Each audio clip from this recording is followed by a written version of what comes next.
This is Surrey County Cricket Club. Born in a tavern in 1845. The symbol of Kennington, we've seen London grow around us. Cricket's original champions, as Charles Alcock brought his vision to life and we cemented a reputation as a place of firsts. International football, FA Cup finals, international rugby, test matches, as well as where English pride came to die, before a great rivalry was born from its ashes. We share our feathers with royalty and pass on the honour of the brown cap through generations. We've seen England's best spend their careers with us. Well, that's Jack Hobbs.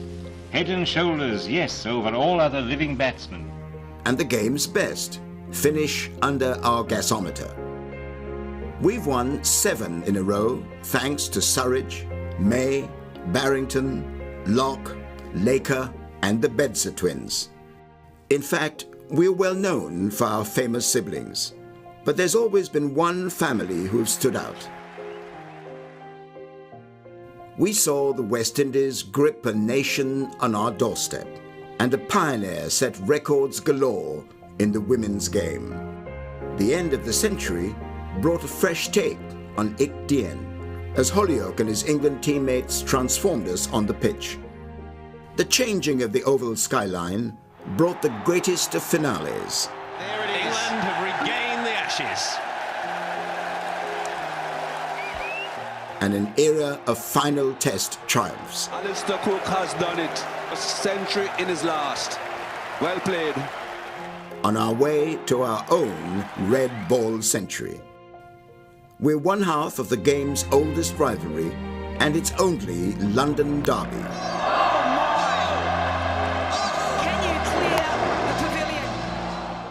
Local players are always the lifeblood of our side. But the world's best are attracted to us too. We've come through tragedies.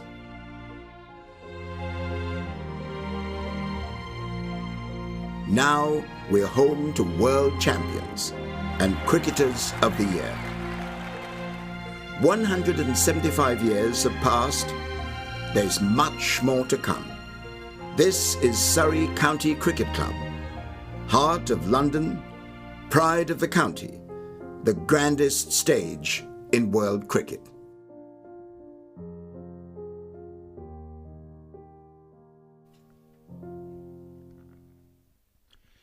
Good morning and welcome back to the Kemar Oval for the third day of this county championship fixture between Surrey and Yorkshire, where the home team have the opportunity to win the championship. I'm Adam Collins. I have Daniel Norcross with me to begin proceedings here with Yorkshire resuming their second innings at 89 for 2. They followed on yesterday. It was a fascinating day in many respects where Surrey won the big moments that mattered in the middle of the day. Yorkshire started well and ended well, but Surrey gave themselves the chance to put Yorkshire in a second time, and well, they're 2 parts of the way there. They take all 10 today, and they could be holding up the trophy next week. Yep, 8 more to go, and at 10:30 on a September morning with a refreshed bowling attack with 5 seamers, and all of them actually bowled at different times very well yesterday. This could be the day, this could be the frabjous day that the 21st County Championship title is sealed by Surrey County Cricket Club, adding another board to the roll call of honour away on the Harleyford Road side of the ground. And yeah, I'm quivering in delighted anticipation. I could barely sleep last night. Thoughts obviously turned to the Aegeus Bowl and to Hampshire, because it's not a done deal yet. They need 378 to win. While we're talking Hampshire, why don't we take a look at the wickets that fell yesterday and get a sense of their chase? We'll play them out now. Yeah, they need 378, and this was the first one to go. Oh, it's doing a fair bit, this pitch, and that's absolutely plumb LBW. That was Ian Holland. Next to go, Felix Organ. We saw a few of those slip catches yesterday, you know. Very similar. Ollie Pope at second slip picked up a couple. Here's Keith Barker just flicking one off his hip. It's caught off camera. That's a big wicket. Well, it's huge because he can do serious damage down the order. He was sent up as a kind of quasi-night watchman, but and then this is the last one to go. Nick Gubbins leaving one. Oh dear, oh dear. What a fine sight that is for Surrey fans. So 4 big Hampshire wickets. They closed on 105 for 4, so they need another 273 to win. James Vince is at the crease with Joe Weatherly. You know, Surrey fans will not believe that the title is theirs until Hampshire have lost and Surrey have won. But well, let's go through the mathematics then, shall we? Yes. So if Surrey get the job done today, noting that Yorkshire have their senior men, Tom Collicabmore and Adam Live, yes. Resuming on 7 and 36 respectively live, the senior statesmen of this Yorkshire lineup. They'll have to get moving early here, Surrey, when conditions are in their favour. Early start, as you say, 10:30. Extended sessions today as well to account for the bad light that stopped play at 4:40 on day one. But if they get it done, if they can win today, and Hampshire don't get the remaining runs they require, that's season done. that is it. That's done and dusted. So that's the quickest route to the county championship. Now, I think we can discard the draw, even though there's due to be rain around. This is at the Aegeus Bowl I'm talking about. So even though there's due to be maybe a little bit of rain tomorrow, there's the weather is set fair for today down in Southampton. So you would either imagine there'll be a result one way or the other. Now, if Hampshire were to win, then the equation gets slightly different, and that's when things could get a bit sticky for Surrey, because the forecast for tomorrow is poor. It's very poor, and it's not inconceivable that there would be no play at all. So if Yorkshire are able to bat through till beyond tea, we know that the light creeps in. Yesterday it was around about 10 past, 6:15, even though there wasn't a cloud in the sky, Adam. At 6:15, 6:10, off they trooped. So we know that the light has an absolute finite point today, and that will be around about 6:10. And before play begins, I must note, we must come back to the Combox camp. You've got your shirt on that only comes out for special Surrey moments. We'll bring that up on the screen. Here he is, the great man. Now then, before anybody says why are you wearing Vladimir Putin on your shirt, this is not Vladimir Putin, okay? This has been said to me a few times. This is, as I'm hoping many Surrey watchers will be very well aware, is 6 images of the greatest Briton who ever lived, the great D.R. Jardine, the man who went down under and, well, defeated Bradman with a plan that was hatched here at Surrey by himself and, of course, the great Percy Fender. So I'm wearing the spirit of Jardine today, hoping that it will transmit to Surrey's players. First ball of this third day, starting with spin. Well, this is a bit of a surprise. Will this be a change of ends, perhaps? I pondered that. So Steele only bowled 2 overs yesterday. I think Worrell may want to bowl from this end. Bowled a couple of overs in the first innings as well, Steele. So, throughout this match, Dan Worrell has bowled predominantly from the Vauxhall end. Cameron Steele has now started the bowling today from the Vauxhall end. Worrell bowled the last over from the Pavilion end last night. So, I think that's what's in Rory Burns' thinking here. I don't think he's anticipating winning the match through spin at 10:30 on a September morning. No, it's not going to be a Ben Stokes-esque where we think they're changing ends and then Joe Root bowls 5 overs on the bounce to start the play, just to mess with the opposition's heads. We saw that a few times through the Test summer. Collicabmore, nice contact first ball he's faced of the day. Made a half century yesterday in the first innings. Caught behind from the bowling of Laws. Laws for Surrey finishing with 4 for 31. It was not a good shot, that, Adam. I don't know if you've had a chance to see that. It was a pretty ugly swipe from Collicabmore. Just after he hit a big straight 6, wasn't it? What I will say is that yesterday Cameron Steele took a wicket with an absolutely ripping googly. So he'll have that in the back of his mind.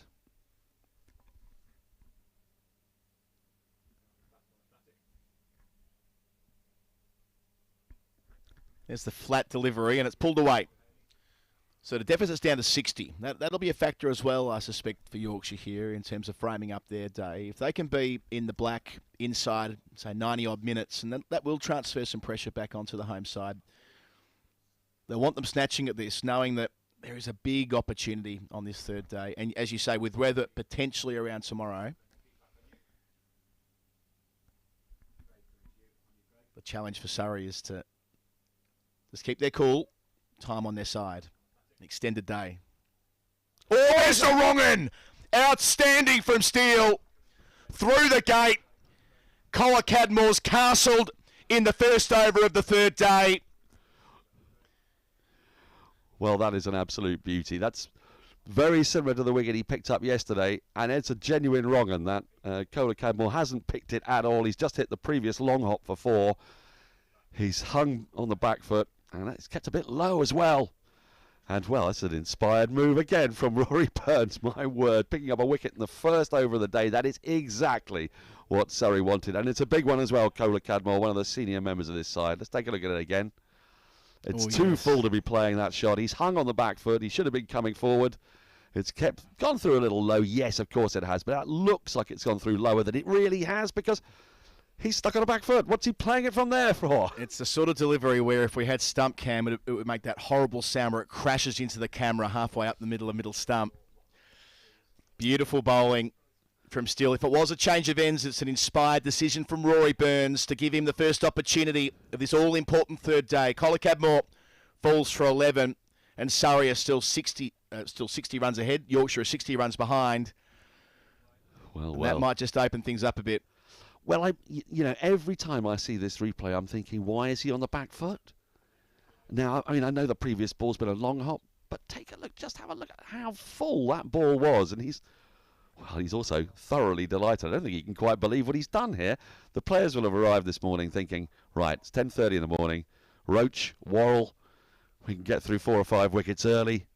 We can have one hand on the County Championship trophy. Well, they picked up a wicket with spin in the first over. Would you believe it? So it's going to be Kemar Roach. He gets the first opportunity from the Micky Stewart Pavilion end. Picked up 1 for 40 in the first innings, removing Lyth, who he'll be bowling to now. Bowled 5 overs in the second innings, none for 10.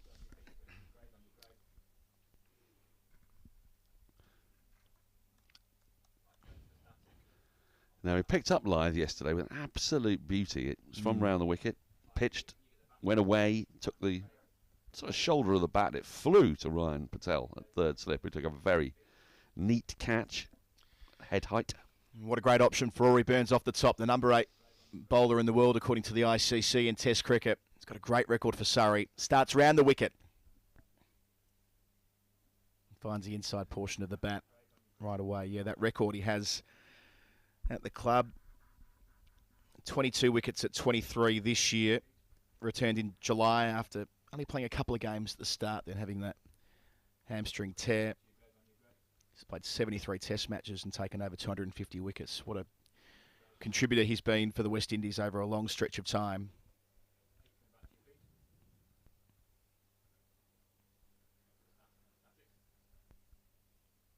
Edged and doesn't quite get to third slip.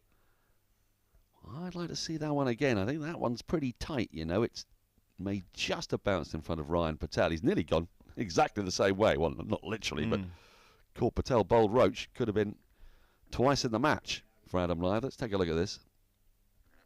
The slips are pretty close. And that's just moved away a touch. Yeah, that has carried. It's carried, yep. Got 1 mitt to it, Patel. I don't think it would have carried the second, though. Had to go.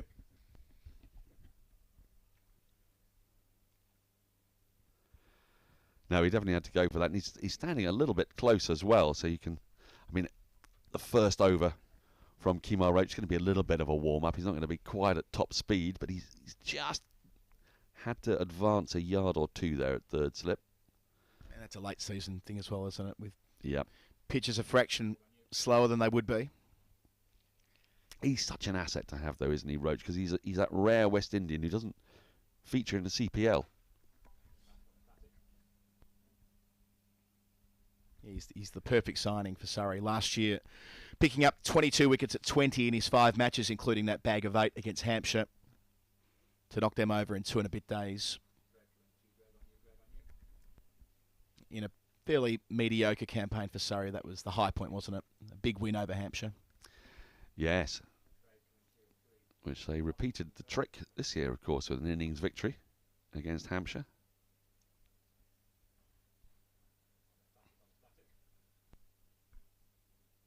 from a structural perspective, I suppose that's the one bit of frustration with having 10 teams in Division 1 rather than 9. You don't have that elegance of a home and away fixture list, as used to be the case when there were 16 games and 9 teams. They do have that in Division 2 with 8 teams, but yes, it does mean that Surrey don't get to have the return bout against Hampshire, which just jar a little bit. It does, doesn't it?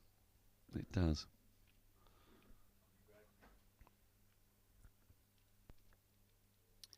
Wide of the off stump to finish. 27 overs gone. 2 bowled on this third morning. Surrey have already got themselves a wicket.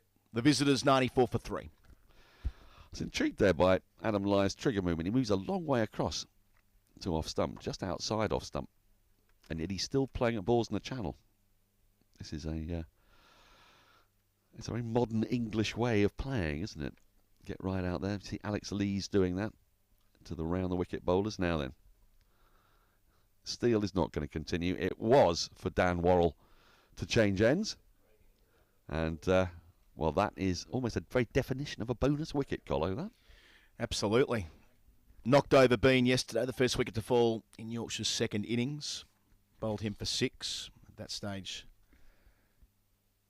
they were 10 for 1, following on well behind. First time around, 1 for 21 from 12. He bowled quite fantastically yesterday. He was extraordinary. I mean, in that first spell, he picked up... He didn't get a wicket in the first spell. He should have done. Should have had many. He had a catch dropped off him as well.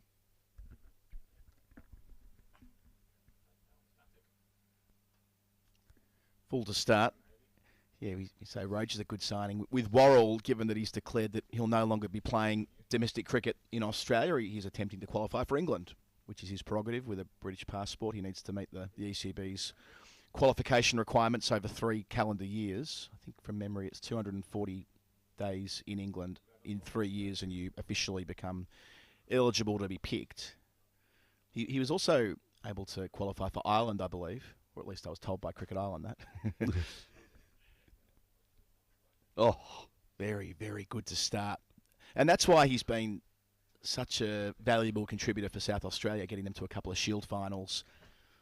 Had a very useful pace attack there with Chad Sayers and Dan Worrell doing a similar thing, beating the outside edge time and time again. Do you know, could he do a Scott Boland for England? Can you see him? Is there sufficient time? The next Ashes, well, obviously he won't be ready for next year, but could he go to Australia? Go to Australia. Let's tease this out through the course of the over, shall we, Daniel?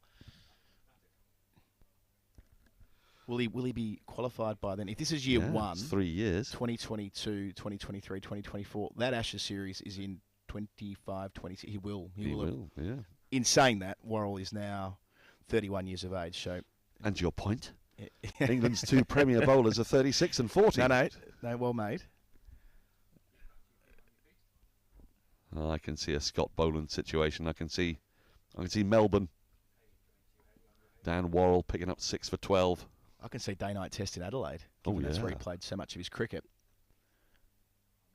Doesn't beat mid-wicket here. Yeah, he did start in Victoria. He was playing. He did play for the Stars as well and has been around the circuit a little bit, but settled in Adelaide and played his best cricket for the Sackers. So what does it mean for his Big Bash commitments? My understanding is he still can because they have the overseas provision. So he would be an overseas player? I think that's how it's going to work. If that's the... I mean, I'm not sure. I don't know whether he's committed to that for the season ahead, but certainly he's not going to play Shield cricket because that would take him out of the country for too long. Again, that is superb bowling from Dan Worrell. Just to land it on a length. First over of the day. Sure, conditions favourable at this time of morning, but you've got to get it right, and he has so far. What I love about what he's doing here is he's not getting extravagant movement. He's getting just enough movement. And that's the most dangerous kind of movement, isn't it? A couple of inches. Just a couple of inches drifting away.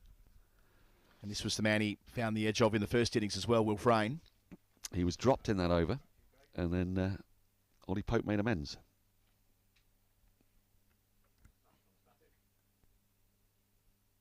There's the edge, and it doesn't quite carry again, the second slip. I don't think it got there from our angle. We'll get a second look on the replay. Into the over. An excellent one from Worrell to start, 94 for 3. Well, look, we've had 3 overs of the day's play so far. A wicket in the first over, a drop in the second over, and let's just take a look at this again. Oh, it's gone to Pope, and it's bounced just in front of him. But Surrey, well, they could have had 3 wickets in the first 3 overs here. They're swarming. We'll keep our eye, of course, on events at the Aegeus Bowl. We almost need a dedicated stream in our commentary box down at the Rose Bowl to make sure we know what's going on. We can probably engineer that. Yeah, we Get should it do. on a third screen. No further loss of wickets down there. 110 for 4.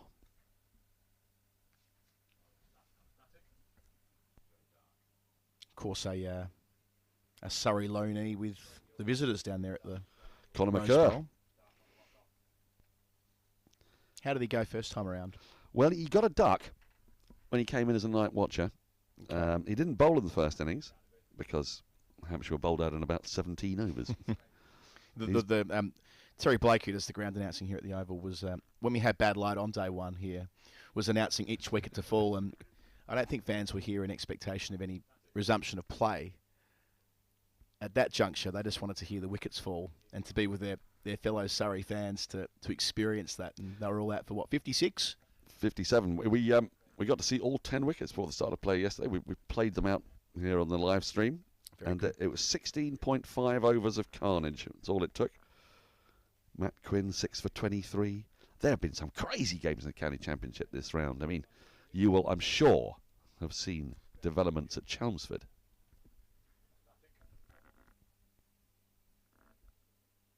Extraordinary scenes.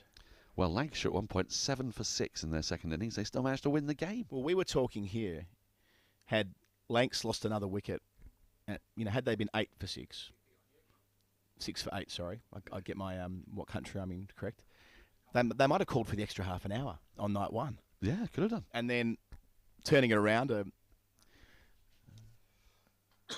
fairly enterprising start to the second day, get them to a point where they had something to bowl at.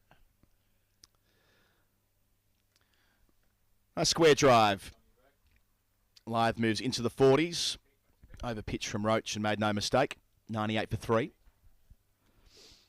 Yes, you say something to bowl at. I think that the target was 98, which just something to bowl at. In normal circumstances wouldn't feel like something to bowl at, but Essex contrived to lose all 10 wickets for 35. They'd got to 24 without loss. They lost the last 10 for 35.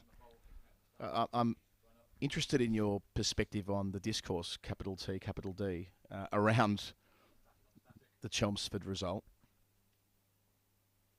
Oh, superb from Roach again. I popped something out on Twitter yesterday when watching the very end of that game, saying, what a crazy sport. 7 for 6, sorry, 6 for 7 rather. Again, depends which way you're doing it. That problem, 7 for 6 in England. Yeah, that problem when you grow up in one country and move to another in cricket, it can. I'm never quite certain how to say it when you've got 2 single digits on the Yeah, anyway. I know. Well, you're all a bit confused by that.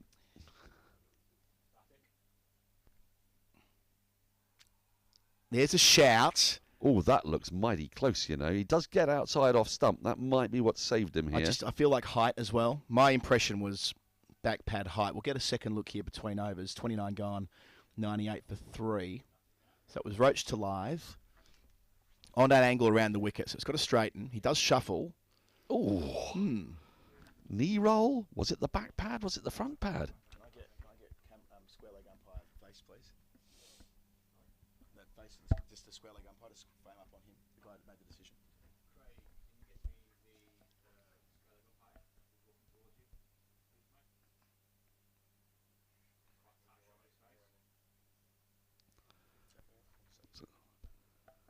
Is Alex Wolff.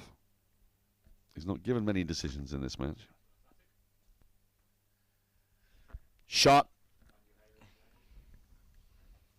Nice way to get off the mark, Brain.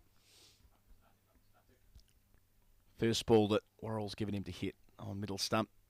Didn't get that movement. Helped it through. Gets himself a boundary and takes Yorkshire beyond 100. They trail still by 52 though. Second look at this. Yeah, good shot. Yeah, so the sense I got from a lot of the commentary in reply to the Chelmsford game was, well, why are they playing county championship cricket in September? They've done that for quite a while now. Well, that's what I wanted to put to you. Nice carry through. There was sort of a causal link drawn between the Chelmsford game, the time of year, and what was going on in August. And I kind of thought, hang on, did county cricket only did they only start playing championship cricket in September last year? That's not my understanding. They most certainly did not. No, they've been doing this for quite some time. Yeah. And look, it's undeniably that the stats will tell you it's harder to bat in September than any other month. It's harder than April. Yep. But it's too cold in April to make it tough, I reckon. I agree. Exactly that. Doesn't swing anything like as much. But, well, we watched the first day, didn't we? 292 for 6. That's almost the quintessential first day of a 4-day match, isn't it? Yeah, we saw a triple ton yesterday as well. Indeed. I think the point here is that the surface at Chelmsford, as Glenn Chappell articulated eloquently, close of play on day one, saying that there are a lot of very good cricketers in those two sides, and there were 24 bowled and legged before decisions. 24 bowled and legged before, was it? Wow. Which speaks to a result pitch. Absolutely. And you can get that first short one we've seen for the morning. I mean, that is by design. You know, when you see something like that play out. Absolutely. And it doesn't just happen in the month of September either. It's a function of, that doesn't happen by accident. Well, if anything is going to rouse a pitch inspector from whichever committee room he's currently sitting, it's going to be the side of 26 wickets on the first day and all 40 within half an hour of the second session of the second day.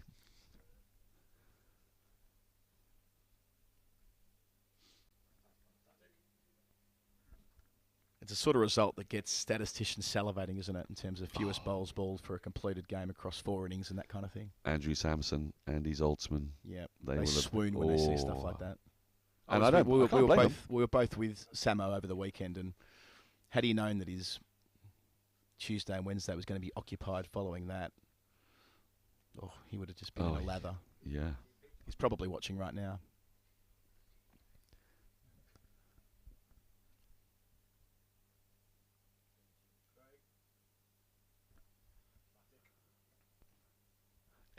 It's a good point you raise though. End of the over, 102 for 3, 30 gone. Another threatening one from Worrell, just a 4 from it off the first ball. But let's say you're a neutral. I know it's hard for me to imagine what that must be like, but let's say you're a neutral. You start at the Aegeus Bowl today, don't you? Because it feels to me that will determine. Now, obviously, if there's a clatter of wickets here, you're going to charge over to the Oval, but it's a classic 2-screen day. Yeah. If you're in your sitting room, most televisions have the ability to put YouTube on them, don't they now? Yeah, if you've got an iPad, for example. So you can have your phone or your iPad Yep. watching one game, even if you're not a neutral. Steered away only for 1. Deep third in position on the short boundary. So if you've got an interest in one of the other games going on, you'd have that maybe on your telly, an iPod or an iPad rather. iPad and a phone might look after the two games where there's most on the line at the Rose Bowl and here at the Kia Oval. I think that's part of the joy of streaming really picking up in the last few seasons. I mean, you couldn't quite have that experience 4 or 5 seasons ago. You know, a couple of clubs, Surrey being one of them, were doing a version of a live stream, but it was mostly fixed cameras and you kind of made do. Whereas now, you can sort of skip around and watch the games in a manner that's, I suppose, not too dissimilar to how it was when watching cricket on the telly in the 80s.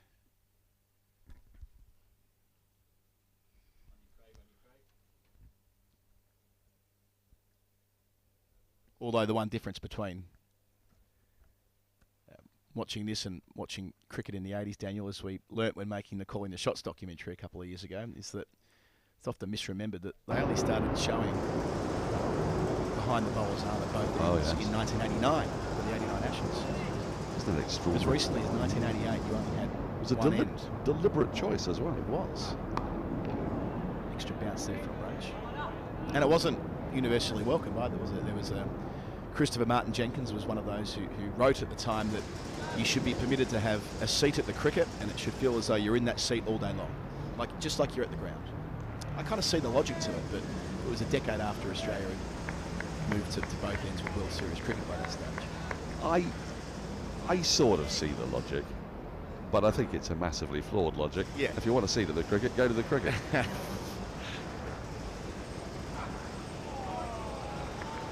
If you've got cameras, use them. It always flummoxed me as a child that we would watch from the wrong end. Well, the wrong end, famously, with Bob Willis in '81 at Headingley. They'd show the action replay. The Kirkstall laid end every time. You had no idea how far the ball was deviating. You didn't have a clue what was going on. You had to wait for the replay to find out what was happening. And they were quite a big deal. The action replay, Simon, would flash up on the screen. And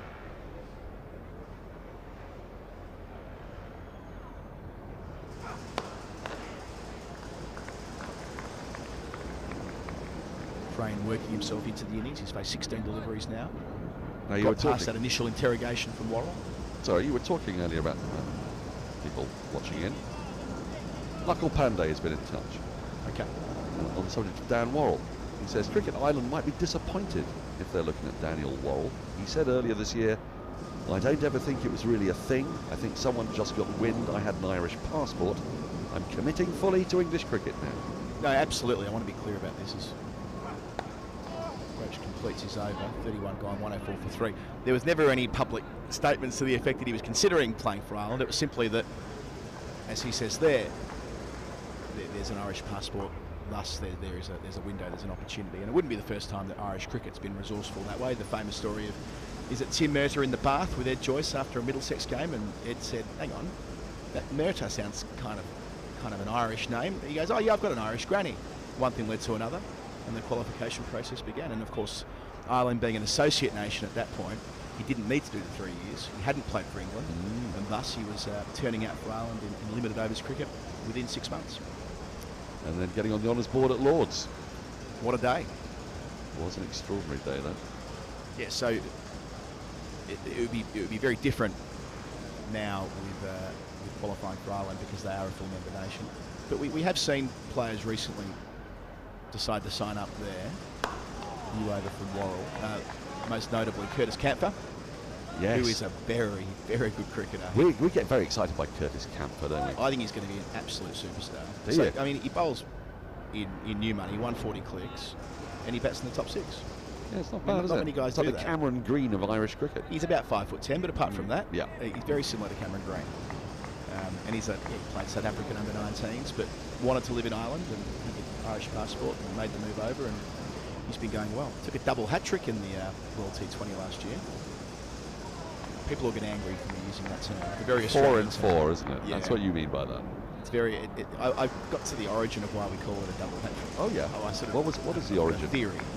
It's the explosion of indoor cricket in the 80s, which started in Perth, and that term double hat-tricks used quite a bit in indoor cricket jargon.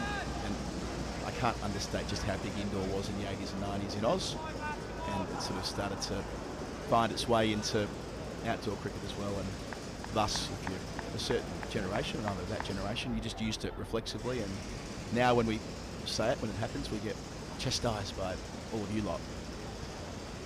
I don't really know how England stands a chance against Australia. They can be outdoors for almost 12 months of the year, but on the very few occasions they can't. They go indoors and play cricket.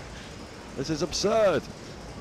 The rest of the world doesn't stand a chance. You know, there are still some Australian professionals who play indoor properly as well. Cameron Boyce plays for Australia. Does he now? Did Jason Sanger play for Australia as well? I feel you might.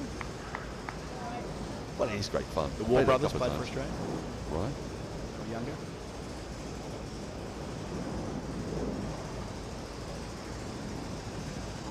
Again, Worrell. Just that movement.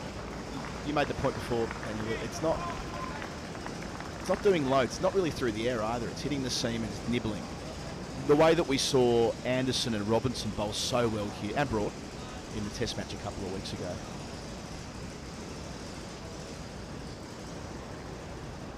Still 50 in arrears, Yorkshire, having lost a wicket this morning. Tom Collar-Cadmore, fourth ball of the day, got bowled by a Bosey. Steele, middle stump halfway up, breaking that important partnership with two senior men, Lythe and Collar-Cadmore. Bring Frayne to the middle.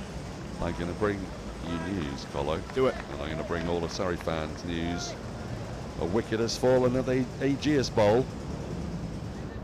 It is not James Vince, it is Joe Weatherly. Okay. Out for 56, LBW to Gilchrist. The score now 115 for 5. That victory target is looking further and further away. You know, I know Vince is the man who might make the runs, but Weatherly can hang around. I did a game out at Radlett a couple of years ago where he batted on all 4 days and wasn't dismissed, so across 2 innings. He's got that club in the bag to really hang around and annoy. Touch short in that over, Worrell. A maiden nevertheless, 104 for 3. Yes, now don't forget, of course, with Barker having been put up the order, got Ben Brown in at 7, and Iron Donald, he can go a bit berserk, and James Fuller, so they're still batting. Vince Brown, Donald and Fuller, but a couple more wickets, and then they start to get into that, well, that very short tail. Good to see Donald back this season after making the move a couple of years ago in that first team. I love that name, Nye. Oh yeah. Well, it's redolent of sort of 40s, 50s austerity Britain. Roach new over Pavilion End. He's got 3 sleeps. As you know, we're having another kid in January, and I've been just about begging Roach, my partner, to let us call it Nye. Oh. She's not having that. No? It's got the Welsh name. Yeah, you got your Welsh connections. Welsh family and all that, but she just won't have Nye. I'm going to take a break. Oh, you're off. I am, yeah. Oh, I'm sorry to hear that. No, that's okay. How are we doing this? I'll be back shortly. Well, are we doing a double change? I thought you could stay to marshal the change. Is that okay? That's perfectly fine. So John Norman's I have something here. I desperately need. Who else is to coming in? We should probably know the answer to that. What? Doige from Yorkshire. He'll be here shortly. But I'm going to make way for the Okay. mighty John Norman. Catch you in a bit. Daniel Norcross from BBC Test Match Special. And welcoming John Norman from Talksport. Hey. G'day, John. How you doing, man? Great work yesterday, by the way. Thank you. That was... My Twitter timeline, once again, full of praise for Adam Collins. I blush.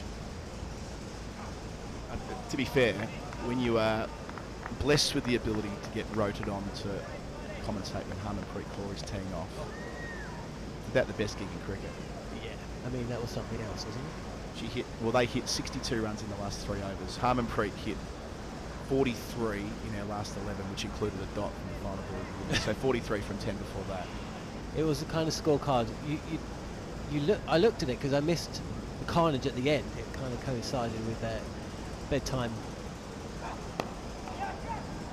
Runs for live, just one of them out towards point. Bedtime routine. But you know when you have that kind of shake of the head, you think, where did that score come from? We were saying, with justification, they're a chance of hitting our high score against England here, which was 281 before yesterday. They smashed it. They got 333, the same score that Surrey finished on here. Absolutely. The Graham Gooch score. Graham Gooch score, indeed. And Chris Gale. Tell you what, this morning, from a Surrey perspective, Collo, it's one of those mornings when you're just very aware of your surroundings, you know, on the way in. The hubbub at Clapham Junction. Trying to get at least a couple there. Could get a boundary. Good diving stop. Dan Worrell, full commitment to the cause. Frame ticks along to 7. You know what public transport's like in London. You kind of keep yourself to yourself, eyes down. But, you know, get on the train at Clapham Junction, short stop to Vauxhall, and you're just having a little look around who's going to the cricket. And you can spot them. You can spot them a mile off.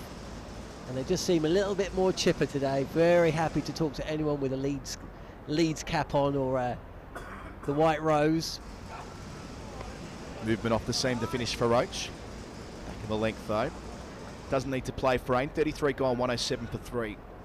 Yorkshire still trailing by 47. His partnership now worth 13. There's a chap in my street who comes every day to the Oval to watch Surrey play. And I saw him racing down towards the tube. That spring in his step, knowing that if things go right today... Oh, could be one of those days. It could be one of those days. The pubs of South London will be full.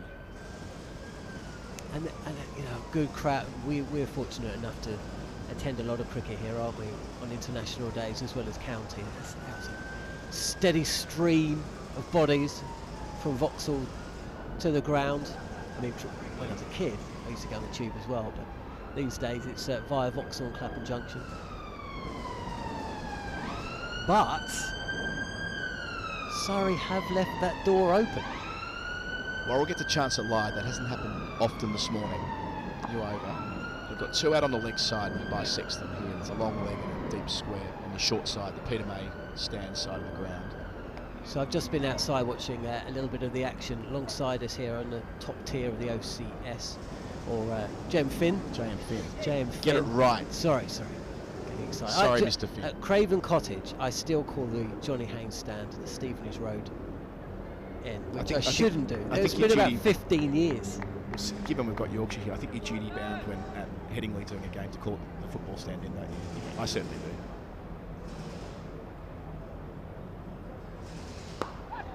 But it's been fascinating watching this duel. So just to the left of the commentary box, you're bang on behind the bowler's arm. And as you just mentioned, Colo, for most of the day, it's been Dan Worrell bowling to the right-handed frame and Kemar Roach to the left-handed line. And it's been absolutely fascinating to see how Worrell has gone about his business today. That lovely angled run-up. Just hanging it outside the off stump, attempted for frame. That's something you don't see too often these days, isn't it? The angle that the Worrell comes in on. It's like you're going back to discussing Bob Willis before, or Merv Hughes, another one that came on. Looked like he almost started running backwards, Hughes.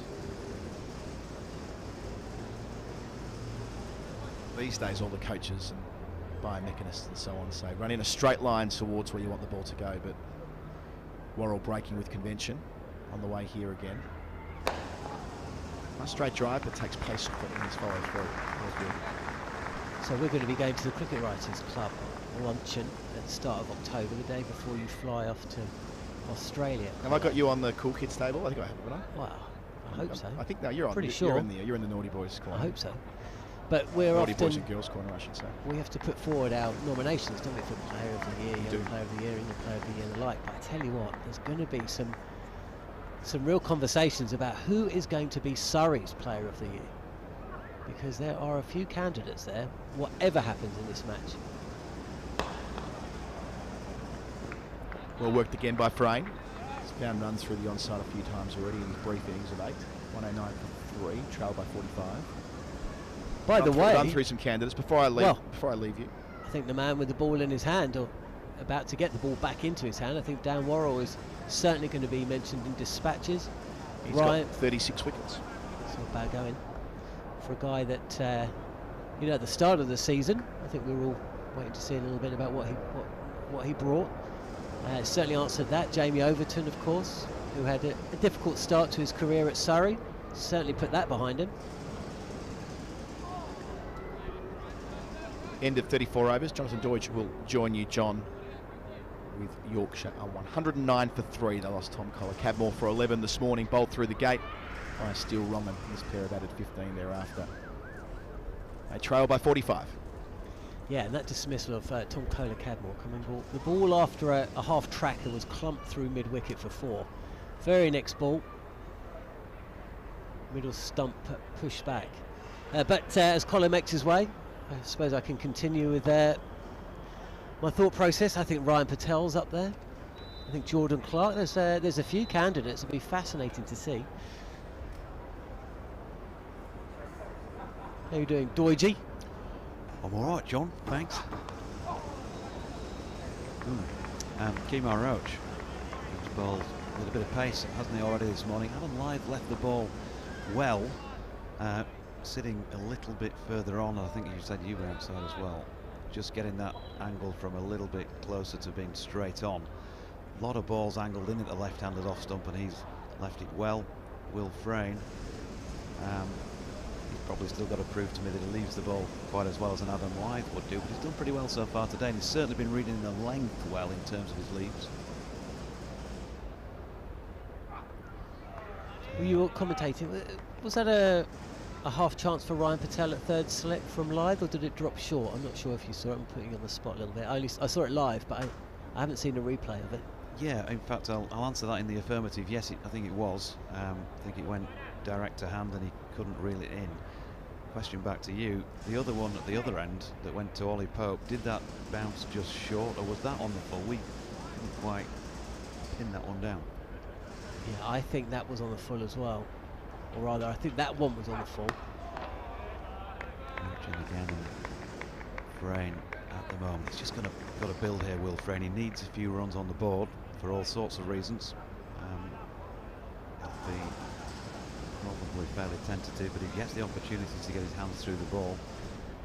He will score, and if he gets the opportunities often enough, he'll score pretty quickly as well. By the way, have you seen some of the scores around the country? Yeah.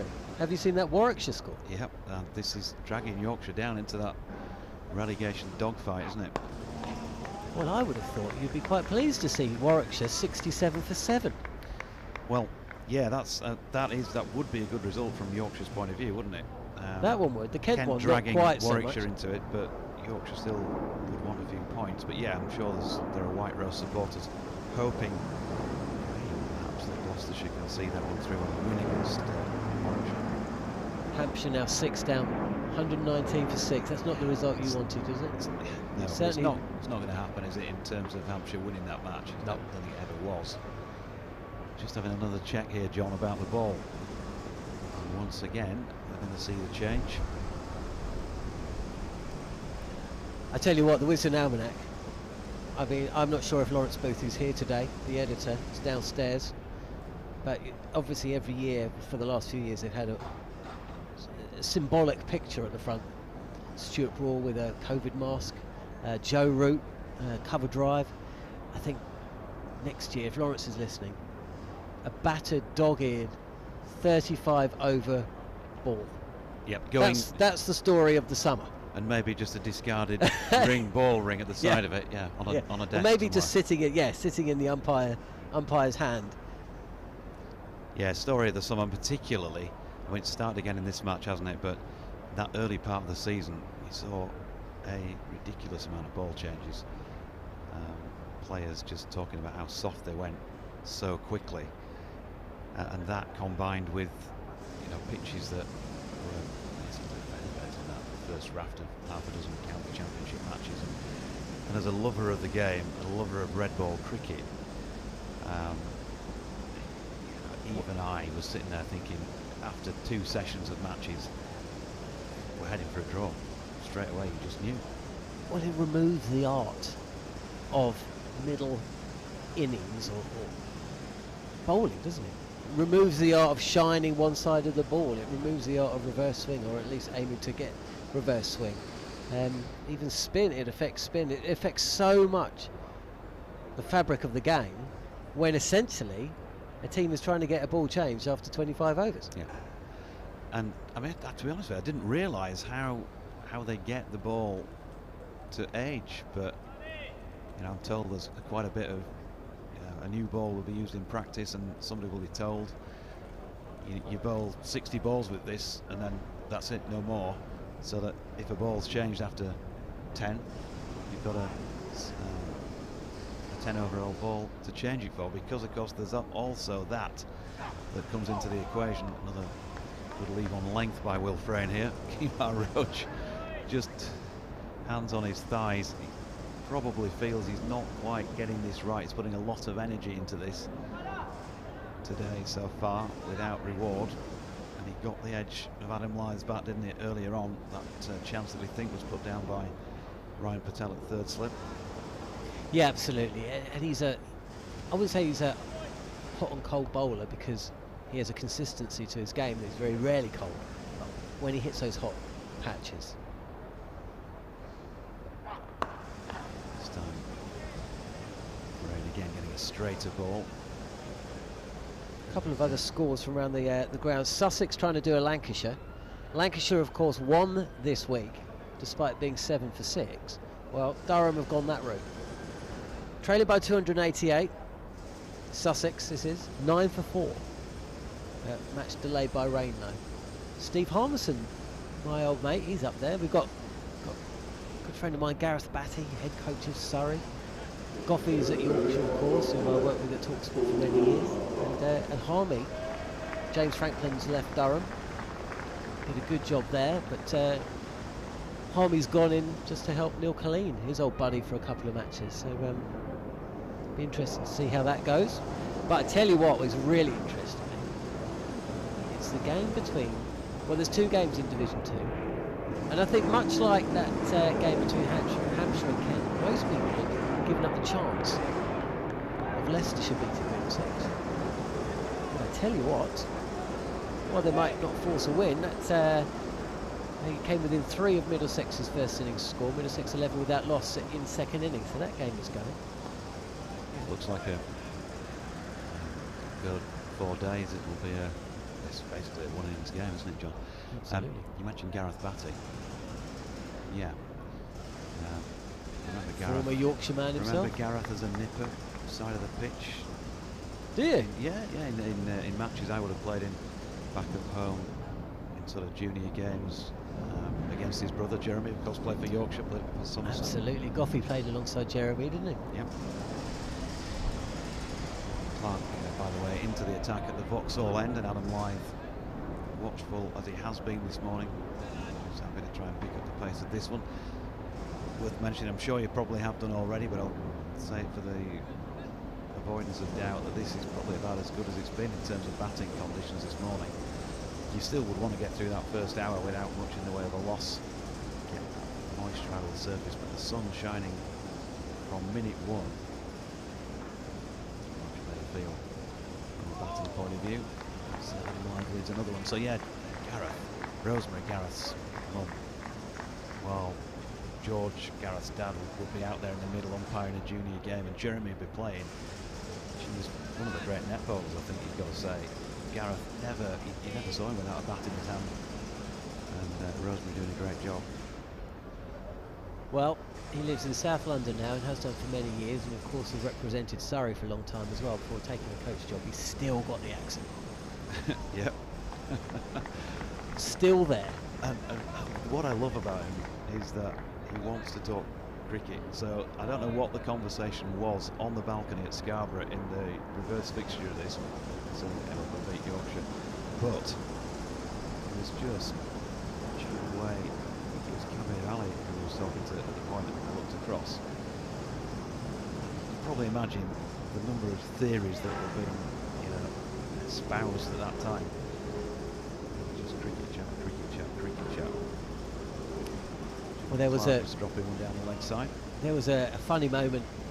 So we were on tour in South Africa. We were in Johannesburg. It was the back end of the first Test match at Centurion. We were out, myself and a couple of journos, Vish from Cricinfo. We rocked up at a bar in Santon, and there was Goffey, Bats, Butch, and Harmy. Mark Butcher, Stephen Harmison, Darren Goff, and Gareth Batty. The 4 of them on their own in the middle of, by their bar, about midnight. Just those 4, so they weren't holding court. They weren't surrounded by people, and they weren't reeling off the anecdotes.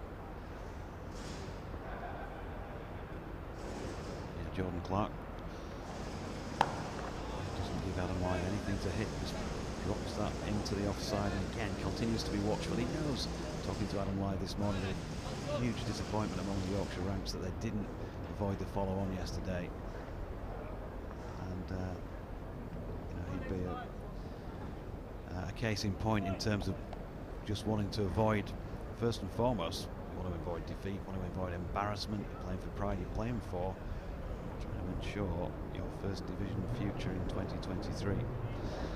I can't believe that Darren Goff would have been up at around about midnight. Well, I know, it was surprising, wasn't it? It will surprise you to hear that he tucked into a few bottles of South African red, huge steak.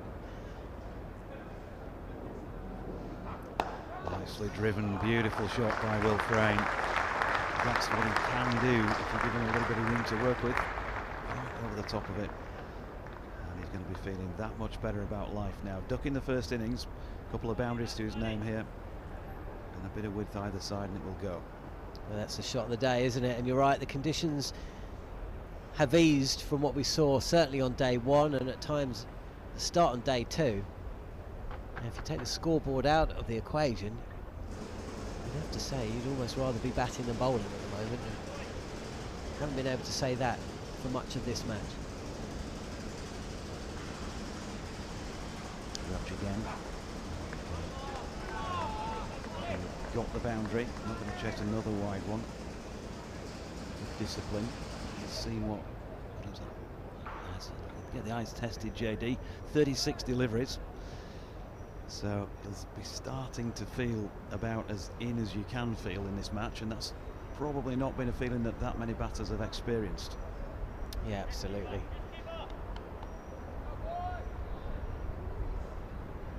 Roach, a lovely measured run up he's got. Just short of length, and again nicely played by Frayne down to third man.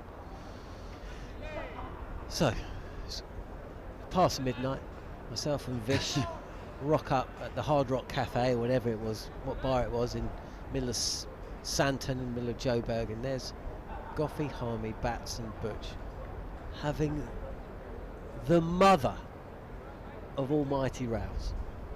I mean, they're all shouting at each other essentially.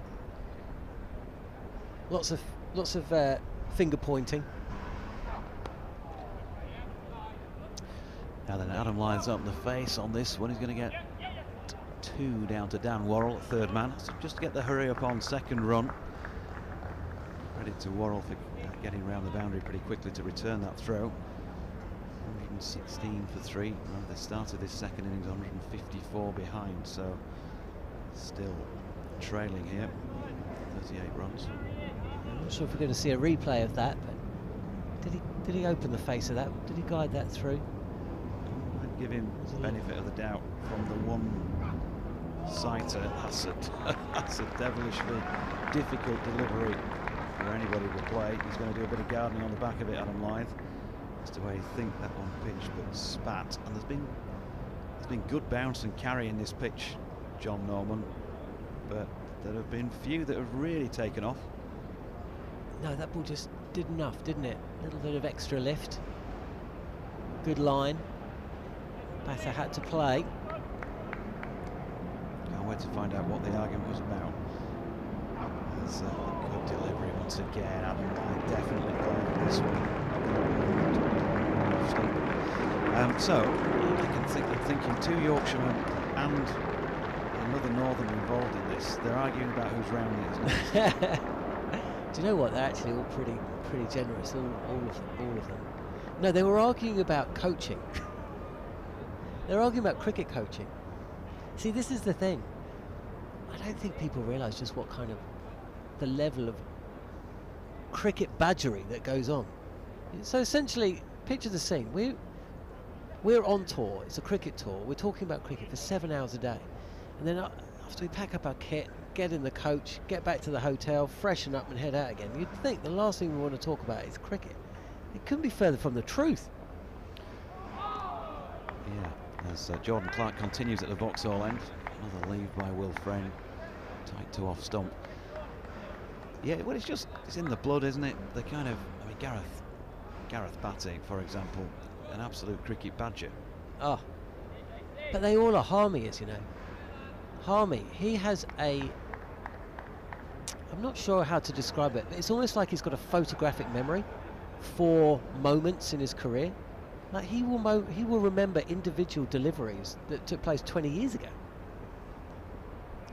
May not remember that one from Jordan Clark, which was wide of Frayne's off stump. Yeah, and I think I was just saying to Collar when I was on with him the other day, he was asking about great Yorkshire players. Wilfred Rhodes, you may have seen the book, Patrick Faraday book that came out a couple of years ago, The Triumphal Arch, and there was a CD released with some of those copies.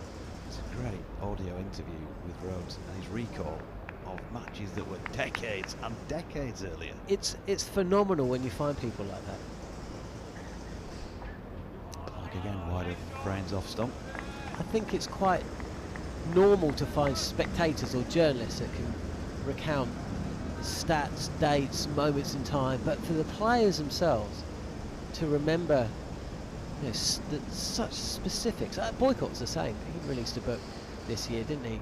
Going through his not sure what the premise was. John Houghton wrote it. I haven't read it, unfortunately, but I intend to. But essentially, he goes through all of his Test matches and picks out. Yeah, another good leave by Frayne here. Jordan Clark just trying to tempt him just outside off stump. Will he have a push at one? But so far, really good discipline from Frayne. Picks out moments, you know, and teammates, and good spells of bowling faced, opponents, match conditions, you know, this kind of stuff. And I think cricket affords itself that in a way that maybe other sports don't. I'm not sure if you read many football autobiographies or biographies, but the actual match itself, it's very often just kind of glossed through. Yeah, nicely over the top of this one. So just straightening things up this time, Jordan Clark. Yeah, he's kind of, there'll be a moment in the match. It's the goal, isn't it, usually, or the save, the big save. Or a refereeing decision, or a sending off, but in terms of the actual match, you don't really get that, do you, from a football biography? They say that the smaller the ball, the better the sports writing. You heard that? Okay, no, I haven't, but there we go. Jordan Clark has got Will Frayne to chop one onto his middle stump, so wide of off stump, gradually straightening things up, and Will Frayne not able to get forward to that delivery, John. Just anchored at the crease, really. That was about the length, wasn't it? He's chopped it down. It might have been bat onto pad. Let's have a look at it again. I've got a feeling that's come off his arm guard. Really? I think he's been surprised by the bounce. Yeah, you could be right. Or glove, perhaps. He's certainly holding his wrist as though he's been dealt a blow. But either way, that's another breakthrough, and coming again at a good time for Surrey. Make mention of the fact that the conditions seem to have eased. It seems it's good for batting now, as it has done in the match. Just like yesterday, when Yorkshire seemed to be putting themselves into a canny position. It's Clark with the breakthrough. So difficult against this Surrey bowling attack. You know, they've got sort of everything within, haven't they? Even Cameron Steele comes on as a part-time leggy and takes wickets. And they're just at you all the time. So if you try and play with that patience that we've just seen Will Frayne play with, I kept saying, in fact, just before he was out, good discipline in terms of how he was leaving the ball, not going anything. He's not thrown his wicket away with a silly shot, but there's still, if you hang around that long and you're getting consistently good stuff from both ends, there will be a ball with your name on it. And that sorry to interrupt before you carry on with that one, but that is why what Ollie Pope produced in the first innings here is such a huge difference, and will be ultimately, by the looks of things, in the outcome of this game.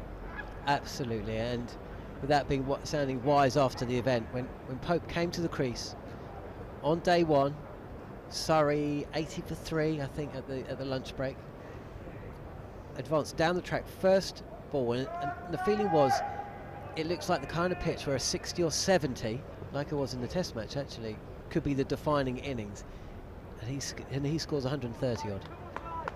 And not only that, but in 130 odd deliveries as well. Yeah, different gravy. So Kemar Roach. Adam Lyth becomes, well, it's always a big wicket for every county that he plays against. Of course he is, with the weight of first-class runs he's got to his name, and the quality it brings to the Yorkshire batting line. But when you've already got 4 of them and he's still there, Surrey will think, if we can get rid of Adam Lyth now, we could wrap this up pretty quickly. I think you're absolutely right, and he is a quality performer. I heard Dan Norcross saying the other day that he was surprised that Adam wasn't given another opportunity for England. I agree. Almost feels that last man standing, and he's not standing any longer, because this time he's hit one to Ryan Patel, and this time Ryan Patel has taken a much more comfortable catch, and Surrey really are into Yorkshire deep now. Adam Lyth gone, caught Patel bowled Roach for 46 from 99, and Yorkshire still behind here and 116 for 5. Well, Roach celebrations tell you all you need to know. A, the quality of the wicket, but B, a little bit of joy, because we've seen an almost identical dismissal to one that should have occurred, as you may mention. Ryan Patel put down a tougher chance about half an hour or so ago. But Roach continuing this round the wicket angle, and that is almost unplayable. On replay you can see the ball snaking in, pitching middle and off. Lyth has to play at that delivery, and then just straightening, outside edge taken, and it needed something special to get rid of Lyth. That was something special. Yeah, great delivery. Going to see it again from this side angle, and Adam Lyth, he takes that trigger movement, that step back, and then he can't get fully forward to it. Length clearly come into play once again, and then with that, just that little bit of nip off the pitch as well from Kemar Roach, and he's been doing it throughout the match at the left-handers, and remarked earlier on today, he's angling the ball in, it's going to hit the stumps, and then it's biting, and Ben Foakes often is not just taking a step to his left to take that ball, it's quite often been across in front of Jamie Overton at first slip. That is prodigious movement. And that's unplayable, isn't it? And this is the thing, Surrey possess. There is no let-up. The camera pans along and you see Kemar Roach walking to the top of his mark, and he goes past Hashim Amla, two experienced internationals there for South Africa and West Indies. But then in and amongst the ranks you've got new guys coming through for Surrey who may well go on to represent England. A couple of them have just come back from England duty, and it's just relentless. And what good teams do is that they seize the moment, don't they? And Surrey have continued to seize the moment, not just with the ball but with the bat in this match, and they're in a position of dominance now. 116 for 5.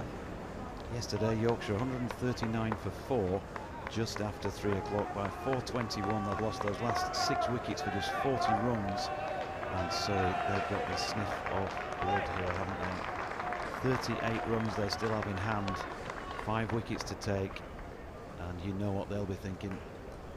We didn't want to bat again, do we?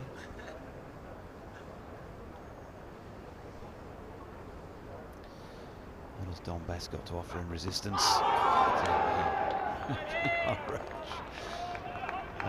He claps his hands in frustration with himself. He's got a ball to bite again, and that has jagged seriously on Bess. I'd like to see this one again.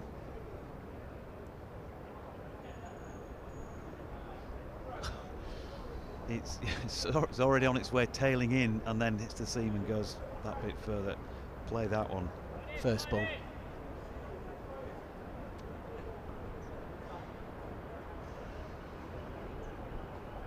Roach, he's got the scent, although he's got this one wrong as well. He is human after all, and that's a simple matter of placing that one through mid-wicket, gets off the mark. Yeah, and you mentioned the fact that Yorkshire have their own fortunes to be in charge of. They want to get away with the draw. What they don't want, nobody wants, is to be sitting in their dressing room listening to the sounds, not just of the opposition cheering a win, but cheering a championship, especially when not Surrey. Yeah, it'd hurt with it being anybody, wouldn't it? But yeah, the sheer sort of history and the size of these two clubs.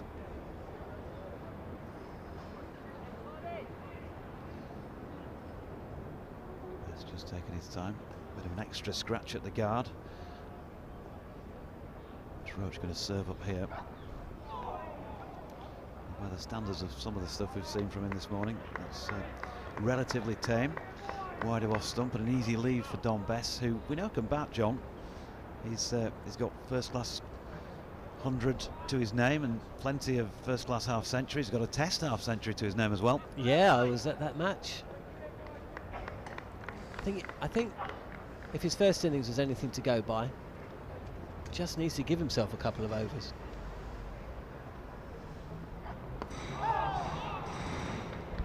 Has to play at this one to complete that over then. 120 for 5 after 39. A change or two in the con box. Yazrana is coming in alongside, and I'll say hello and goodbye to you. Yaz, a few words from you, your impressions of what you've seen so far this morning, and of when perhaps Surrey might wrap this one up, and then you'll hear from Colin. So the Wisden offices where I work in are the other side of the ground and the beds are stand. When I walked over from there to here, Yorkshire 3 down, and when I walked into this room, Yorkshire 5 down, 2 huge wickets. I was just going to say 10 or 15 minutes ago that Frame Them Live had really sapped out the energy that Surrey had early in the morning. They got through that wicket of stealing the first over. But now with Hampshire 6 down and Yorkshire 5 down here, we only might be just a couple of hours away from Surrey seeing the championship. Morning, Adam. G'day, Yaz. Yes, Clark into the attack. Wicket in his second over. He'll continue away from us at the Vauxhall end. The captain yet to score.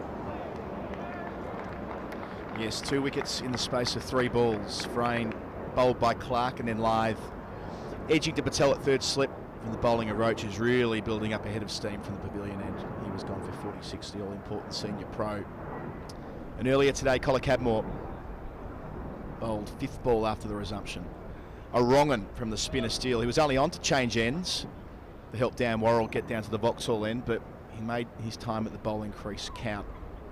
Collar Cadmore bowled for 11. If you bowled a googly like that, Collar, you wouldn't be very happy to be moved out the attack after just 1 over. Yeah, Norcross and I did speculate that we saw with England, didn't we, during the summer, that Ben Stokes would often throw the ball to Joe Root, first over of the day, with a view to it being a change of ends, and then get a little bit interested and keep him on for 3 or 4. But not to be for Steele. It's one of the most overused words in cricket, but this Surrey attack, it really is relentless, isn't it? So many different test teams in so many different ways.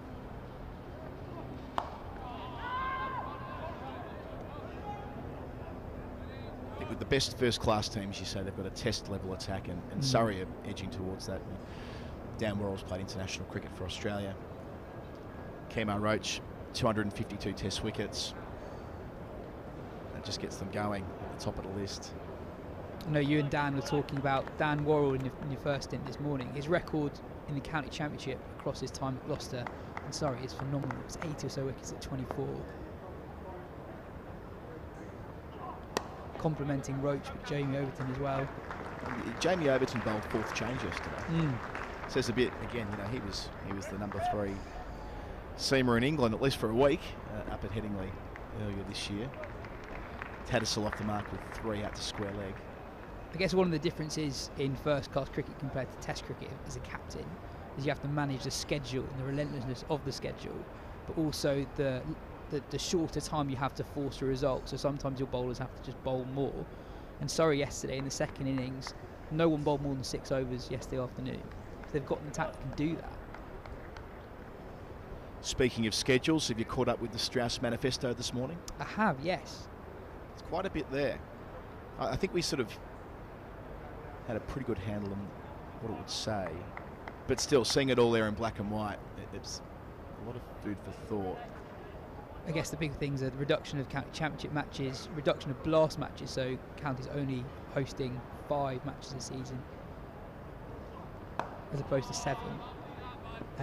There's some other interesting bits that I hadn't realised were coming up. So the trial use of the Kookaburra ball in the county championship, annual red ball series between North versus South in overseas conditions. They identified that English players, when they make their test debuts compared to Aussies, Indians and people from New Zealand, they play fewer first-class matches overseas prior to their test match debut, and that's something they're trying to rectify.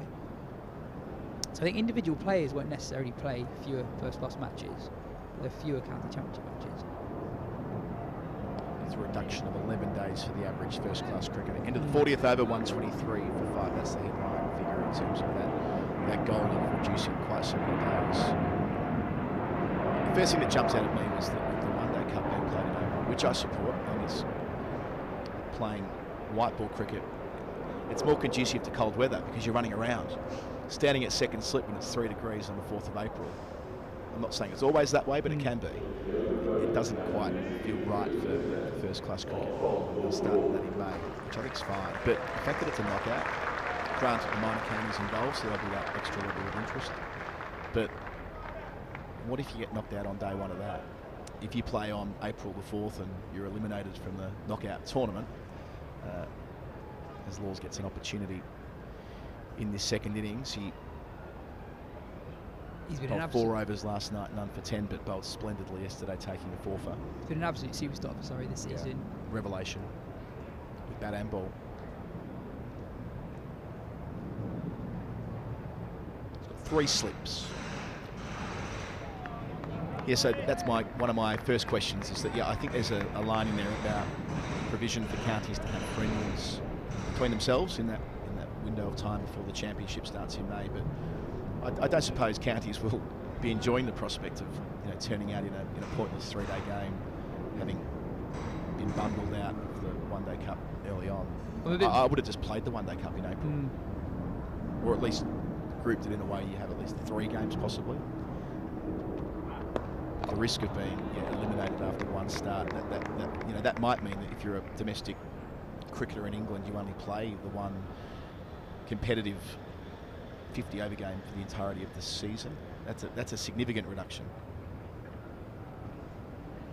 And I think obviously it's very cold in April and it's not particularly pleasant watching and playing cricket in April, but in terms of the scores, they're much higher than you'd think. They released that document a few weeks ago, and I think it's 34 runs per wicket in April and it's 30 in September. It's quite a significant difference. I don't understand the science of pitches enough to work out why that is the case. I can give you the faux science. Go on. The Norcross Collins science. Okay. We've arrived at the view that it's too cold for the ball to swing, and that in April pitches haven't been trodden on quite so much, and curators, as we call them in Australia, ground staff, have the chance to prepare belters.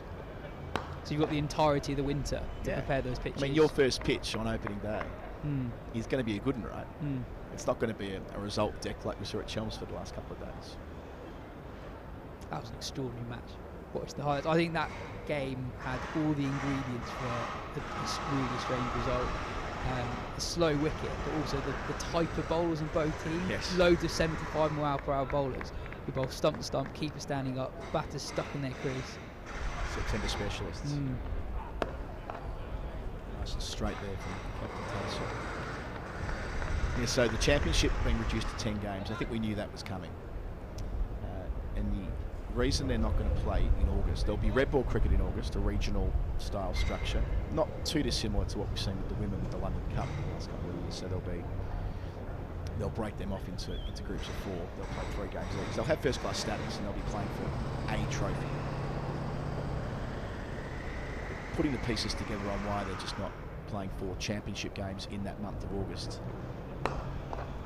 alongside the 100 is that some counties end of 41, 123 for 5, still 31 runs in arrears. Yorkshire is that some counties are ravaged by the 100. Surrey, case in point, 11 players were missing through the middle of the year during the One Day Cup this year, and thus I have a different view. I think that isn't that kind of part of the rough and tumble of a long season, where there are different points of it where you do get affected by injuries or availability, players going to play for England.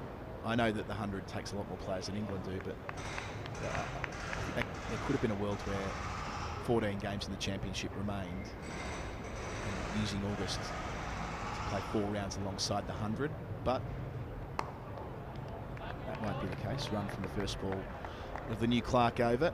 It's a fair point, because if the 100 is getting its own window in a way it hasn't quite had in the last couple of years, you're not losing any further players to England.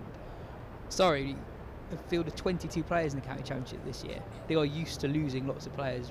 There'd have been rounds in the middle of the summer where they'd have lost a handful of players to the Test squad, a handful of players to the white ball squad. In reality, they're not losing that many more during the 100, especially those who are in their first red ball team. And that's a broader story about the economics of county cricket as well, that Surrey have the ability to pay to the full extent of the salary cap, or a lot of counties pay somewhere in the order of 50 or 60%, as I understand it. I mean, one solution that I've been advancing for a couple of years is that you mandate that all clubs need to pay 90 or 95% of the salary cap. That's something that we have in Australian rules football, for example.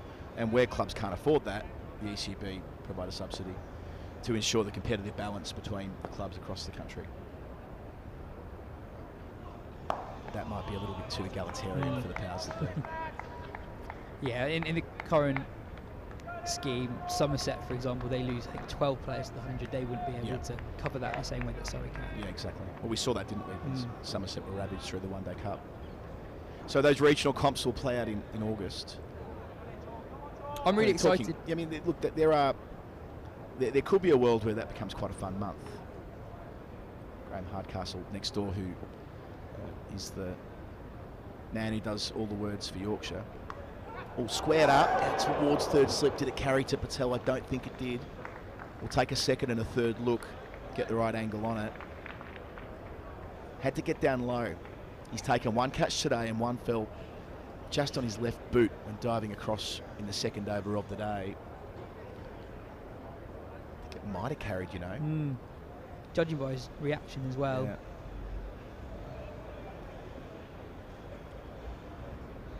Surrey's Conor McCurr has picked up his first wicket in the Kent-Hampshire game. Hampshire now 7 down.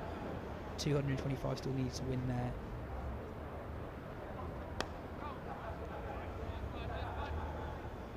That is an enormous result, potential result at both ends of the table. So much going on at the moment in the Championship. Earlier today, Gloucester's Tom Price had figures of 6 for 22 against Warwickshire, who are 104 for 7. That result might bail Yorkshire out a little bit. If Warwickshire win that game, Kent win, and Somerset win, they're going well against Northampton. That really drags Yorkshire back into the relegation battle. It's not inconceivable that Yorkshire start the final round of fixtures in the relegation zone, with the 4 teams directly below them winning this round. So next week, Yorkshire have Gloucestershire, who will be relegated at home to finish their season. 42 overs complete, 126 for 5 with the captain on 4, Bess on 6. Yorkshire trailing by 28, having lost 3 wickets in the first 75 minutes this morning. Yeah, so those regional competitions.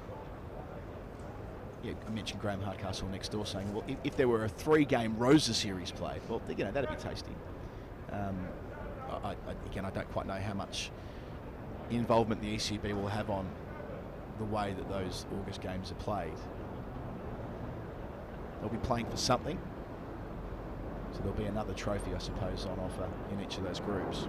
And of course, it'll provide opportunities for players who ordinarily wouldn't get an opportunity in the first team, so there'll be a development component to that. You can see a world where an individual like Ryan Patel ends up playing more first-class cricket in the new system than before. He plays all 10 championship games, doesn't get a 100 contract, plays 3 games in August, and gets picked in the North and South series. He could end up playing 17 first-class matches this season. So how many North-South games are they proposing? I think they want to play a series rather than just an individual game. And they'll play them, when you say play them in foreign conditions, do you mean literally taking them offshore or preparing overseas pre-season. Oh, pre-season, so the next year you'd be picked for. Yeah. Right. I actually don't mind the idea of them playing a North-South game in England as well, on a test venue. Over 5 days, you know, have a crack at trying to replicate test conditions to the extent that it's possible with the amount of traffic that are on these pitches, but there could be something there too.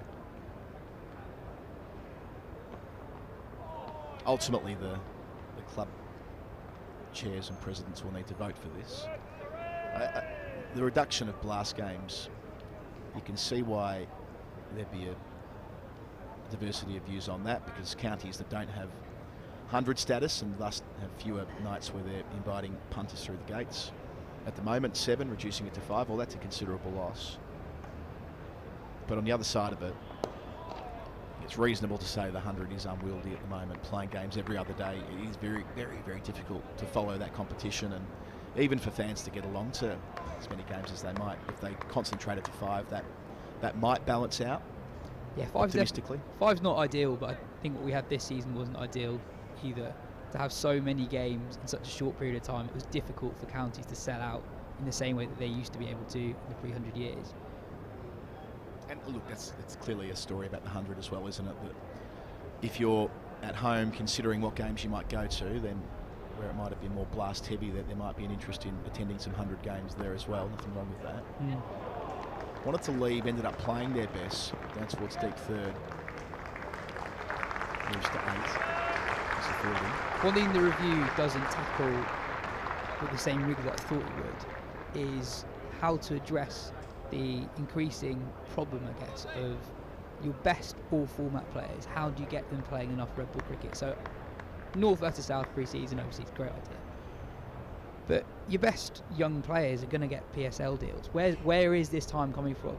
There are so many English players going all around the world over the winter now.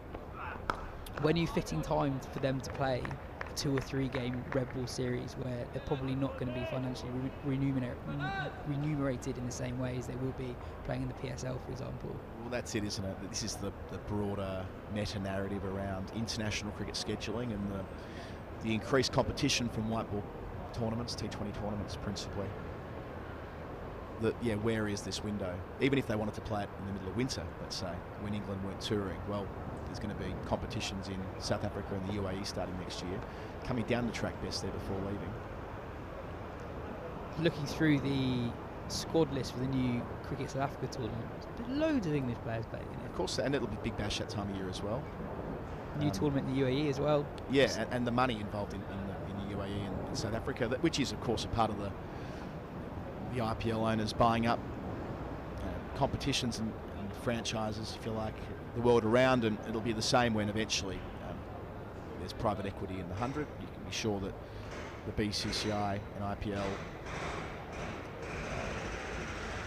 guests who are here during the 100 are looking at how they might get their hands on that eventually, understandably, from their perspective anyway.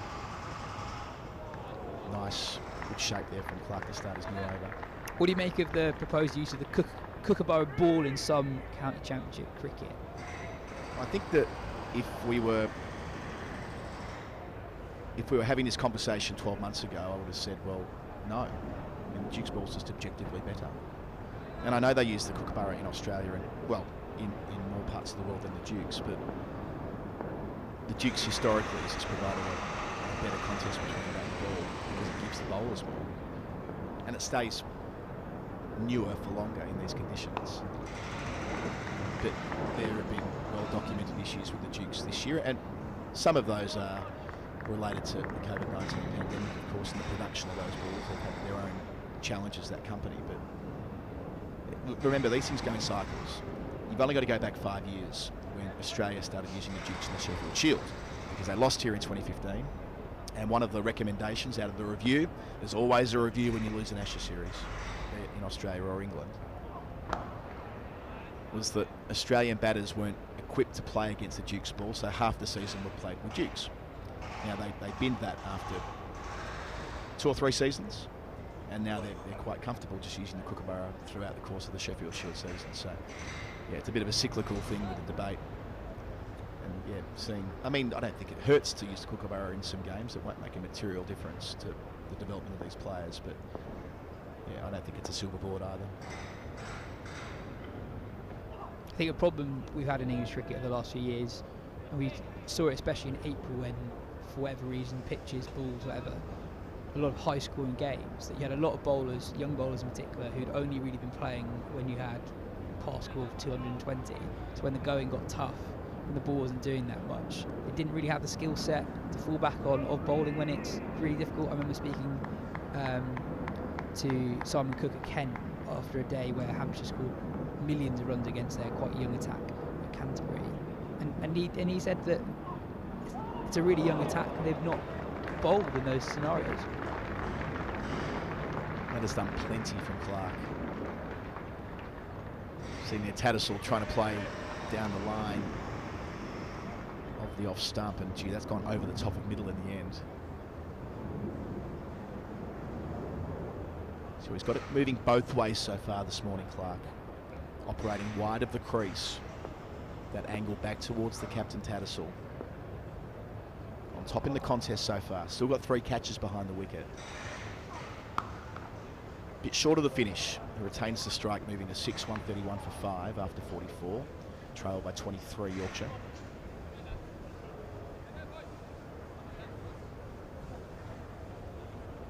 So I think the questions to answer are what's going to happen in April for teams that are bundled out early. What will be the composition of these tournaments, these mini tournaments that are played in August? The integrity of those tournaments, like can clubs decide to, for example, play in a rivalry round, 3 matches between each other. Those who get left out in the cold a bit with that, where there might not be quite so much demand.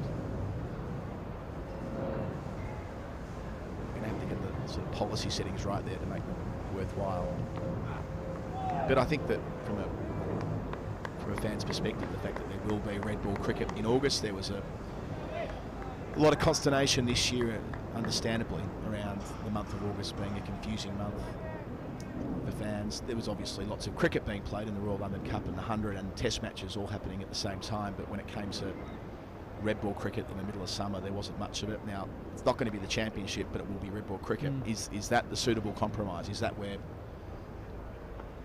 And we talk so often about there being too much cricket, but there were plenty of awkward gaps for individual counties where they actually went 2 or 3 weeks without playing a single game if they got knocked out in the early days of the Royal London.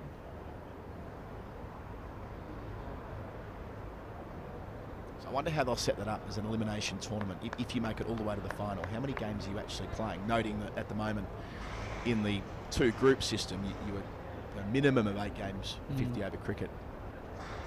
Yes, running alongside the 100, so the teams were compromised over the last 2 seasons, but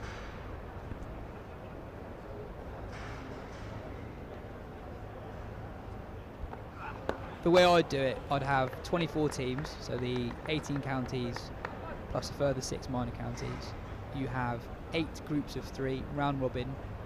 They all play each other, then straight into round of 16.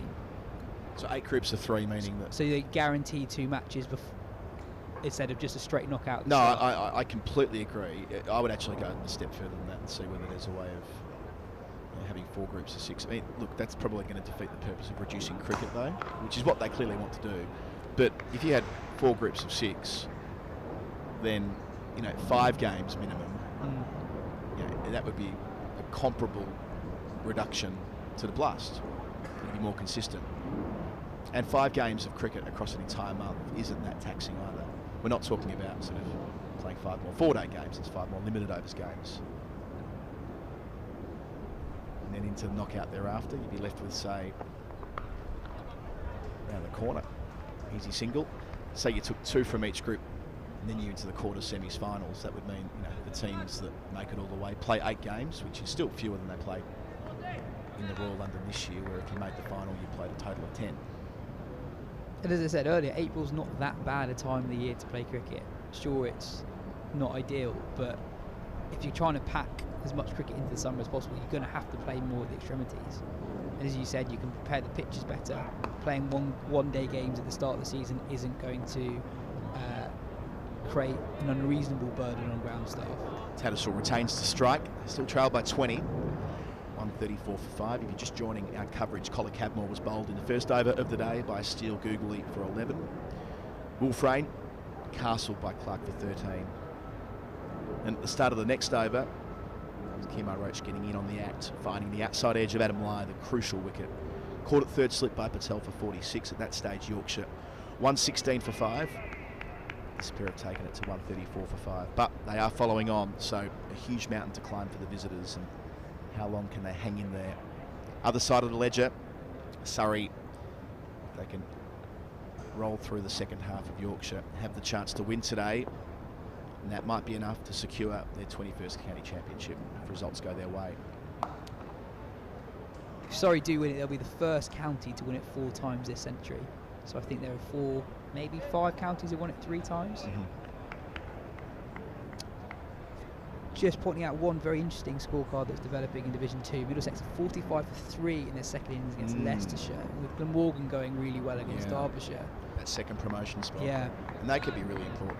Because remembering that where we're getting to here is that next year will be effectively status quo as far as the way the championship works. And getting into that 16 Premier Division 2 years from now, and if you are a club like Middlesex, they need to get promoted and they need to finish top 6 next year. I mean, it makes the next fortnight crucial for teams in Division 2, or for those who can get that second promotion spot, because if they don't get it this year, they can't get it the year after. They can't get to Division 1 the year after, that is, which will mean that they're only playing for 1 spot each year in the, I think they're calling it 2 Division 2s, something like that. My point being, the path to promotion is getting harder after this season. Worcester have completed an enormous victory over Notts, who look almost certain to go up. That's a quirk of next year, isn't it? In 2023, if you're in the second division, there will be no path to promotion in the entirety of the season. You're just playing for a trophy next year. And I guess avoiding going into Division 3. Well, I know there'll be 2 Division 2s, but I don't think there's going to be a Division 3. They're going to split them, aren't they? Or is it going to be literally a Division 3? I'll have to check that. I might have been misinformed.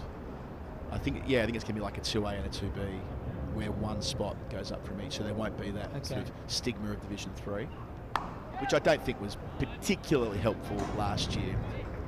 In a system that worked pretty well from my perspective, I thought that having 6 teams playing everyone in your group twice meant an elegant draw of 10, and then you go off and play your 4 games in September. I didn't have a particular problem with that. I think people loved it at the start of the season. It was really popular. It was exciting. Yeah, the issue was that where it came unstuck, I think, was Division 3, and there was just a sense that, well, this is so far after the Lord Mayor Show, what's the point?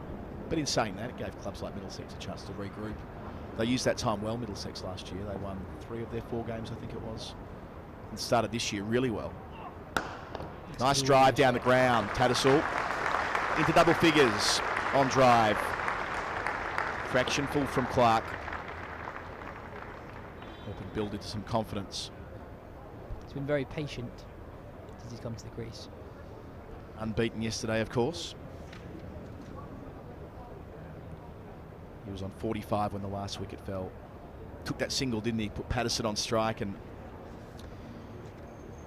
didn't have the wares to keep Overton away.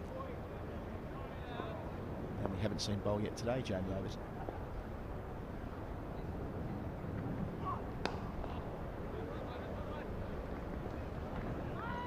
It's a pretty useful lever to pull at some point for Rory Burns.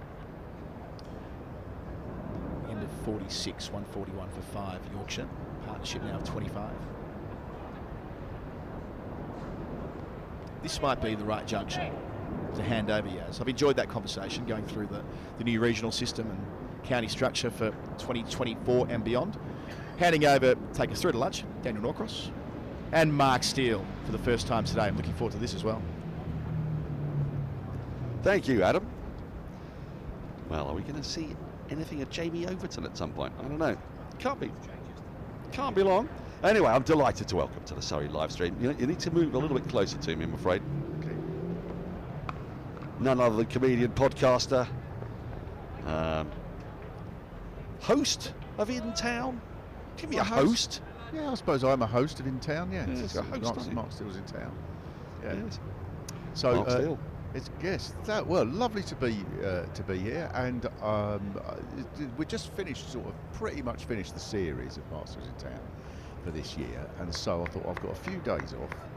I shall come and watch some county cricket, and in marvellous fashion.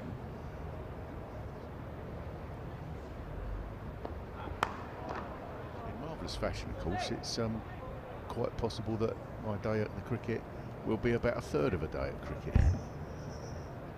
So this probably isn't quite the thing to say, but I'm hoping that Surrey don't win just yet. No, that isn't the thing to say. Not on the Surrey live stream, Mark. I'm hoping Surrey win, but can you give it half an hour, boys? I mean, they've been helping out by dropping the odd catch. Well, they have a little bit, and see, this is typical. That people need to understand. This is a safe place that I come to. It's one place I can be as biased as I like. But Mark is a Kent fan, so he is not filled with the same terrors that inhabit my life. The terror of Johnny Tattersall, a man who scored 180 not out against Surrey earlier this season, a man who defied Surrey in the first innings and looked like getting them past the follow-on target, you see. This is the marvellous thing about cricket. If the worst terror in your life is that Johnny Tattersall hangs around for 2.5 hours, that's not quite, you wouldn't quite make a sort of a horror film out of that. I'll tell you what I've saw. Do you know the Texas Chainsaw Massacre? And and the one with the creatures where they come and eat you if you make a sound. Zombies. Oh, no, that one. Yeah. Oh, yeah. Yeah, that's quite scary. But what really wakes me up at night is the prospect of Tattersall hanging around for 2.5 hours for a gritty 67 to play out for a draw. Well, you see, you can mock. But I woke up yesterday to the Sound of Radio 4's Today programme, with the sabre rattling of Vladimir Putin promising to rain down nuclear apocalypse. Yeah. And it really didn't touch the science as I was thinking about Johnny Tattersall.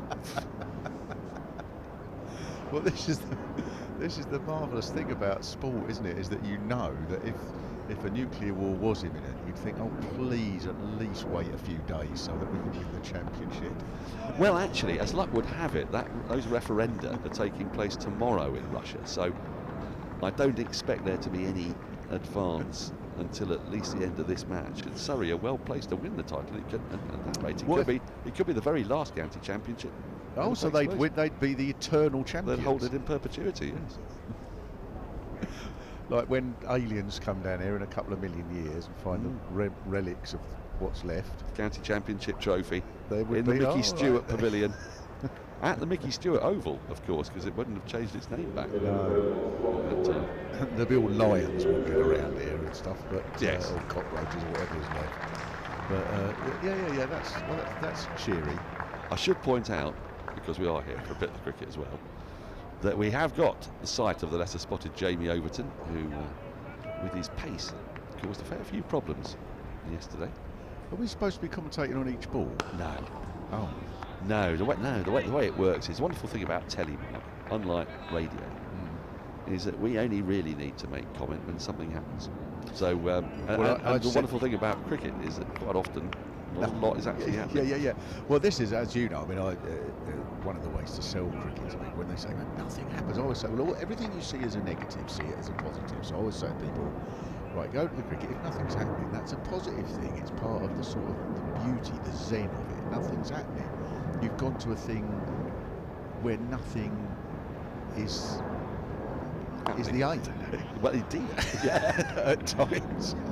Yes, well, in a life that's filled with so many achievable goals, whatever they may be, you know, to-do lists. I can't tell you how many to-do lists there are knocking around my house. Yeah. Phone calls that need to be made. Yeah. It's lovely to come here and watch, well, not so much Johnny Tattersall necessarily, but to watch a batter play out a fairly regulation back of a length ball into the offside for no run. When I was a Kent supporter, of course, and our constellations are in line at the moment, aren't they? Because we're both sort of wanting the same thing here, really. It's very much in Surrey's interest that Kent win today against Hampshire.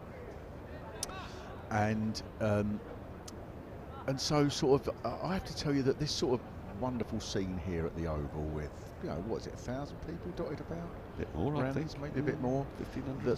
That is, like, compared to the scenes usually at Canterbury during a county match, this is Tokyo during the rush hour.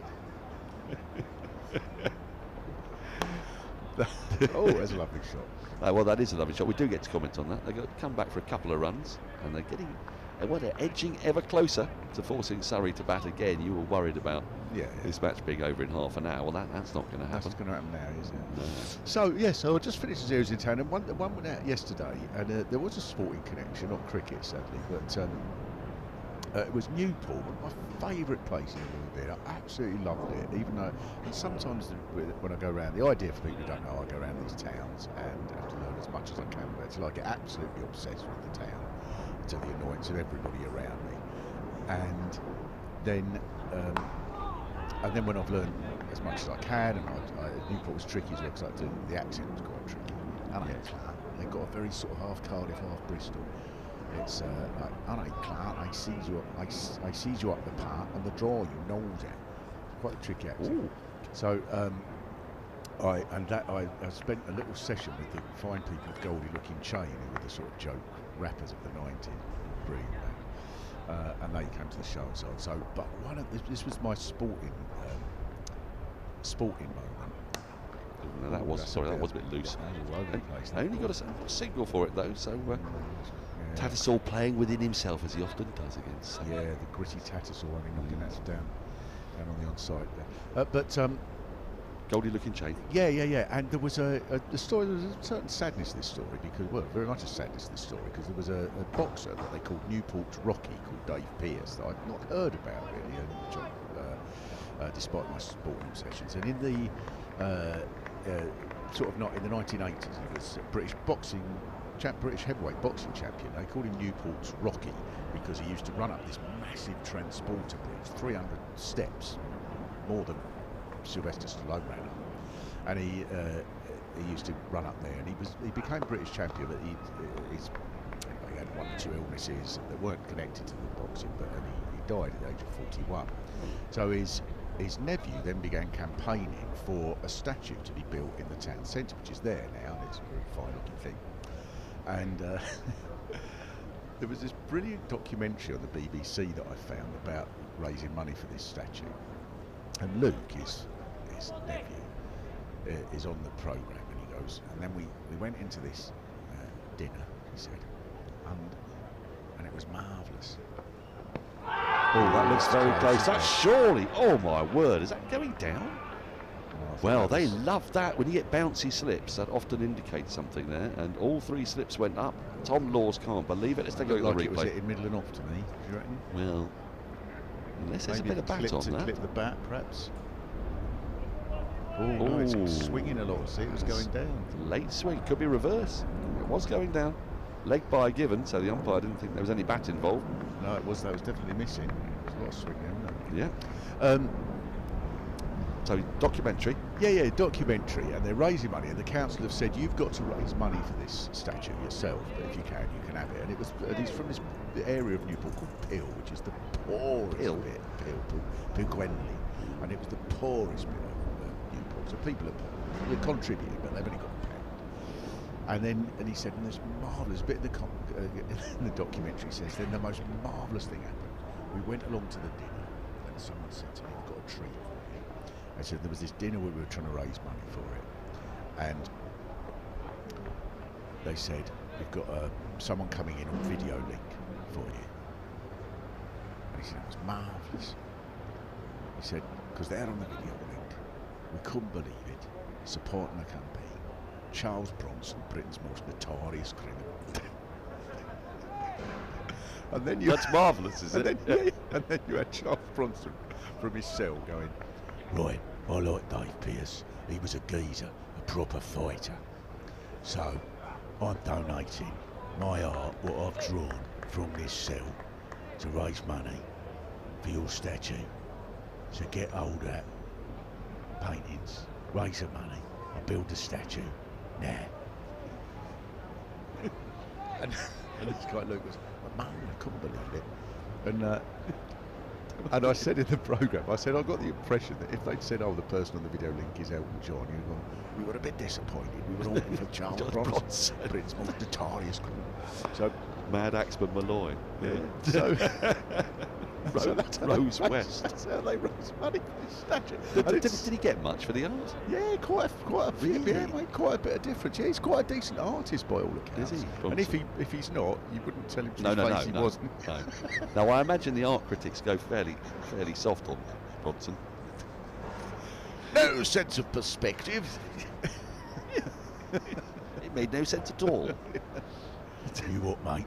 Trying too hard, I think. Yeah. So anyway, that was lovely. And then Luke came to the programme and he spoke very passionately in that stuff in the programme. And he came along with a boxer who I then become very interested in, and himself last Saturday fought for the British lightweight champion, a guy called Craig Woodruff. And it was a draw. So there's a rematch. Just have a little look at this. I think this was closer to. Ooh, that was quite close to off stump. Overton liked it, didn't he? And it's gone through very low to Foakes. Slips. Had hands on heads there as well. Maybe just little signs of the pitch starting to misbehave. You never know. Would you ever leave if you were a professional cricketer? Unless it was like 4 feet outside the stump, because just the sheer indignity of leaving it. Oh, I know. And then all the stumps clattering. Well, Nick Gubbins did that famously yesterday for Hampshire. Yeah.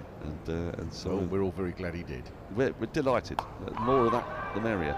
Now this has gone out towards deep square leg. It's marvellous being able to be completely biased, isn't it?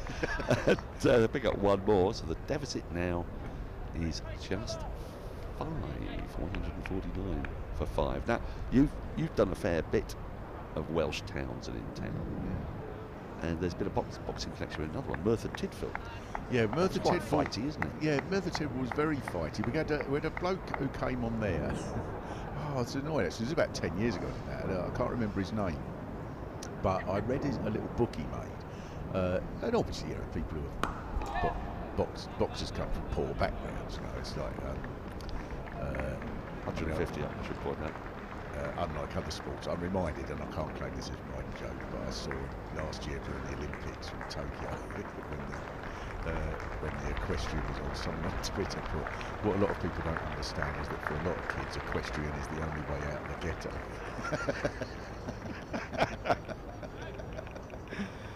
but boxing clearly is very, not just world class. Give it in! Oh, a low, strangled down the leg side, and that is the gritty Johnny Tattersall. He's gone in a fashion that, well, he'll be enormously upset with. All on the hip, just got a little bit big on him. He's gone to flick it. The umpire had no hesitation whatsoever in giving that out. Overton, his extra pace, has made the breakthrough. And for Surrey fans around the country, yes, you can breathe a sigh of relief. Johnny Tattersall is out. A man who has been a thorn in Surrey's side on so many occasions. Regulation catch for Ben Foakes. And Yorkshire, well, they're still in deficit, and they're now 6 down. Oof. Let's take a look at that again. Oh, it's a horrible way to go, that. It's so irritating. He will not understand how his luck has been so out there. He's probably got the tiniest little feather on that. You see, I've heard Simon Hughes, the analyst, Yozza, he gets quite annoyed when people say, oh, that's not a good delivery, he's been strangled down the leg side, because he maintains that he occasionally used to bowl that quite deliberately, because a batter is automatically flicks at it in just the same way. When a batter goes after a ball that's wide outside the off stump, they suck it into playing at it and get a little edge. Yeah, well, so he's doing it on purpose. Overton was doing it on purpose. Well, that I couldn't say, but Yozza believes it's a bit like a footballer who's sort of, oh, was it a cross or did it meant to go in? You know, when it floats over and it goes in, it's a bit like that. Yeah. But if you're quicker, you see, you get a better chance of getting that dismissal because you get a bit of extra bounce. Yeah, so the instinct to go, oh, I can turn that down the leg side for a single, or maybe even 4, then you're not quite quick enough, so you just brush it. Another wicket for Surrey. They need 4 more. 4 more. I should actually, at this point, give you a little update on what's happening at the AG spell. You'll want to know about this. I will want to know. It was 7 down last, we heard. It's still 7 down. Oh, no. James Fuller is digging in. He's unbeaten on 22. James Vince on 47.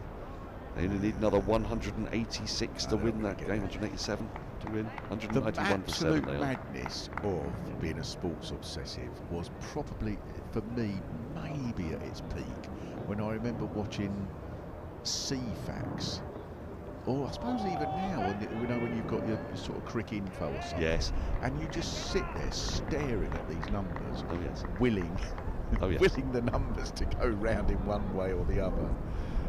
I did that. No, the wickets number's gone from 6 to 7, and that makes you, honestly, and other people in the house are going, oh, have you remembered to, don't forget the dustman or something, and you're, but you're thinking, oh, I don't care about that number's changed. Oh, now Jordan Thompson's got after that one there. He's got a thick inside edge. It's rolled up to mid-on, but you can see what the extra pace is doing here. This on the replay. A lot of swing. I would say that was a lot of swing. I think it might be reversing. We got the ball changed about 15 overs ago, and at the end of the 50th, Yorkshire 150 for 6. They're still 4 runs behind. We've got about 14 minutes to go until. Well, no, we haven't, because lunch is at 12:35 today. It's the craziest thing. It was 12:40 yesterday. Why is it 12:35? Because it's cricket. Because the cricket authorities absolutely love to change things for no reason. Today it's going to be at 12:38, and we've brought in a new rule that 1 over a day must be bowled backwards. The bowler must have his back to the wicket. That was a huge appeal for LBW to that one, but I don't think that was ever going to be given, as Don Bess was advancing some distance down the pitch. But it was a throaty appeal. You can say that's going down the leg side. Again, we're seeing quite prodigious swing now from both ends, from both Tom Laws and Jamie Overton. I want to take you back to Merthyr Tydfil, because we were talking about getting out of the equestrian ghetto. Yeah. Well, this bowler, this one boxer, and he wrote a lovely little book about his experiences. And it was lovely. It was just absolutely. I know it's such a cliche, but he was a lovely fellow. He was on one of the big throaty sort of Valleys accents. And I said to him, so I read your book about one night when you went up. There was about a whole load of you from the gym went up to London for this boxing tournament. All right, so you mentioned that in the book. And just went for this ball. And I said, I know. And I remember reading the bit where you got in a bit of a scrap the night before. We went to the pub, and I suppose we shouldn't have done, but we got in a bit of a scrap with some of the lads. This would have been in 1965 or something. None of us had ever been to London before. We were all a bit excited. He said, well, we got in a bit of a to-do, and then it was just a little scrap. And we went to the next pub along. We thought we better go somewhere else. Or Big Billy whatnot or something, whatever these names to me. He says to me, you done him good and proper. I said, I don't know, I give him a bit of a tap, but what makes you think? He says, I think you did him more than a tap, because you've still got his tooth in your wedged between your fingers. I looked out, I did as well, there he was. Oh, that was a night. And that's worth a tidful. Yeah, that is worth a tidful. Yes, it's an odd place, Merthyr Tydfil, because it's. There'll be a couple of runs here, and Hashim Amla leaves it quite wisely to Jordan Clark. 2 more to the total. Yorkshire now within, one of making Surrey bad again. 153 for 6 they've moved to. Yes, it's a place where it seems that sort of so many people have sort of fallen through the net, really, and they're in a bit of a mess. And then the other half of the town is sort of just the most beautiful people who are doing their utmost to sort of make sure that the other lot are all right. You made the rather outlandish claim, I thought, but I trust you because you'd know better than me, that it has the worst Tesco's in Britain. Yeah, so there was a guy. There was a guy. I'm not going to be able to repeat his exact words, but it was while we were doing the recording. There was this massive Tesco's there. Everything else seems to be shut. There's massive Tesco's, and this guy was shouting. It's the last ball of the over. Get over from Laws, getting a little bit of swing. 153 for 6 at the end of it. Yorkshire still 1 run behind. And normally people are very, people are really like the Newport one the other day. I was one in Paris since then, but done Salisbury, Nottingham, one of the other ones, Tring. Oh, marvellous place. I listened to your Tring one. Lots of stuffed animals. We'll come back to that. Oh, marvellous Tring. I loved Tring. And generally people are really up for it, and they're talking about the town. But Merthyr Tydfil people tend to have a drink, and this guy's shouting. I'm mentioning Tesco's, and he starts yelling. So you have a go at Tesco's? There's nothing wrong with our Tesco's, but there's a lot of swear words in the middle of it. There's nothing wrong with on and on like this until his mate's going, shut up, and you could shut up, and we have to. And normally, you sort of, if it was a normal show, you'd go, oh, right, well, I've got to deal with this, but I've got to try and record this programme, so I'm trying my absolute best to calm him down, but he's not having it. And how do you modify a man outraged at the traduction of his Tesco's? Exactly. Where is the handbook for that? Where is the self-help group for that? And he's not having it. Dad, I love that Tesco's. So in the end, I just thought, right. So I just went, do you know what, mate? You're right. I love the Tesco's as well. And he went, well, I eat it. Well, I don't think you were ever going to win with that guy. I was never going to win, and in the end his mate had to say, come on, mate, you're going to have to go. And this was about 1 o'clock in the afternoon? No, this was about 7 in the evening. And but it was, it was a bit... I don't want to make out that old place like that, because it was brilliant. It was really brilliant. But yes, it's not... the programme isn't normally like that. That's 1 out of 66 that we've done. As a mad cricket fan, though, are you not tempted, or maybe you are tempted, to make sure that you tick off your outgrounds, and even the ones that that are no longer there. So well, how about this for Hastings, frustrating? We did Nottingham in this series, and I went up there for an extra day to try and learn the accent, which I'm not sure I ever quite did.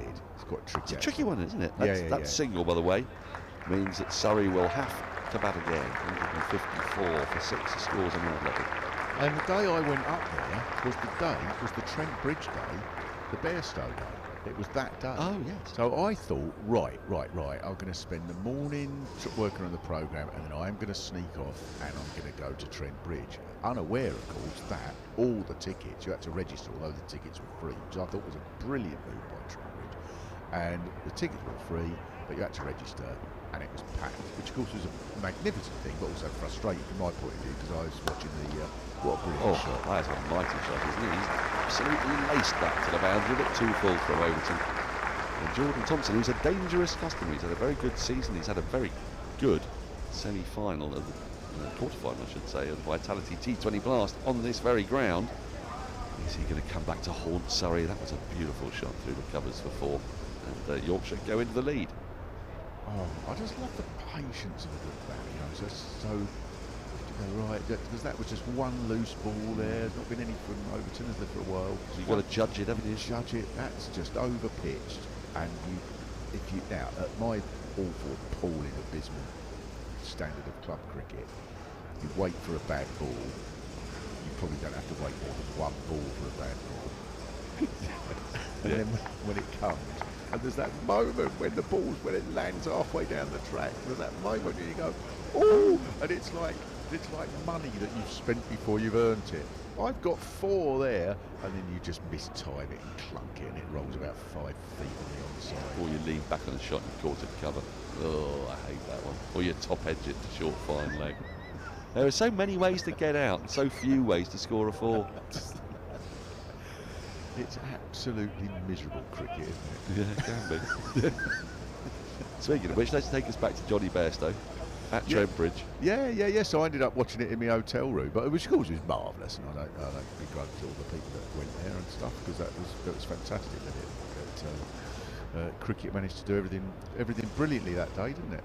Well, yes, and another one that you went to, which I thoroughly loved listening to, was it Linton and Lynmouth, which has got one of the most beautiful cricket grounds in the world. It's a stunning location. Absolutely beautiful ground. There's so many things about Linton Lynmouth here. So there's this wonderful sort of cricket ground that we the sea one side and the hills of North Devon on the other side.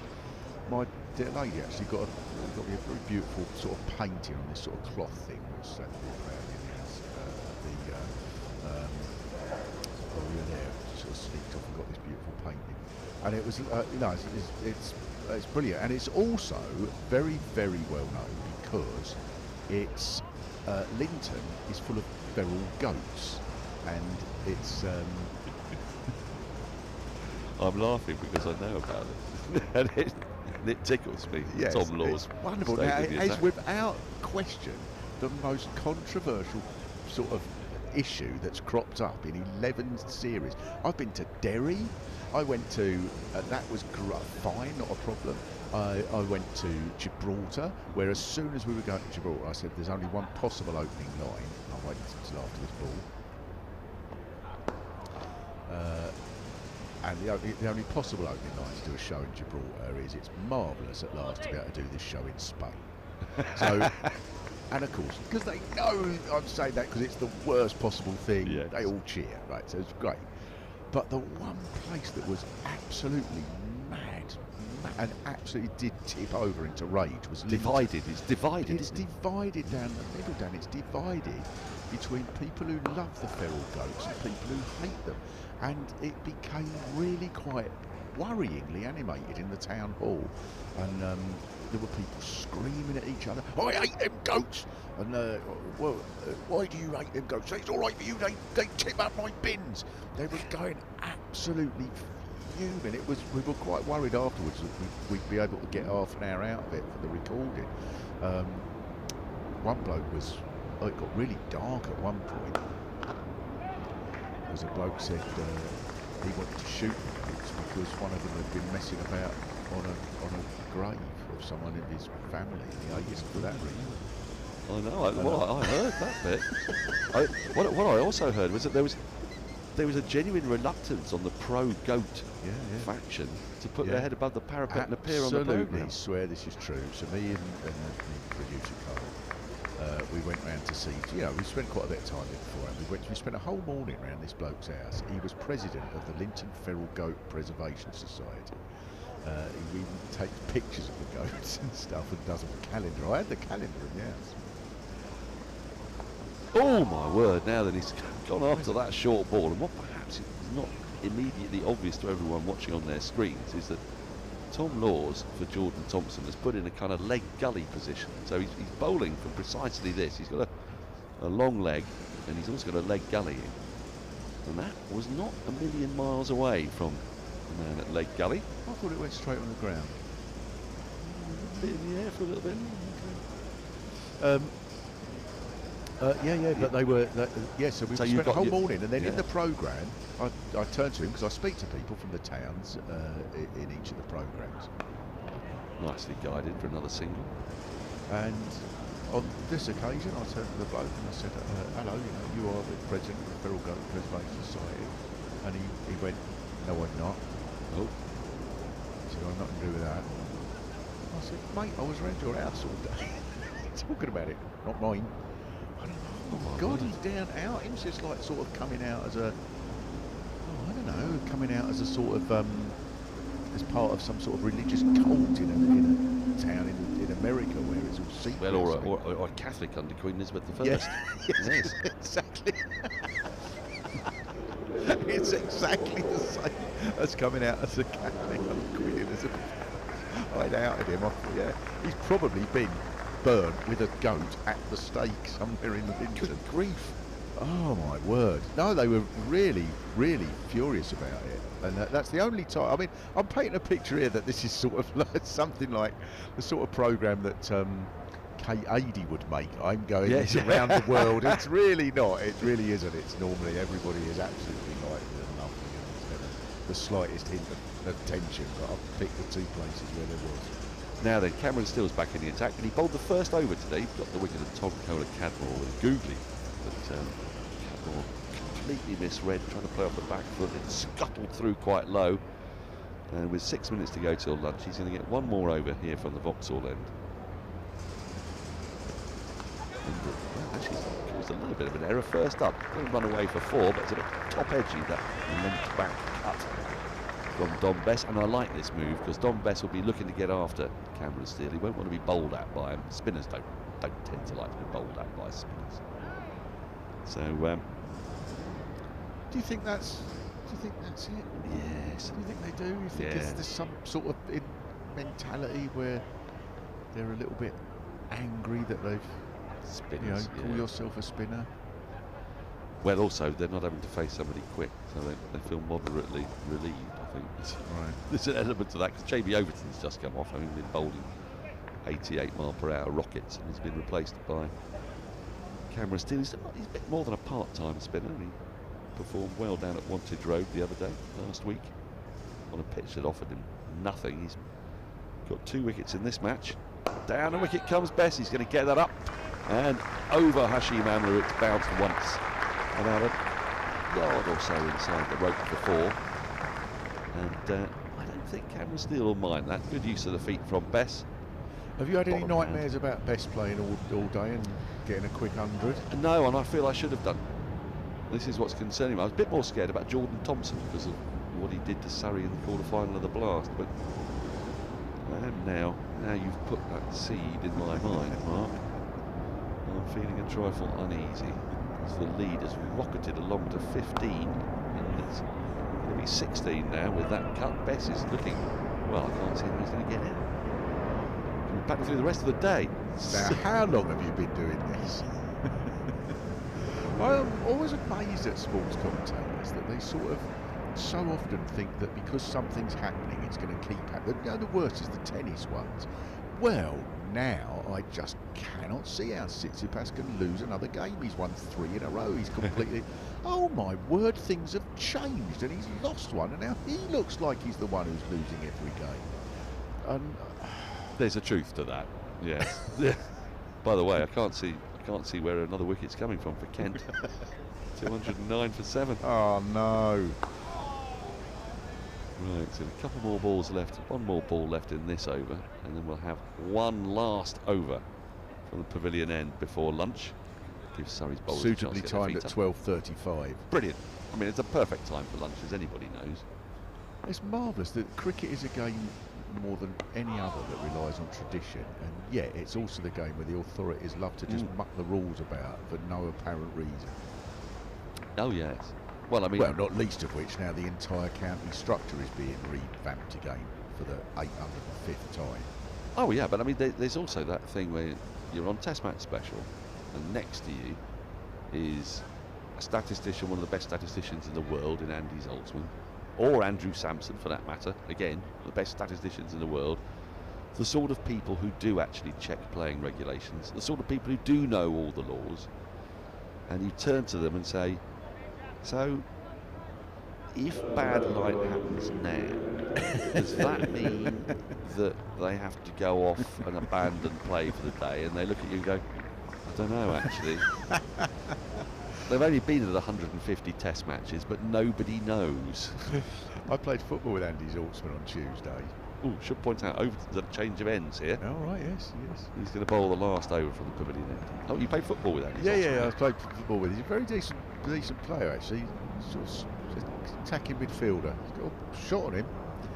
And but we were talking about this. He said he played a game of cricket in which his son was up the other end, and he ended up getting in a terrible pickle, and he was run out.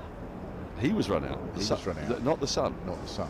Oh, so he didn't even sacrifice. Well, I think he probably would have liked to have done, but you know, the way it all turned out was that he was out. Right. And I think Andy's the sort of guy who'd sell his son down the river to keep his wicket. Well, now I said to him, now the thing is, I've played in my team where I've been batting at one end and my son Elliot was at the other end. And I seem to remember that we ended up in a state where and so I said to Andy, you're the best person in the world to ask this. At club cricket level, or indeed any cricket level, when a father and son have been batting together, is the circumstances of run-outs more likely than or less likely than when there are two people who aren't father and son batting at the wicket together? And I suspect he's probably been spending the last 2 days trying to see if there's any way of finding that out. Well, in first-class cricket, it can't happen too often. But brothers, I tell you, brothers would be interesting. And the War twins were terrible runners, weren't they? There's a tension about it. Yes, I mean, I think at club level, there's a tension about it. And he said, because you're sort of you're thinking about things that you probably shouldn't be thinking about. That's the thing. If it was just another, if it was just a teammate, you wouldn't be the tension of I don't want to run you out. All the you wouldn't be. You're just sort of oh God, is he? Oh, and then Andy said he really wanted his son to get off the mark, and he played quite a decent little shot and that sort of thing. He goes, oh, you deserve a run. You know that terrible feeling. But you deserve a run for that, so let's run for it, and then you get run out, don't you? Oh, half a peel there, but the ball's going down the leg side, and pick up. I suppose we're talking about a standard of cricket that is somewhat different to what we're watching here. Yes. I mean, I do think in the case of brothers, though, I mean, if I ever batted with my brothers, I'd be happy to run them out. I'd be quite deliberately trying to run them out. My father would have been a little bit different, because there's pocket money that comes into it. There's the likelihood of having to do the washing up for the next week and a half. And he was a head teacher as well, so he was very good at meting out punishment. He was the last man to use the cane in a state school. Made me hugely popular, that did. Really? Yes. What an honour. Well, an honour.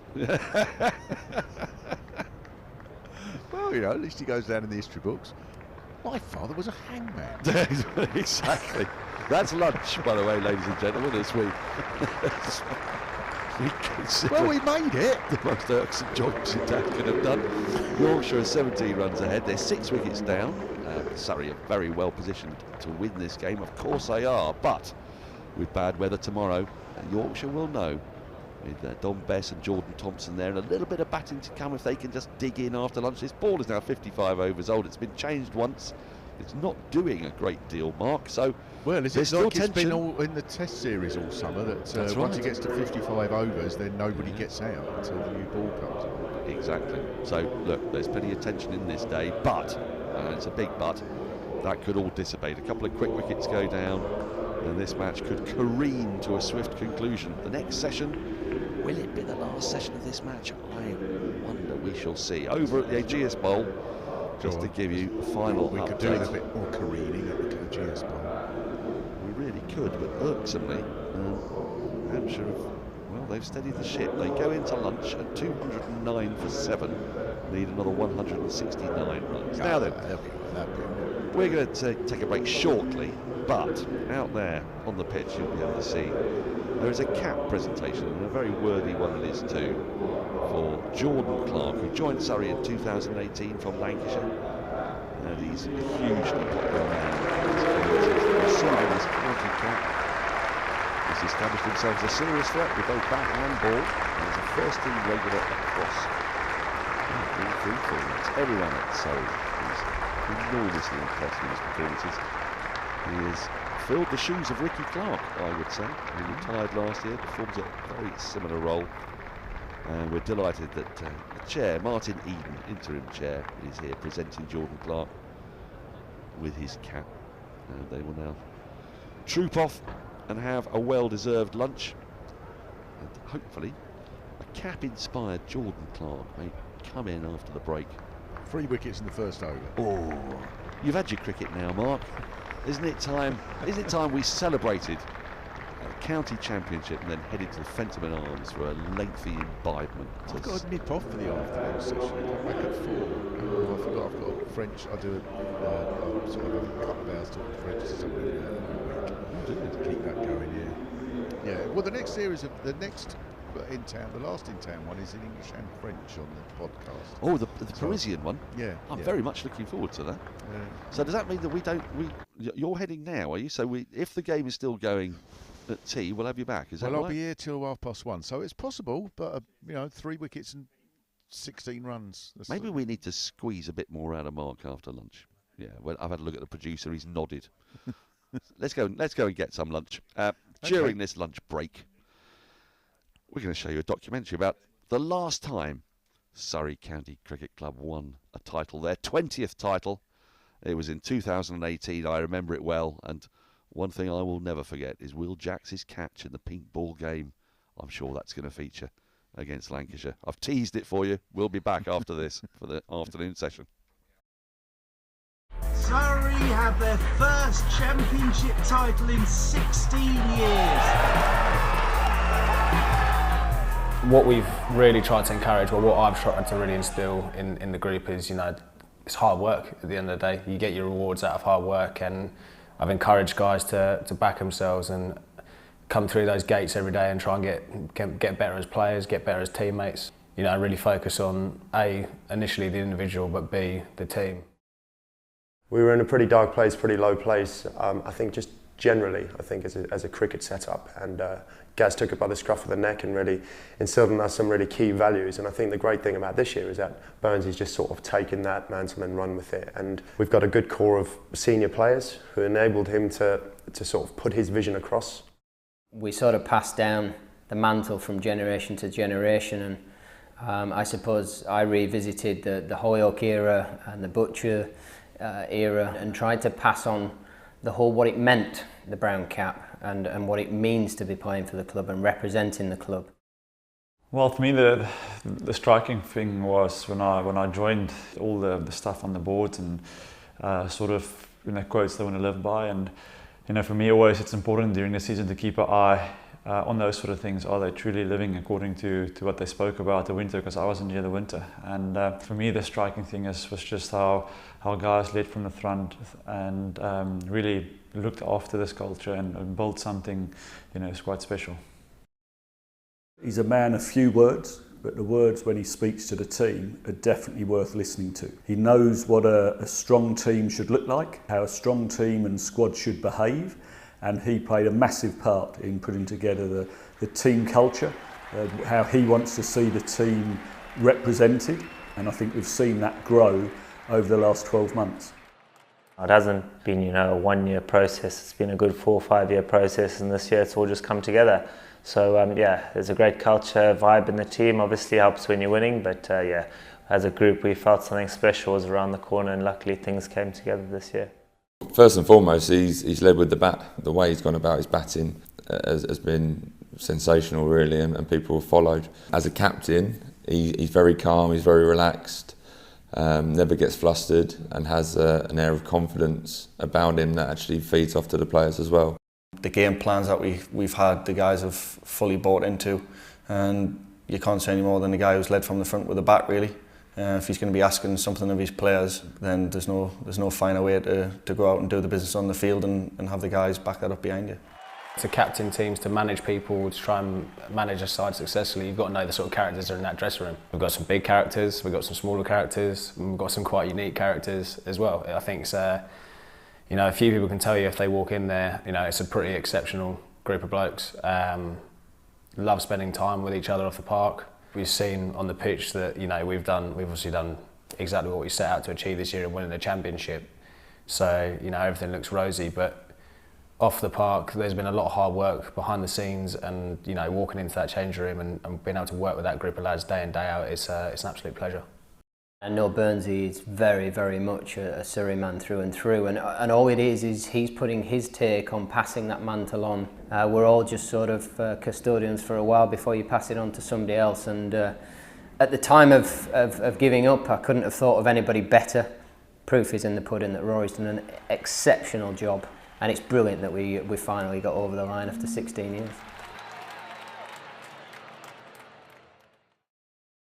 Surrey have their first championship title in 16 years.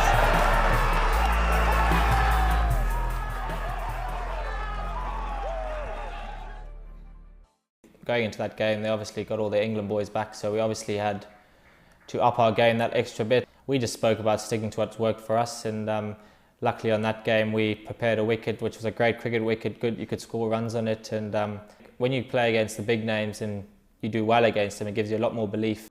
Oh, shout for LBW, gone! Sam Curran has got Joe Root for 14. I know it was only our 4th game, but we obviously came out on top, and that got the season up and running for us. I just remember, I think we were 60 odd for 4 and what looked like a pretty green wicket at the time. I didn't try to change anything that I do, I tried to play exactly the same way, and then luckily I scrambled my way up to 30. And then just found a bit of rhythm, got a few away, and then next thing I know I found myself on 150 odd, which was nice. Ollie Pope, the way he's taken to county cricket, just goes about his business, immensely talented, has an air of arrogance about him when he bats, which is good because he's not like that as a person, and just the way he batted to give us a decent score. Junior does what Junior's been doing since he's come onto the county scene. Immense pace, good swing, and he deserved it because a couple of games before that he hadn't probably got the wickets he would have wanted, having bowled well, but he definitely got his rewards during that game. And everyone knows with Verds that he can pretty much spin it on glass, and to get the England captain like that, he's going to remember that one for many years to come. That Yorkshire game was an important one. I think that it was a tough game. It was weather involved in the game and things like that. And when I got my chance in the second innings, managed to get Root out and get a couple of other wickets, and it was a good game. Joe Root in Yorkshire, it was just a wonderful bit of bowling, and Amar Verdi I think has been a breath of fresh air through the course of the season. He's just been wonderful with ball in hand, and that day was just tremendous. And alongside that, of course, that was kind of the breakthrough for Sam Curran as well, the fact that he got 10 in the game as well and dismantled a number of really high class internationals. But it was a wonderful win, and actually I think we saw the championship in the making with that win against Yorkshire. Yeah, Guildford's been a tough place in recent times. Going back in time, we had a pretty good record, but for too many years, we weren't good enough there. And against Somerset, we battled well. We were ahead early. It wasn't straightforward. And then they were battling and trying to fight to avoid defeat. Bowls. Oh, big shot for LBW given. That is a lovely bit of bowling from Ryan Patel. But then Ryan Patel, I mean, he's quite incredible. Was it 6 for 5 in whatever it was, 9, 10, 11 balls or whatever? Is something, without being rude to him, I doubt he will repeat. I hope he does, but I doubt he'll repeat. But just sat there watching it, it all happened so quickly, and that changed the game to allow us to go on and win well. It was just one of those that everything sort of went his way. There was no player misses, everything was just nicked. And yeah, it was awesome to watch. I was lucky enough to have a pretty good seat because I was obviously keeping in that game. And yeah, it was pretty special to watch. I've never really seen anything like it. Patel into Leeds, picks up for LBW. Give it! 5 for Ryan Patel. What an extraordinary performance by this young all-rounder. 5 wickets in the space of 11 balls. In the history of the game, nobody has got to 5 wickets quicker than Ryan Patel. 6 wickets in all in that spell. And, you know, the first-class game has been going on for such a period of time. And for Ryan Patel to achieve that in a game at Guildford, to be the quickest man to 5 wickets is incredible. Yeah, that Scarborough one, to the mentality we showed in that, in chasing that down, winning the game from behind the way you were at the halfway stage. You know, it's very pleasing. That game was set up by the bowlers. That third innings was quite exceptional from them. I hadn't played in Scarborough for a number of years leading up to that point, but always kind of knew that was, you know, it's obviously Yorkshire's second home. They seem to regard that as a bit of a fortress. I think any time you can go there and put in a performance, it's going to be quite defining. First time ever at Scarborough, I heard a lot about Scarborough. You know, there was a lot of talk about the pace, the bounce of the wicket. So yeah, it was amazing for me to go down there, beautiful by the seaside. Like the entire season, you know, the bowlers came to the party. I was quite lucky to get the wickets. You know, but I can just thank the bowling unit for that. Winning games from behind and winning games from all positions was something we spoke about, but you know, once you've done it, it then breeds that confidence. So, you know, that third evening where, you know, myself and Rocky managed to set ourselves a good platform, and the way we knocked that off, I think we did it 4 down. That was pretty exceptional, yeah. Anyone who was there to witness that game, I think really believed, or we certainly started to truly believe that we could be champions, or certainly go on a run and allow ourselves to put ourselves in position to be champions, and that game was a defining moment. My batting had always been sort of, you know, the major side of my game when I started out as a youngster, and I just sort of bowled a bit. To get 100 up at Notts, it was my first one I think since 2012. I suppose something that we needed. We'd already got plenty of runs, but it was just a case of if we can keep going, get a few more runs, and it gave us something to bowl at, which obviously helped to get us the win. He gets better as he gets older. He's like Benjamin Button. I reckon by the time he's 85, Ricky Clark will be the world's greatest cricketer. I think he'll still be playing as well. But joking aside, I've been lucky enough to sort of see Ricky go through to where he is now as the young, incredibly talented player that then went off to Warwickshire and sort of learnt his trade at Warwickshire and came back here and just bowling wise, the bloke has been outstanding. I think we look at Mornay obviously and Sam and Tom and Jay, but really Ricky's been the one that sort of set the benchmark, I think. The Lancashire game here at the Oval, when we won by 5 runs, was a massive win for all kinds of reasons. We already knew that Somerset had won, and therefore if we didn't win that game, the gap became that much smaller, knowing that we had to go to Taunton with 2 games to go. For me, that was the greatest game of the championship so far. It was really hard work with the pink ball, and you know, in the context of winning the Champo for us, you know, that win was very crucial. And yeah, got the new ball, man. I sort of had a sneaky feeling once we took the new ball that, you know, with the harder seam, that if I can get the ball in the right area consistently, you know, with the tail in, that I was in with a chance. But fantastic catch there by Jaxie, and you know, a lot of emotions on and off the field. Morkel coming in over the wicket to Parkinson on 7.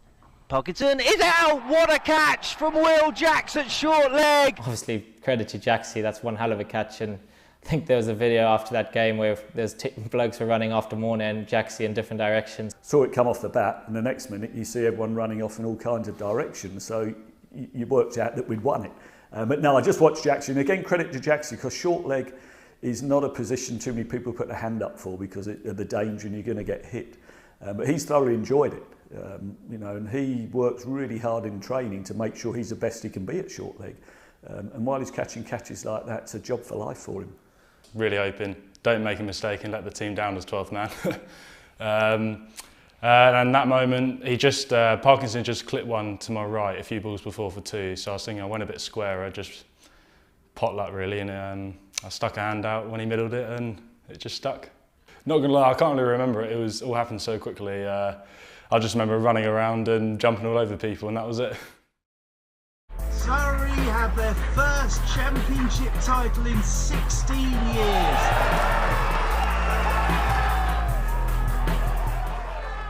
It's been an excellent summer, excellent year. At the start of the season, did I expect Sam Curran and Ollie Pope to be playing Test cricket? Probably not. I knew they'd both play. It was just a question of when. Sam Curran, whenever he's tested at a level above, he always performs. We saw that when he was a schoolboy making his debut here in 2020 in front of a full house.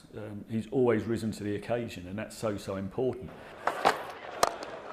Well, that's a way to go to your first half century in Test match cricket. If someone told me at the end of the summer I'd have played 5 tests, I would have chopped their hand off or anything. I literally didn't expect anything like that to happen at the start of the summer. My main aim was just obviously Surrey stuff and keep trying to contribute to winning games for Surrey. And luckily enough, I got my debut at Headingley, which maybe a bit unexpected. Obviously went okay, and then started well versus India at Edgbaston. That gave me huge confidence going into the series. You know, there's a reason why we voted for Sam as the man of the series.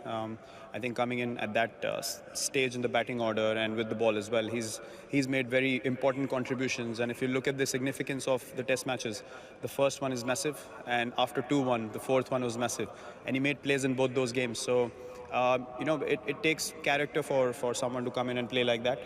So he deserves the award that he got. Sam's performed so well this year. And I'm glad he's shown off to the world and how good he actually is. It's just the start and a lot of hard work to be done, but I'm glad he's almost earned himself that right to have a decent run in the side now. He obviously got left out in one of the Test matches and then came back in the next one and put in a man of the match performance, and then reaped the rewards of the man of the series. So that just shows that he might get knocked down, but he'll come back even stronger, and I think that's exactly the same as pretty much everyone in that change room downstairs. Everyone puts in, week out, and no matter what they're going through, they'll put it all on the park.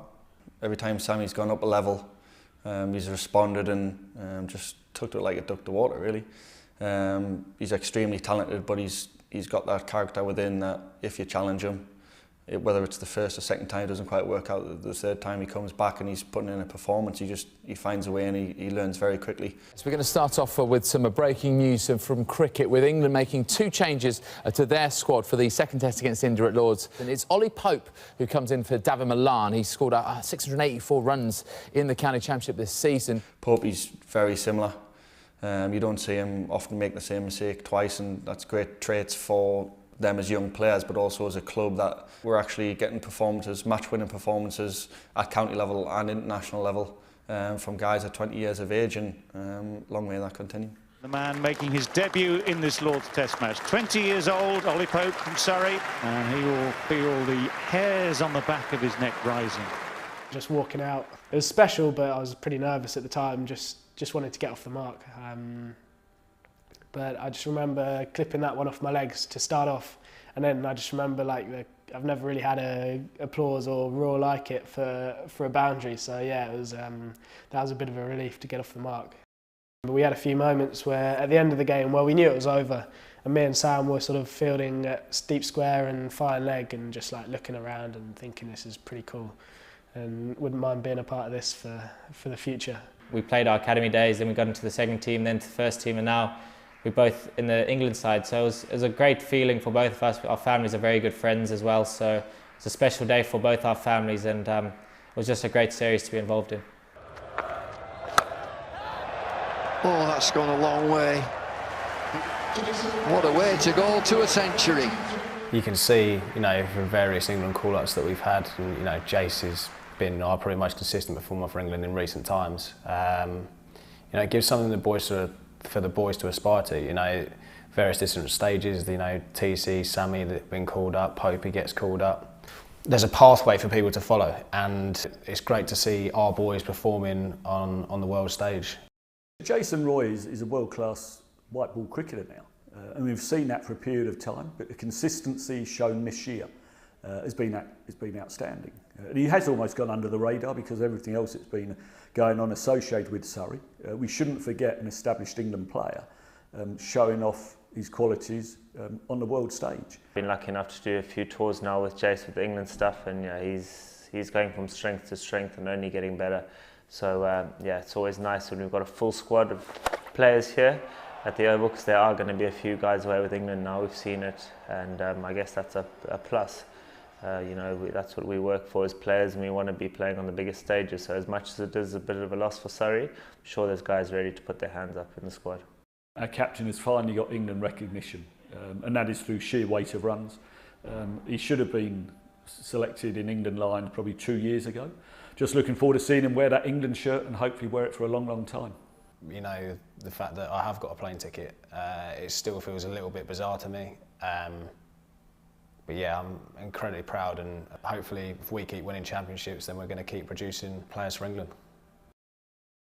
Surrey have their first championship title in 16 years.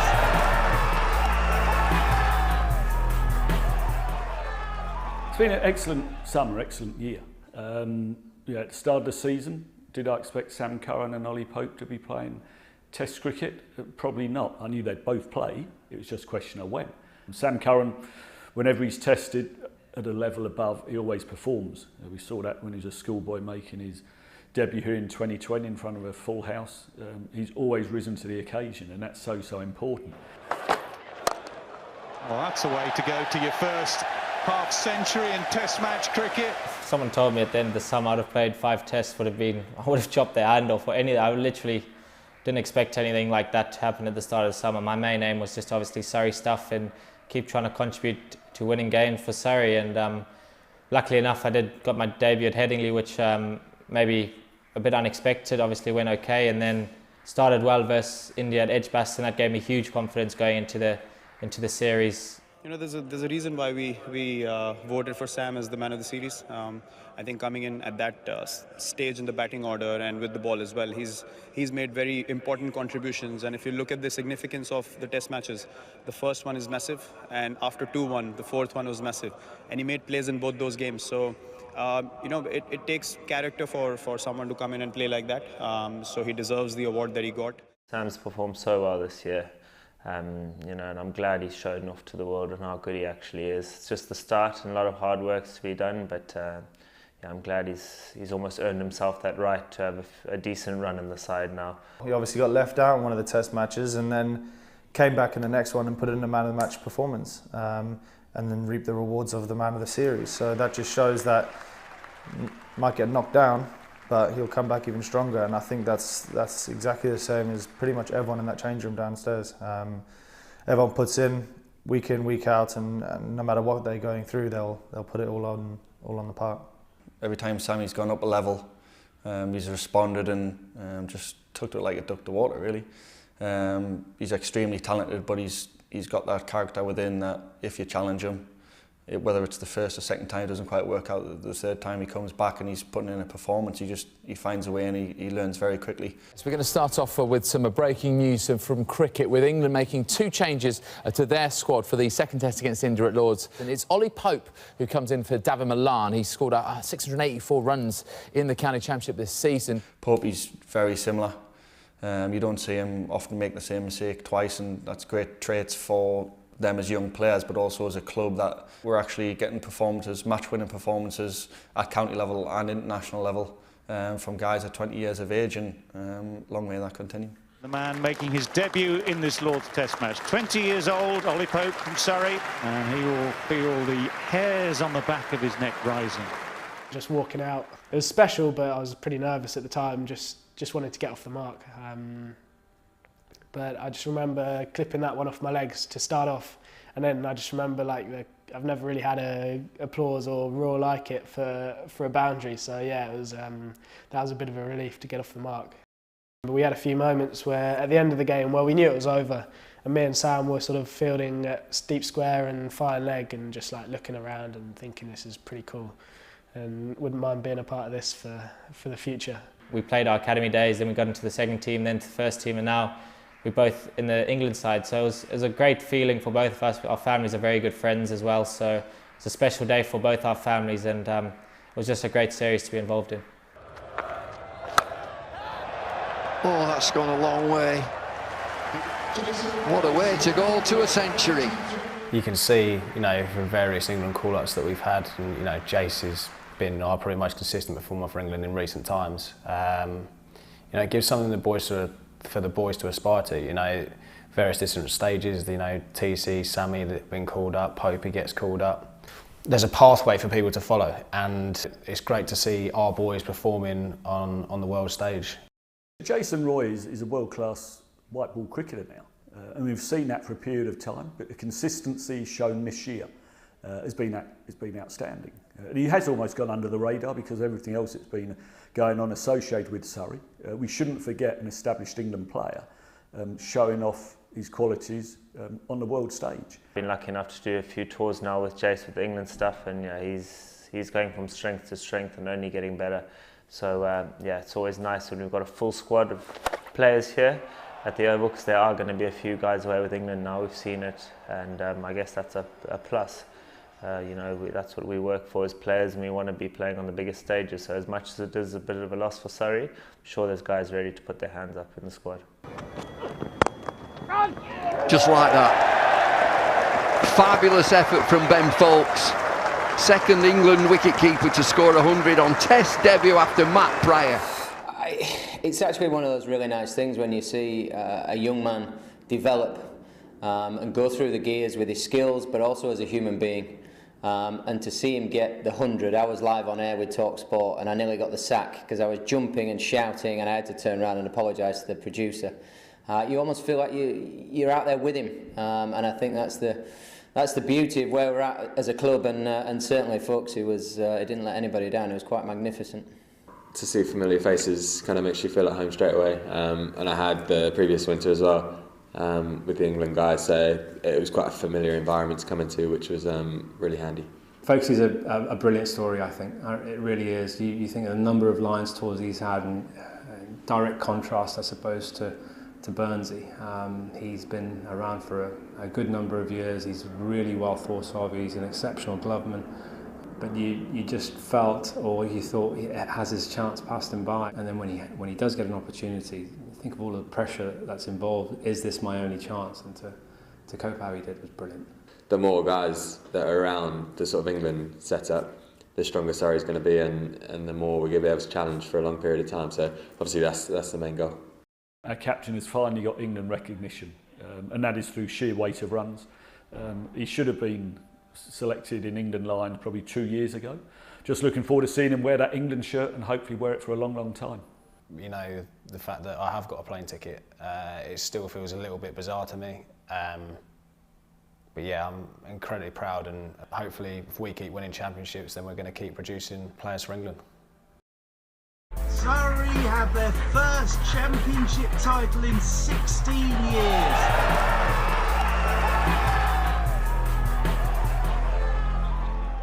Pennington has bowled his socks off, and he's in again to Mornay Morkel, who does hit it round the corner, and that is the winning runs, and that is Surrey's first championship since 2002, their 20th overall. You can see what it means to them. Once again we were behind in that game, Worcester playing some very good cricket, and to get over the line again was just incredibly pleasing. I couldn't watch a great deal of it. I was actually, if you look back at that footage, I think I came out quite late because I was actually on the physio bed trying to preoccupy myself with all sorts, just to not actually take in what was going on, drinking coffee, pacing up and down, and just sort of sitting, trying to keep myself slightly disinterested, but interested obviously in what was going on out there, because we're on the verge of doing what we set out to achieve, and then to achieve it, it was quite a surreal feeling, yeah. Even though we had a little hiccup just shy of when the two oldies, or the two tall lads I should call them, in Mornay and Ricky, had that little partnership, but I wasn't worried. By then I knew we were winning the championship. We wanted to win it at Worcester, we wanted to win it with a one game, and that's eventually what we did. But when Mornay showed all his qualities as a batsman, he's always wanted to be Matthew Hayden, and that's a Matthew Hayden shot, so it was a massive, massive moment. There's a great picture and video of the three coaches, Diver and Vikram, and then myself sat on a bench, and that moment we all jump up, and then the lads to our left. All the hard work, all the emotion came out, and a lot of hard work which started a long time ago was rewarded with that moment. It was brilliant, you know. It's just all the cases, you know, talk about experience, you know, those sort of situations I've been in many times before, and it's just a case of just keeping you calm, what will be, trusting your processes, and, you know, wait for the bad ball, so to speak. So I felt relatively confident. Then we lost a couple of wickets, and, you know, I was like, well, is this not going to be the day? Do we have to wait another week? And then when Mornay pulled it to the boundary, you know, just to be out there in the middle, being a Surrey lad from under 9, you know, it was a very special feeling, and one I remember and cherish for a long time to come. I'm always glad anytime I don't have to walk out and bat. But yeah, I think it was almost fitting, wasn't it, the contribution he had made up until that point to get us over the line in the championship, you know, 50 odd wickets at 13, whatever the crazy stats were. I think it was almost fitting that he hit the winning runs. I think he's been pretty open in terms of, before coming here, one of his ambitions is to get a first-class 100. And you know, on some of the shots and some of the performances we've seen from him at the bat, I wouldn't put it past him. You know, he's that sort of character. So for him to be able to get the winning runs and me to quite firmly stay up in that dressing room, yes, getting some pad rash, but very nervous nevertheless. I was very glad he clipped it off the hip before.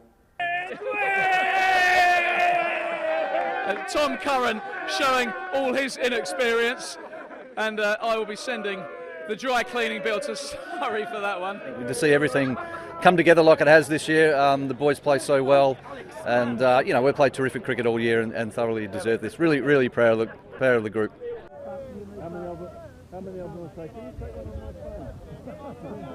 And Essex close on 197 for 2, leading champion Surrey County Cricket Club by 130 runs. It's been an absolutely sensational day for the visitors. A game of cricket's come down to 1 wicket, having been bowled out for 67 in the first innings, to then have a 410-run deficit. I think I've spoken a couple of times in this about, you know, where we were in different situations and that sort of thing, and being behind the 8 ball. I think that's about as far behind the 8 ball as you can find yourself, and to almost get ourselves over the line, and, you know, the way the boys ran in to try and make that happen that final afternoon. I've praised them all year. That bowling group's been pretty exceptional. Obviously, the first innings didn't go to plan, and I think sometimes you come up against good teams where conditions kind of favour their bowlers. But yeah, I think to bounce back the way we did, because I guess that's one thing, when you're confident and you've won the league already, that's probably the best time to do it. But to have such a big deficit and not kind of think, oh, the game's up, we've won the league, throw in the towel, shows where the group's at in terms of always wanting to stretch themselves and win every game possible regardless. The fact that we were so far behind the game after that first innings, you almost have no right to even compete in the game. But to sort of claw our way back slowly, almost to the point where we're actually challenging for the game, speaks volumes for all of that group. It has been a quite glorious game of 4-day cricket. Obviously, we're going to have the expectations next year where everyone's going to be like, oh, the champions, they expect them to do well. But obviously, we've got to keep our heads down and keep hitting those hours in the nets and in the gym, and making sure we're as fit as we can be for coming into April next year. Winning trophies for this club means a lot to the players, and I've got no doubt that when they walk onto the field, they'll give 100%. But for me, it's just a matter of, you know, having that mental freshness, having that hunger to go out and, you know, replicate the same we did this season by taking runs, going that extra mile on the field with the ball, and, you know, fighting for every inch. It's just all about improving. How can each individual improve themselves? Fitness has always been good. Can you be fitter? Strength is always important in cricket. Can you be stronger? Can you add a different shot to your game? Can you create a different ball, or have a ball that you're confident with bowling? You know, just trying to improve the best you can. the willingness to improve everyone everyone has to have that hunger. Not just the players, but the coaches, the background staff, everyone in the club needs to have that hunger. I wouldn't like to see too much change, I don't think, in the training patterns and whatever, but I think whatever we've been doing seems to be working. We've prepared well, and that's been a key to our success. So, you know, one thing that we can take from this is almost the confidence that we've done it. Now we go and do it again. It didn't just happen. You know, yes, there's planning, there's hard work, and then delivering the skills which your players have done. But once you've won once, you want to win again. That's the important thing. So if you're going to be successful, you have to work and work and work and try and improve on what you've done previously. So you can almost say the easiest part is winning the first championship. The hardest will be repeating it again next year. I think that the first thing is the realisation that good teams win a championship, great teams win a lot of championships. So I guess if the players can ask themselves that question, you know, do we just want to be a good team or do we want to be remembered as a great team? I think we've made it pretty clear. We're obviously unbelievably happy with what we've done this year, and being champions is an unbelievable feeling, but we're also making it very clear to us as individuals and as a team that this is just the start of hopefully something very special.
Welcome back to the Kia Oval for the second session of the third day between Surrey and Yorkshire.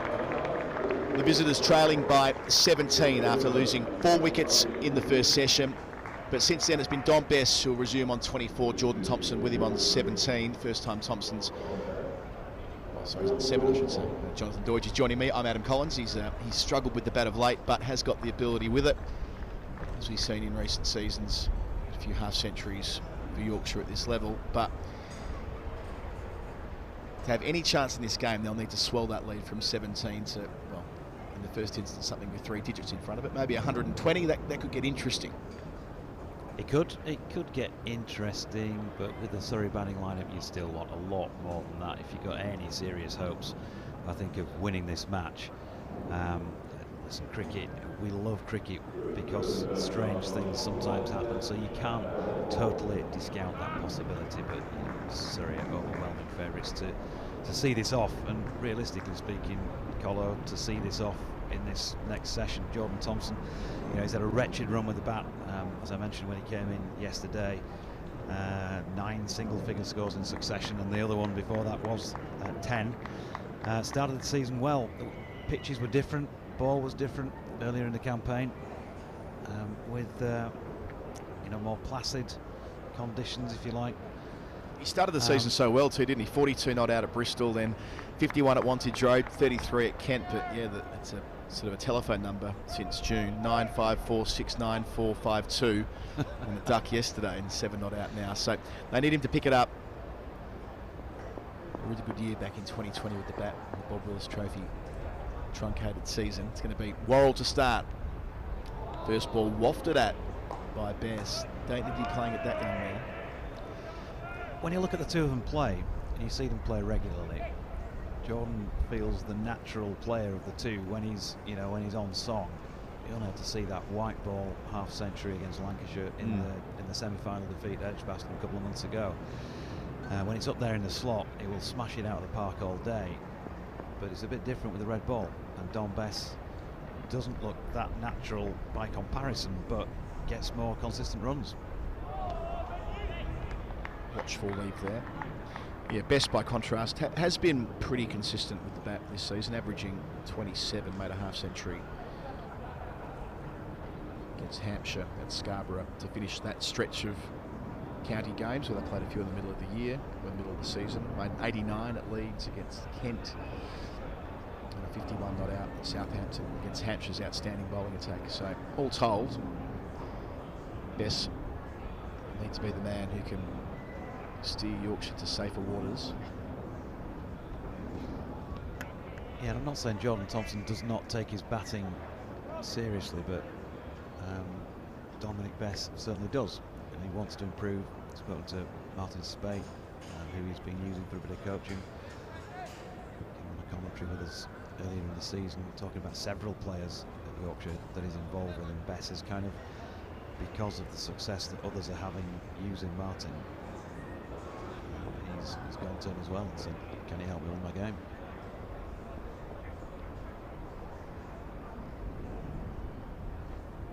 When you think about Don Bess when he first got picked for England, he's a 20-year-old.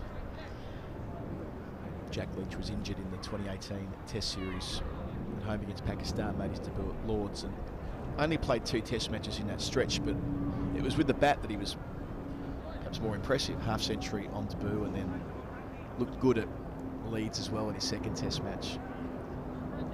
He's been used spasmodically since, played 14 Test matches all up, but he's shown enough with the blade to think that over time he could mature into a number 7.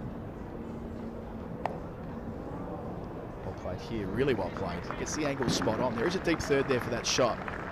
The Bess placed it wide of third slip, through about 5th slip down towards the Peter May stand. First runs of the session. Yeah, he's got a few shots, which is why he scores the runs that he does. He's particularly strong through the square on the offside, through point, backward of point, that area. Tends to be square drive type material, can cut, and he just laid his bat on that, didn't he? Just used the pace of the ball, lovely stuff. I say the Peter May stand, that's where the Loch Laker was, now the Galadari stand, I should get that right. Just reflexively say Peter May when it goes to that side of the ground. Played again, that's in that direction. Places it square for 2. Now we got case in point, just a little bit of width outside off stump. They'll milk that. End of the over, 56 gone. First after lunch, 177 for 6. So they now lead by 23. Yeah, the reason I use that 120-ish figure is that it enters into sort of nasty 4th innings chase territory if Surrey were to lose early wickets, knowing that the championship might be within touching distance by that stage if Hampshire do lose the last 3 wickets, noting that Vince and Fuller are batting quite nicely together down at the Rose Bowl. But if it turns out that Hampshire do get defeated, then Surrey might be in a position where what they do here will dictate whether they lift the trophy or not. High stakes. Look, I think if Yorkshire were 120 in front, they might take a wicket or 2, but you'd kind of want the drill that's been going on down there to be out there on the pitch in that few minutes in between innings to break things up a bit, and that would make it more interesting. But it's played really well here, hasn't it? It's a good cricket pitch. There's definitely been something in it for the seamers, but if you're prepared to show patience, then you will score runs. Out through cover off the back foot, Thompson gets a single.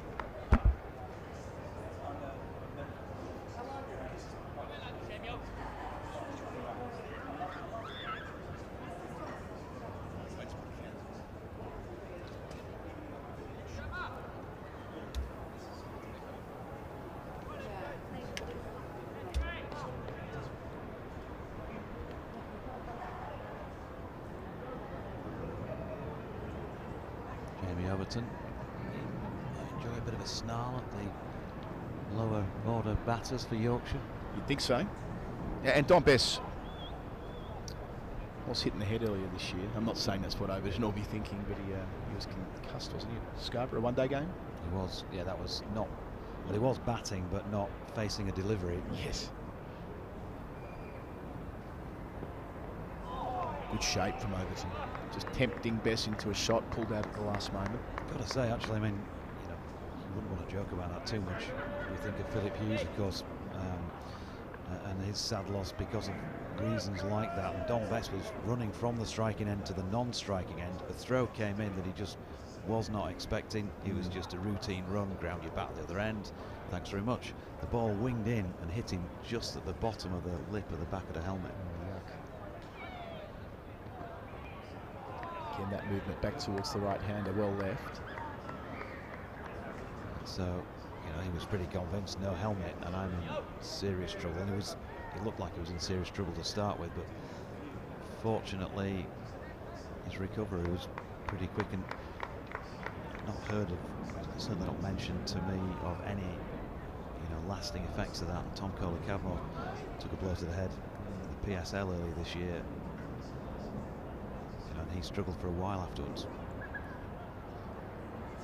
Kohler-Cadmore, that's the one that goes the other way from Overton. Classy bowling. Yeah, Kohler-Cadmore missed the whole first stretch, didn't he? Because they weren't willing to let him play four-day cricket while he was symptomatic after that concussion. So it did hang around for a good few months, and he came back through white ball cricket. He did, and then in his return to red ball cricket, of course, he used a century against the team he's going to be joining next year in his very first knockback. Handy. Off to a third club, Kohler-Cadmore. I won't mind that, Surrey. So we've seen Bess play that from the outside portion of the bat. That's a second in a row that's just tailed a little bit away from the right hander after two reasonably big in-swingers earlier in the over. So Overton with 2 wickets to his name already. One last night, getting Hill with a snorter, and then today, the captain Tattersall strangled down the leg side. He's very much in the game. Odd that he came on fourth change, but I suppose that's Surrey's depth, isn't it? Have an international quality bowler introduced relatively late. Yeah, embarrassment of riches. Nasty. One hand off the bat there, Thompson. End of the over, 179 for 6. And that will certainly not escape the attentions of Jamie Overton. Jordan Thompson is uncomfortable when the short ball is dug in. He might start to set the field with that in mind. They'll obviously have their plans against him, they'll have their plans against Don Bess and every Yorkshire player still to come in. But, Colo, I think if you were in the Surrey dressing room at lunch, you were Rory Burns, or maybe Gareth Batty, I think you'd really just be saying, let's just be our same consistent selves out there with the ball and we'll pick up these wickets. I saw Jordan Thompson signalling to the room. That might have gone via the handle into the grill. I'll watch a fraction closer here on the second replay. Sort of gotten up, just touched the lid on the way, so as is the protocol, out comes the Yorkshire physio or medical staff just to go through the standard concussion tests, which have been standard practice for the last few seasons, and we'll take a look at the helmet and in all probability crack on with things. It's so easy for us sitting up here, you know, for me to say Jordan Thompson has got an issue when they dig the ball in around the ribs. I think we all would. And this is a very good bowler doing just that. It was a really good short ball. Maybe we didn't make enough of that at the time. But I think, you know, if you're going to be playing county cricket for a long time, which I think Jordan Thompson's going to be doing so, he's probably also got to go work with his coach now and say, look, you know, we've got to try and find a way for me to combat these deliveries a little bit better if we can. You hear it from test players that they can be deep into their career and played for a decade or more, but fast, short bowling, and that's what it is when Overton's in the attack, is always something that keeps them thinking, and it never gets any easier, I suppose, is the point I'm making, that it remains a point of difference. And yeah, Overton has that in spades when he's at full tilt. He looks like he's building up a head of steam today. Do you try and get offside of it, you try and get leg side of it, you try and get under it.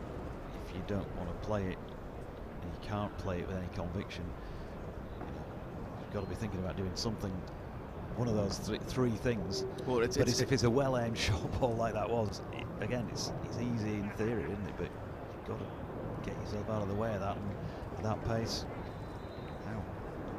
So the concussion test and checks are still being undertaken. So a bit of a delay here. Yeah, it's a reminder of just how difficult the pre-helmet era was, because you often hear players who didn't wear helmets from that time say, well, it was about watching the ball and swaying it the way, watching it through to the keeper's gloves, or getting down low early in the duck, which is all good and well, but that ball there, he had to play it due to where it had pitched.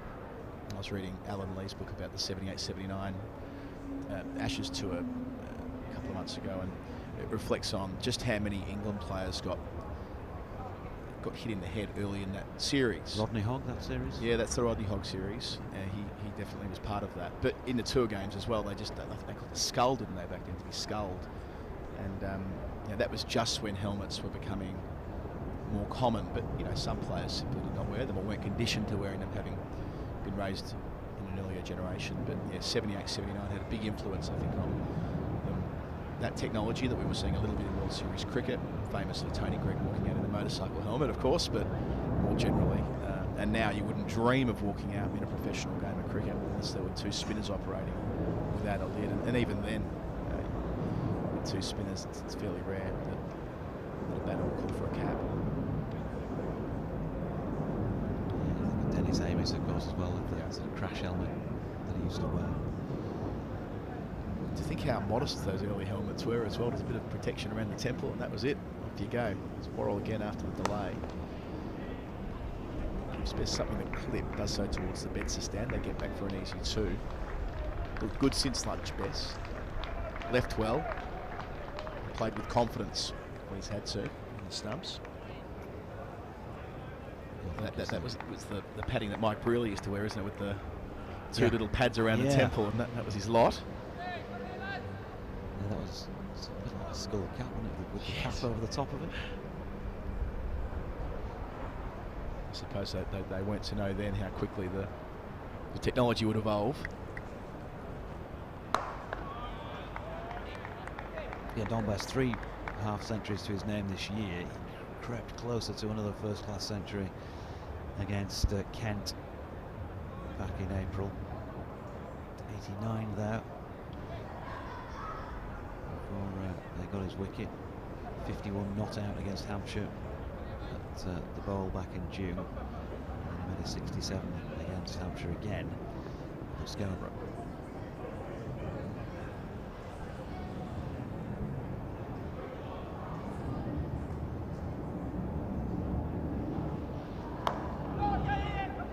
Quickie shingle through comfortably. So plenty of cricket left here today at the Oval. Acknowledging that light will probably intervene as it did on evening one, a cloudier day today than it was yesterday. Although Daniel Norcross's impression was that it was only around 6:10 where light started to limit the factor right towards the end of the allotted time. And of course we've had overs added today.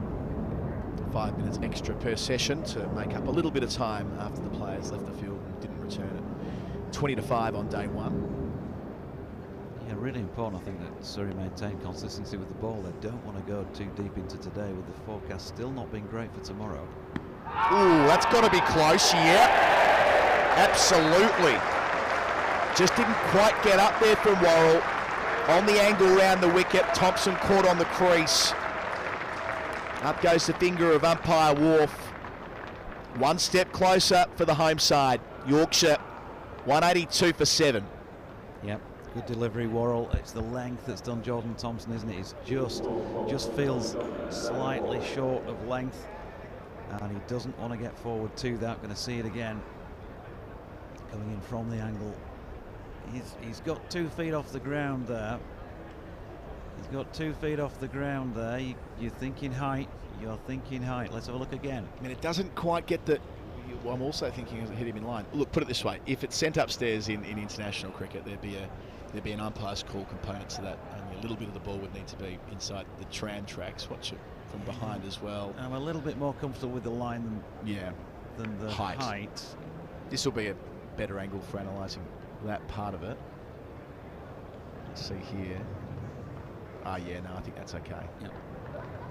But it's the length, isn't it? So Jordan doesn't want to get forward to that ball because of the length that Dan Worrall's bowled it at, and is immediately in danger of something like that if there's shape on the ball.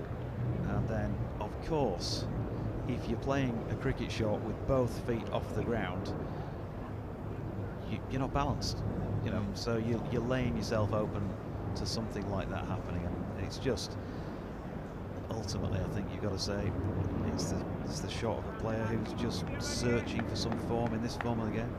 And the extent to which he might have been affected by that whack to the head, who's to know? But it's in the book, 182 for 7. Yorkshire leading by just 28 as Ben Mike making his Yorkshire debut strides to the middle. Made a really impressive 99 not out at Lords in a losing effort against Middlesex earlier this year when playing for Leicester. In his last start, which was back in July for Leicestershire, he made 91 against Glamorgan at Grace Road. A couple of other half centuries in there too. So a legitimate all-round option. Was expensive with the ball. Yes, can really hit it. Saw the highlights of that unbeaten 99, and he's able to give it a ride if he gets going. Unlucky not to raise the bat at Lords, of course. Missing out by 1. Stranded down the other end. Here's Worrall, new man. Well negotiated. As good as Dan Worrall's bowling, and has bowled in this match, and is, after the way he played Cameron Steele in that first innings, you kind of be thinking, go on Cam, just have another couple of overs. They've used him interestingly, haven't they, Steele? It's been a couple of a couple of overs here, a couple of overs there, including the first over of today, ostensibly to change ends, but then the big googly to get Collar Cadmore. And I can tell from next door, I can hear the hooting and horroring from our colleague John Norman, that there must be a wicket at the Rose Bowl. Who is it, Vince or Fuller? It's Vince. It's Vince. Last ball of this over, in the air, down towards long leg, on the rope, and just clearing Laws. So Ben Mike off the mark with a 6 from his second delivery. An eventful over at the Oval, a successful one for the home side, and in a way a double breakthrough because they've got their 7th wicket and Kent have got their 8th. We'll find out the details now. 236 for 8. James Vince caught by Daniel Bell Drummond off Jack Leaning of all people. Jack Leaning throwing the ball around. Jack Leaning, 73 he made from 115 deliveries, so 236 for 8. Kyle Abbott and James Fuller, who, well, we know they can both play. They took a game away from Yorkshire at the Ageas Bowl earlier this season in very quick time, but they still need 142 with 2 wickets left there. Overton to Bess. Well, just when things were drifting a bit down at Hampshire, Vince departs, so that'll leave Fuller, who's walking in down there at number 10. Can you see on your card? With Kyle Abbott. Oh, sorry, Kyle Abbott, right, yes. So Kyle Abbott, well, who has been recently in pretty good nick with the blade, that brisk 40-odd to get Hampshire all the batting points 2 weeks ago to clean the clock. What's the message that's gone out with Ben Mike here? Has Ben Mike been given the licence to just play his natural game? Well, his natural game's what you saw 2 balls ago. I mean, he just goes for it, from what I've seen anyway. So you would think they've just entrusted him with that and said, look, things are not going our way anyway here. If you can go out and make a difference, just bring about that 120-ish that you were talking about, Colin. Also interested to see some other scores around the grounds, specifically to see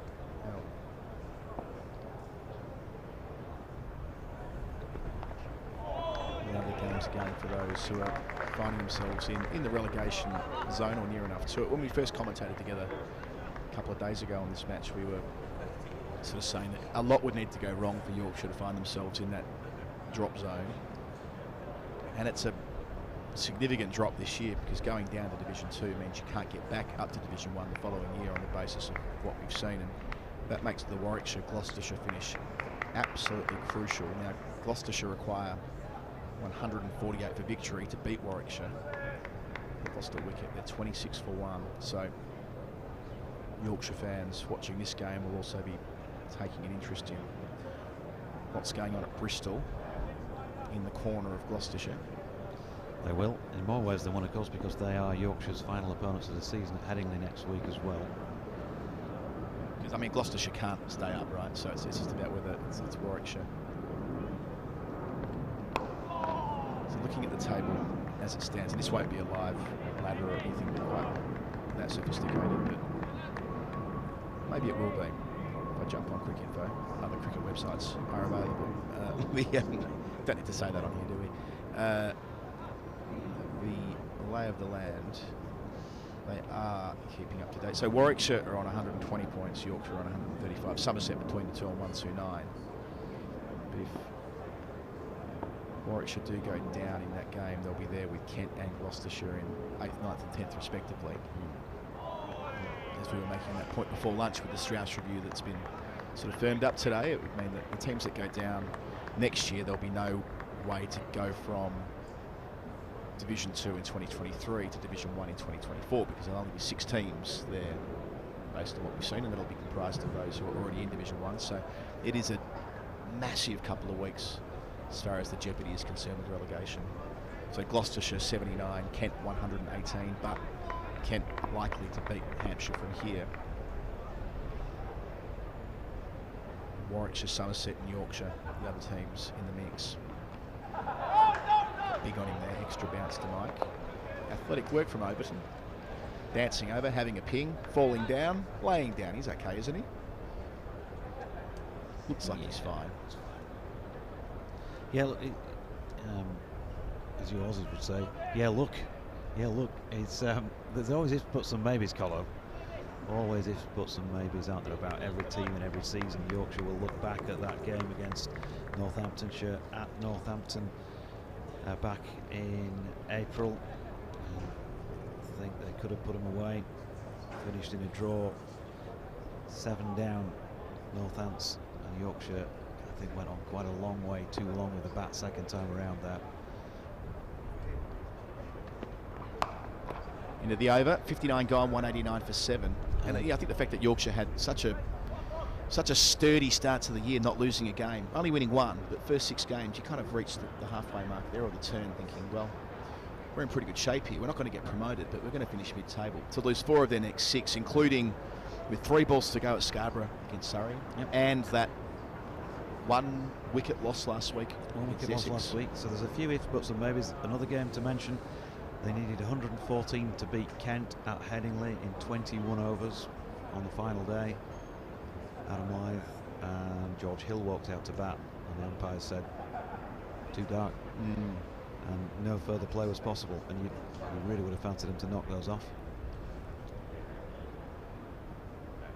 3 slips, Worrell, away from us.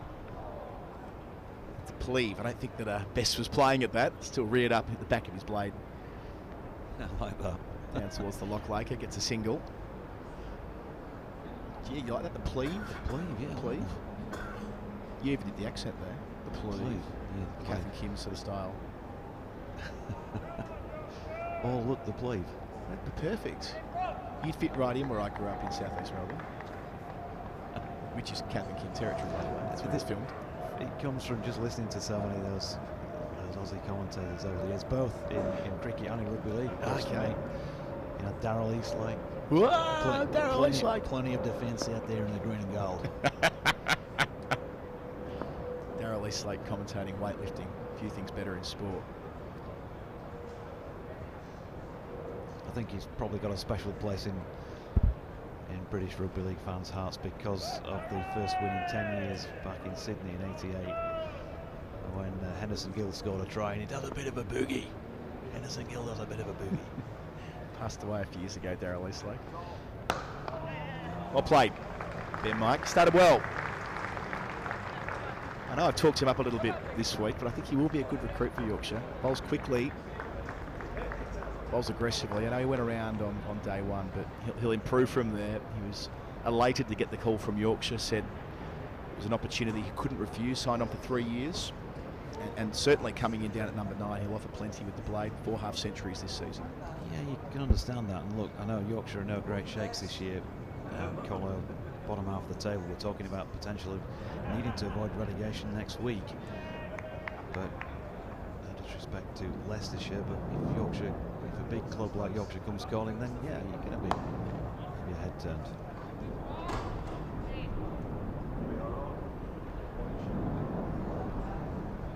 Lead up to 40. I think Don Bass is playing well. He's just running the ball around. There's been the odd cleave involved as well, but you know, as far as Yorkshire's batters in this match go, he'd be one of the ones in this innings in particular who looks the lesser of the ruffled ones out there. I love this. There's one gentleman beneath us here at the Vauxhall End who has seen fit to sit in front of the sight screen. There's one row of seats which are pretty clearly not for patrons. It looks like the sheet hasn't been pulled down properly after lunch, and yes, he's been moved along by about half a dozen pews. I do think batters are a bit precious about this in the modern game, but that's a different conversation.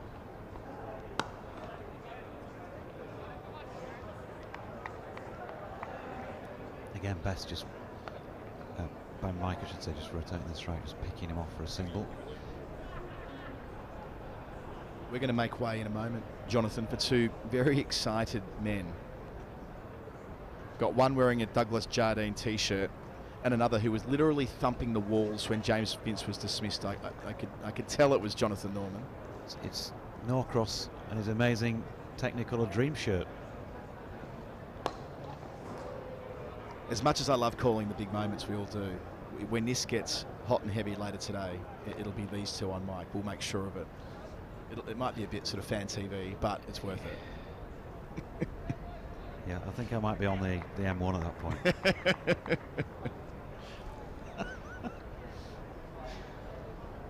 So Sun just hidden behind a cloud momentarily. Dan Worrell's always had 3 catches in weight throughout his work today. Oh, short to finish. Stiffed it quicker too. End of 60 overs. 196 for 7. 1 wicket since the lunch break. And I think, Colin, at times like this, you've got to be magnanimous. And if it does go the way we think it's going to go, to these 2 lovers of Surrey cricket, you can only say what you see, which is that this is a very, very good side, and if they do put Yorkshire away and win it today, then they're undeserved. With Kemar Roach coming back into the attack, Daniel, take the lead. Thank you, Colo. I am quivering like a chinchilla on his wedding night.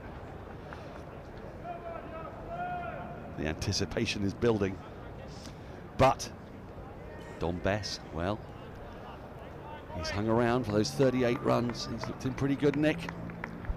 Kemar Roach is back into the attack, John.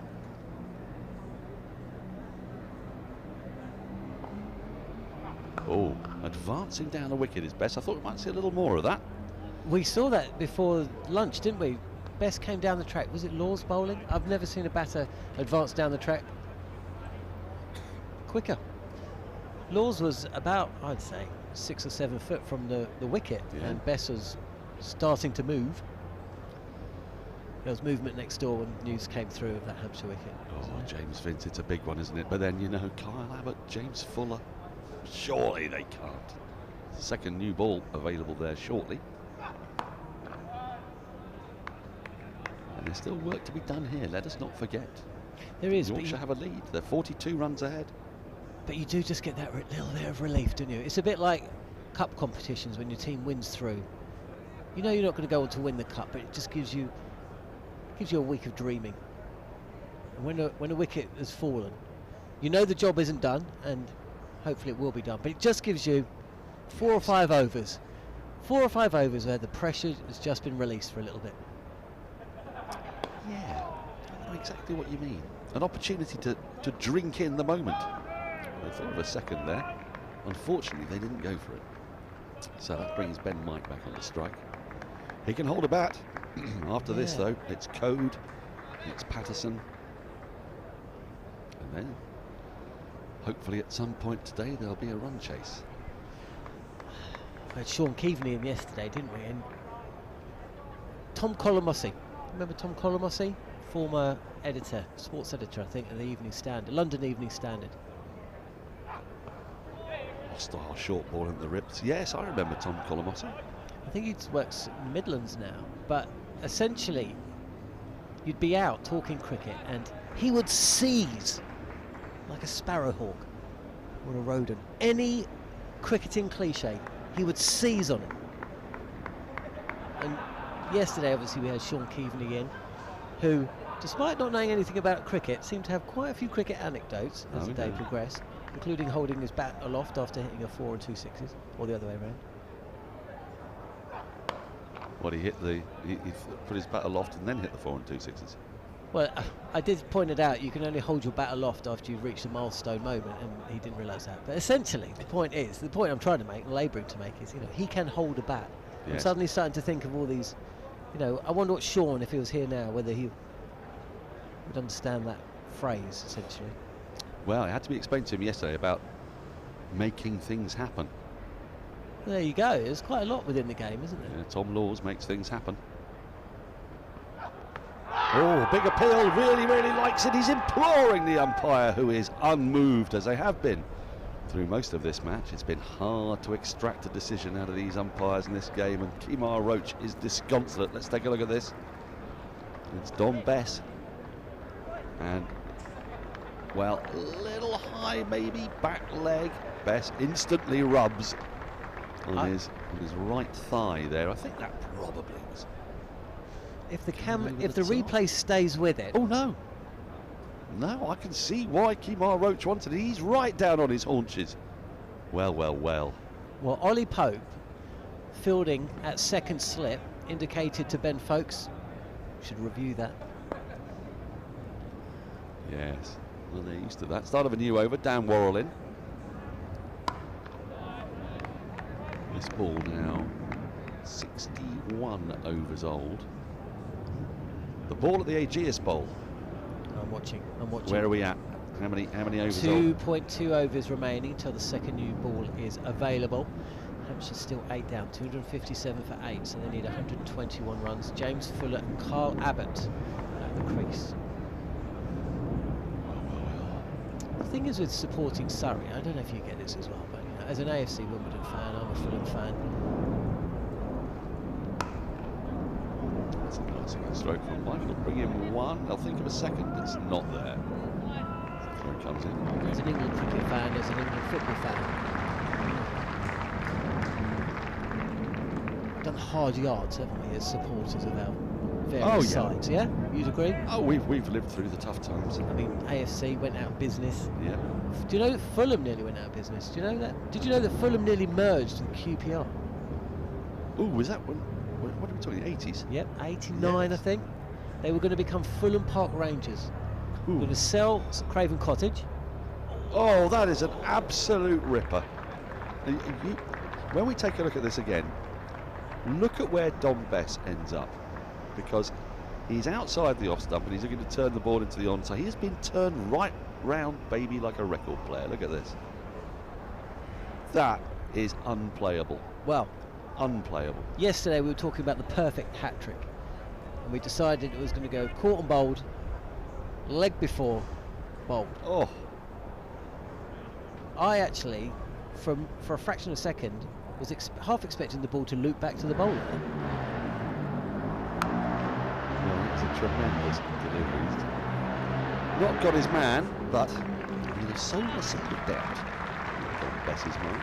He moves into the 40s with that couple of runs, and the 200 is up for Yorkshire. 201 now for 7, the lead 47. Starting to get a bit irksome. Still 18 overs to go before a new ball becomes available for Surrey. Do you find it a little bit irksome the way that people look at you when they find out you support Surrey? Oh yeah. As though, you've had it so easy. Oh yeah. Unbelievable. I was born in 1969, so I don't remember the first title win in my lifetime. That's an aggressive bounce. And we'll keep Bess at this end so that Roach gets to go at Mike. Then, of course, Surrey didn't win until 1999, 2000, 2002. I mean, that's a big old whack. That's a generation. I was 30. Yeah, 30. And even since that glory 4 or 5 years. So what? Sorry, what? 99, 2001, 2002, something like that. 2000, 2002. Yeah. Then the T20, very first T20, and we had a couple of 50 over cups, didn't we? Yes, but we also lost. Was it 3 one-day finals in a row? That was a bit more recently, though, wasn't it? A bit more recent. Yeah. But the point is, Surrey last won the championship before the 2018 triumph in 2002. So 16 years. We've got news. We bring you news. Hampshire have lost a 9th.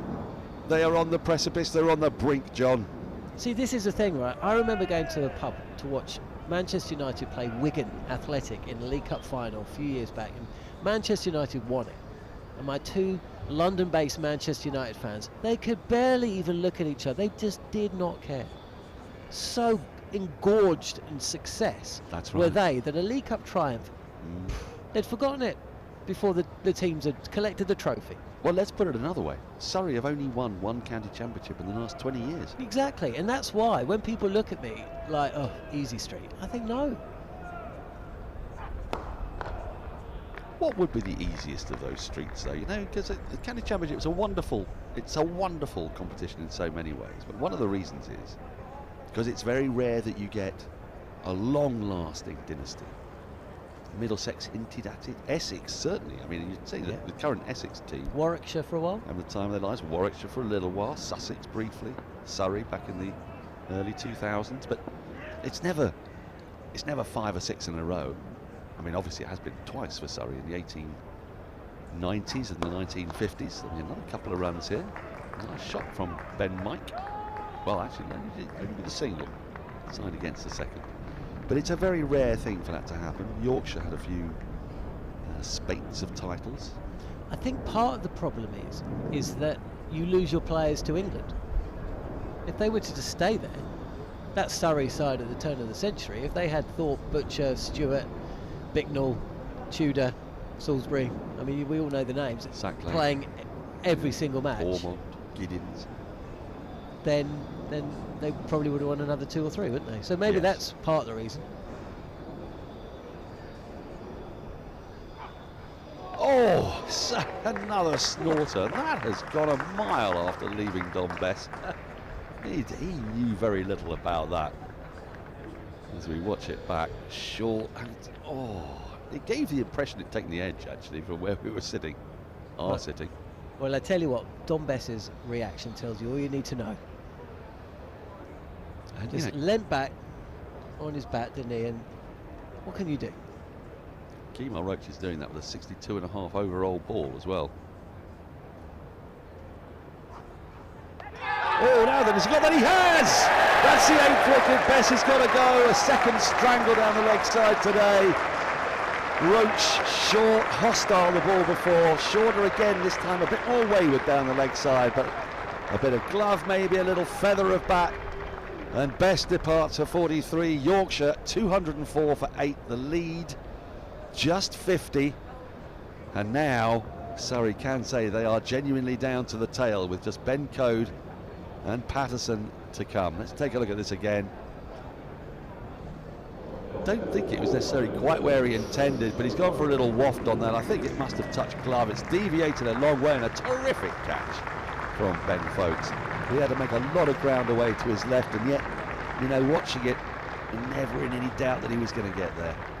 Another catch for Foakes, another wicket for Roach. You can see what it means to him. Surrey need 2 more wickets before they can get stuck into their target. Well, at times I think today and in this match he's bowled without luck. Well, some absolute brutish deliveries. The one that preceded that one was a far better one, but that's the game, isn't it? It's not aiming to get the batter out in that regard, but as you say, that's the second one to fall. And Bess, who impressed today, and you know, still in the talking or in the reckoning for a berth in the England side to tour Pakistan in December. It's just the consistency from this Surrey side, isn't it? There's no let-up whatsoever. Well, they're very fortunate in that they have got out on the park today a seam bowling quintet that I don't think they've got this 5 group of bowlers out all season, have they? Roach, Worrell, Laws, Overton and Jordan Clark. It's why we're not seeing a spinner, really. Said that, Cameron still picked up a wicket the first over today, of course. So here's a new bat, Ben Code. 3 slips in place.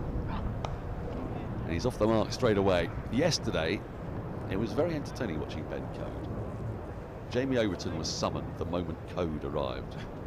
And Code became quite well acquainted with the square leg umpire, I felt. I'm not in any way blaming him. He's number 10, and it's not his job. By the way, Charles Dagnall's listening in, by the way. Oh, good lad. Yes. Yeah, I heard you on comms yesterday. Ollie Robinson, that final wicket of the... Oh, now he's gone for this, and it is going to land safely down at deep backward square. One more to Ben Mike. I mean, has an Ashes series ever been bookended quite the same manner as that last Ashes, with Rory Burns going first ball and Ollie Robinson being the final wicket of the series? I mean, yes. England have had some disastrous Ashes campaigns, but the optics were dreadful, weren't they? The optics of that, I'm not sure that's ever happened before. There were so many lows in that series. Well, but it really started and ended like it went on. It was England did lose a wicket off the first ball of an Ashes series once. It was a guy called Worthington, and there is footage of it. And it is one of the limpest and weirdest dismissals you'll ever see. A relatively short ball. He attempts to hook the first ball of the Ashes for 6. He gets a very gentle top edge. it's T20 cricket. That's what that is. Yeah. Okay, here we go. Oh, he's bowled him. He has bowled him. That is the 9th wicket, and that's Ben Mike. Full, fast, straight. And Yorkshire are now on the brink. They're 206 for 9. A reward for Worrell. And we were just wondering about the resistance that Yorkshire had put in. They just put together a partnership of just 22. But it was becoming irksome for Surrey. But now 2 wickets in consecutive overs. And that's a beauty. That has actually held up. The movement that Worrell and Roach are getting with this old ball is prodigious. Well, you called it a couple of days ago, Dan, when Surrey's last 4 wickets went in a hurry. 77 over ball, still doing plenty, and that's what we're finding again today, isn't it? And it is just the relentlessness, you know, probing delivery, but an expansive shot, but one that you can understand. Well, in fairness, I think he's played the line there, and it has just snaked past his outside edge. I think he's playing it to the leg side, though, isn't he? He's not playing it straight. That's true. Yeah, he's playing it to the onside of straight. But it's a lovely ball. Yeah. And now, when it's Code and Patterson, that's all that stands between Surrey and wrapping this game up, you would imagine, by tea. What's the news on the south coast? Well, I'm just checking, and Mohammed Abbas has successfully negotiated 5 deliveries. James Fuller at the other end, 56 not out. Fuller's going to have to go for it now, isn't he? Well, Fuller is essentially going to have to hit 108 runs, I imagine, of the 108 run target. Most of them, and yes. do so within the next 5 overs, I imagine. When's the new ball going to be available? The new ball has, well, it's due now actually, but Jack Leaning took that 2nd wicket, and he's just bowled the 81st over. That's weird shenanigans. Oh, I tell you what, there's another development at the bottom of the table. Gloucestershire.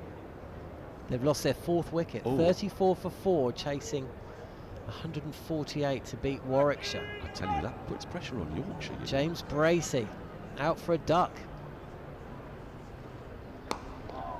So Steve Patterson, who did not last long in the first innings, has come to join Ben Code. He has a first-class average over 15, you know, Steve Patterson. He's got 4 first-class 50s. 2,500 runs. over 480 wickets. This is his last season with Yorkshire.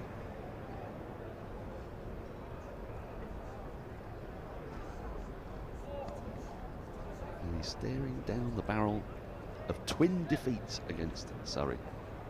By the way, I meant to say that Daggers has been in touch. He was, I think, very magnanimous and supportive of the Surrey cause, understands entirely why the nation would rejoice at the County Championship coming back to the Oval.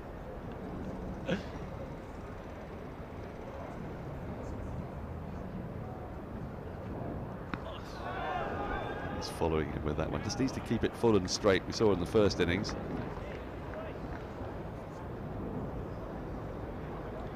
The temptation to bring Overton back on might be quite strong here.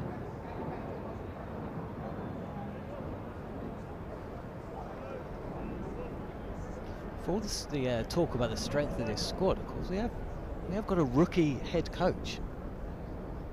How many times in the history of Surrey title triumphs has there been a rookie head coach?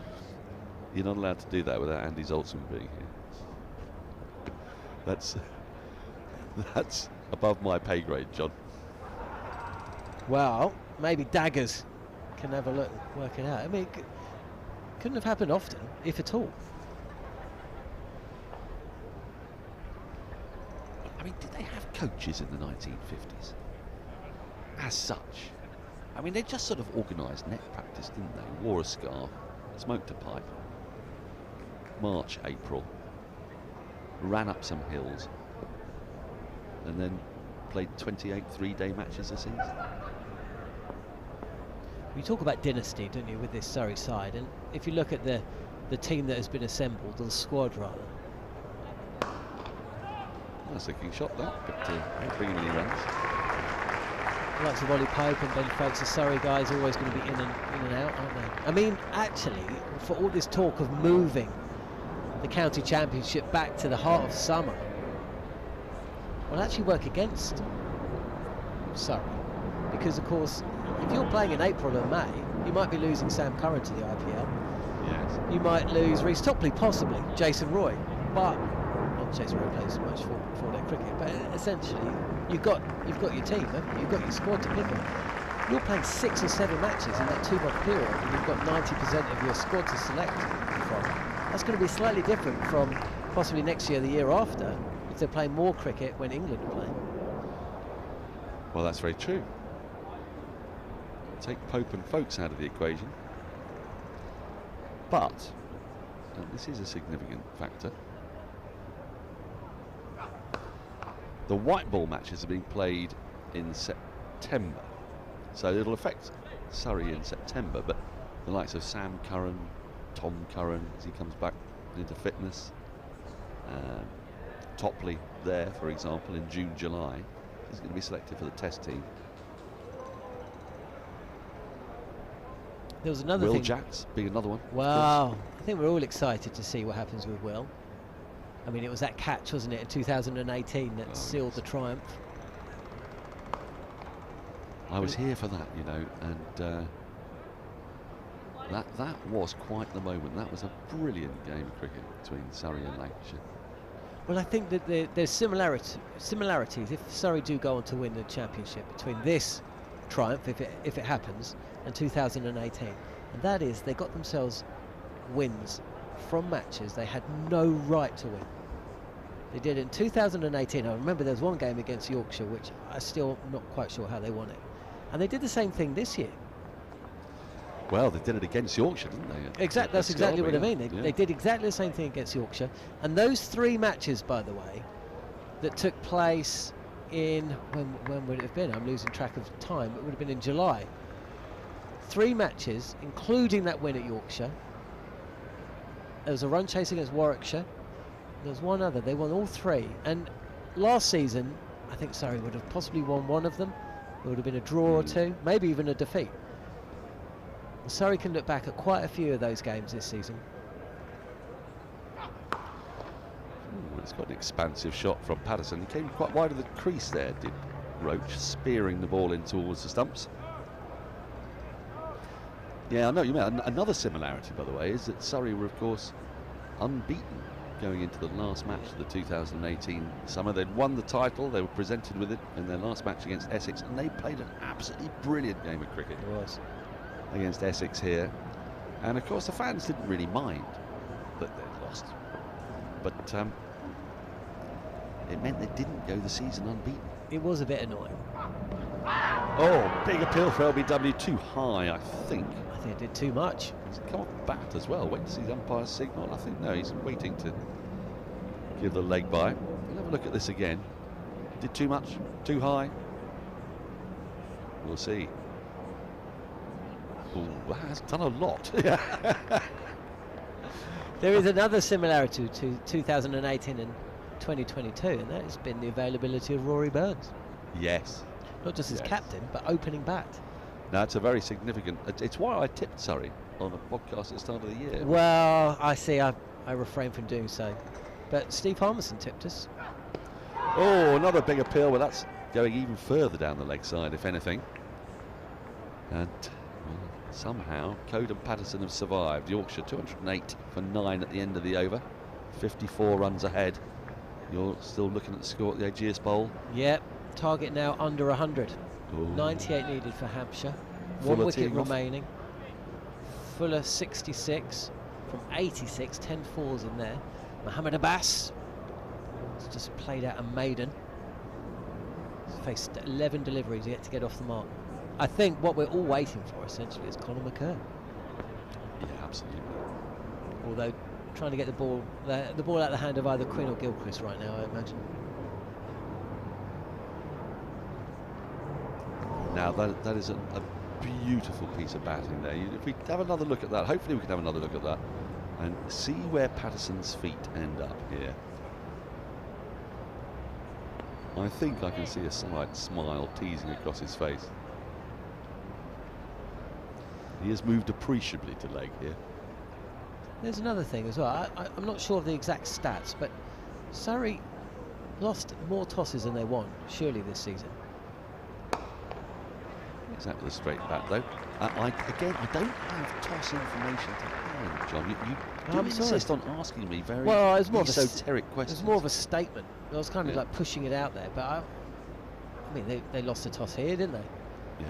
They would have bowled first. They would have loved to bowl first. Yeah.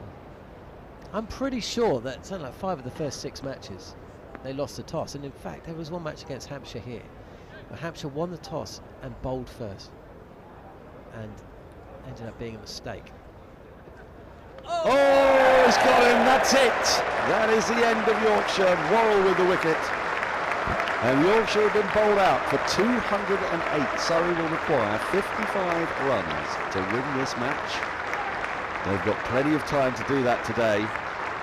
And if Hampshire lose a 10th wicket and Surrey knock off those 55 runs, then at some point later today they'll be county champions. Another wonderful bit of bowling from Dan Worrell. He has been superb for Surrey, and look, that would get out better batters. That's hit the top of off. It wasn't well played by Patterson. He was in no position really to play it. His front foot and back foot both go a little bit to leg. The ball zeroed in on the top of the off stump from that angled approach. And Surrey have done the job. Worrell finishes with 4 for 61, 2 for Roach, 2 for Overton, 1 for Cameron Steele in the first over of the day, 1 for Jordan Clark. No wickets this time for Tom Laws. He did his work in the first innings, picking up 4. But Surrey have done the job today.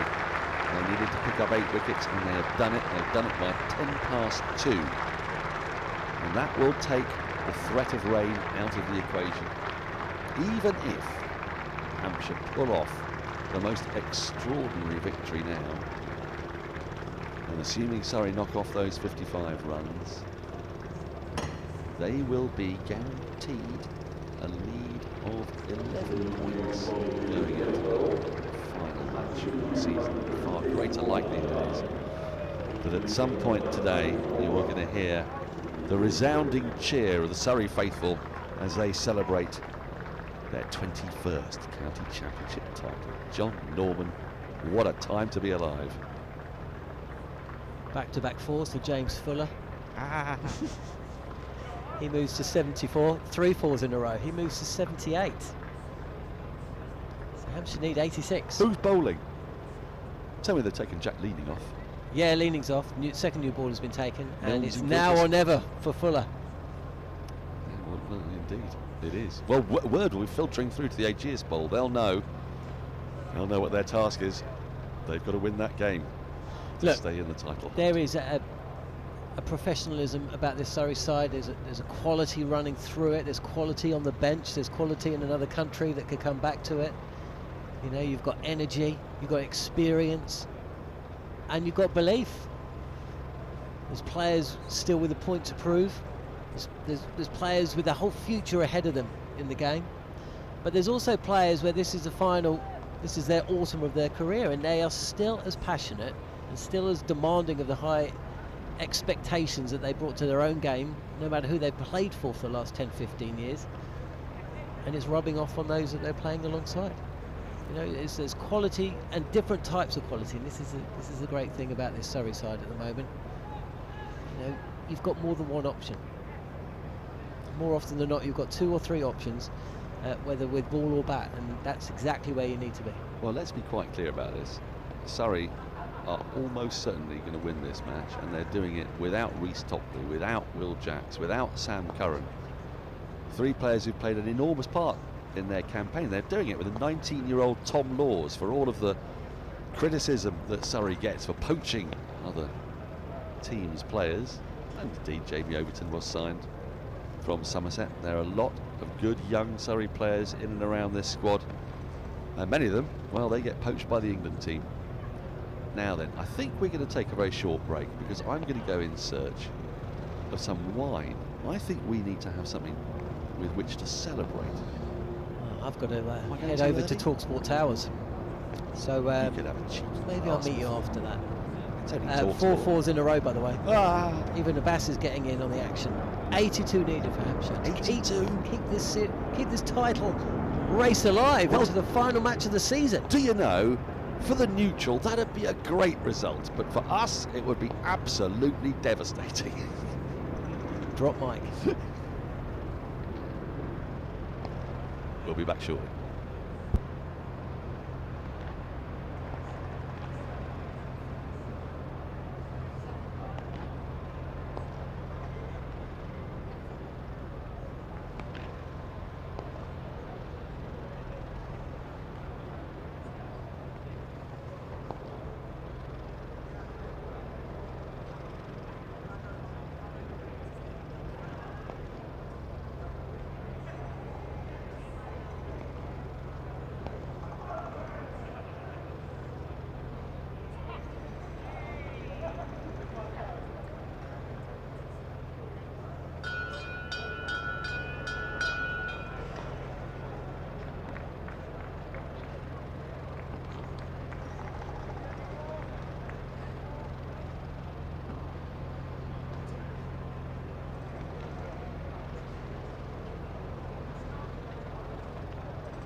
So it's an easy story for Surrey here. If they chase down the 55 they require for victory, they will be county championship winners in season 2022. Adam Collins and Dean Wilson picking up the call for the chase. The captain Burns to face the first ball.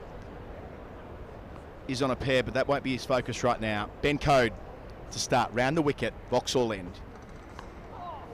Burns away off the pair immediately.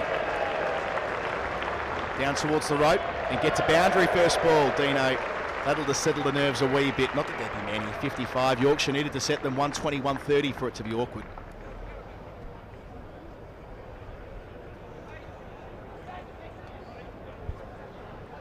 He'll also want to play a central role in knocking off these 55 runs required.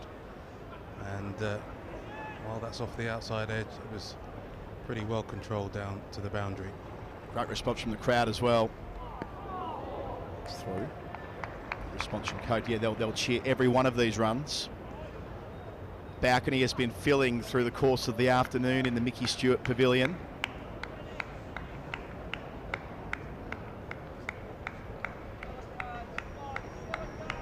What a perfect week it's been for Micky Stewart. They've named the ground after him, and if Surrey were to take the title here, what a fitting tribute that would be.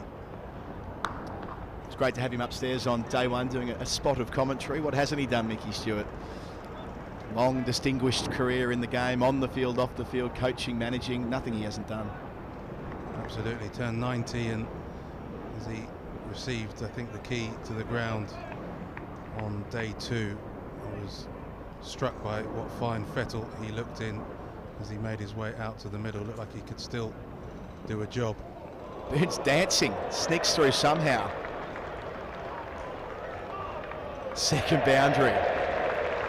So it is signalled as byes. I didn't think there was anything on that. So didn't have that on the bingo card. Rory Burns dancing and trying to slap over cow corner at the start, but it'll do. 8 without loss already. Positive cricket has been the name of the game this summer, and Rory Burns taking the positive approach right from the word go here in the second innings.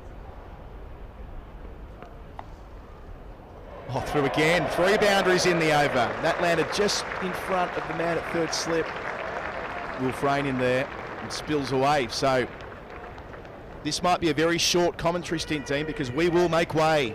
We will make way as Surrey gets closer to that target of 55, because Daniel Norcross will be called up for duty to call this one through.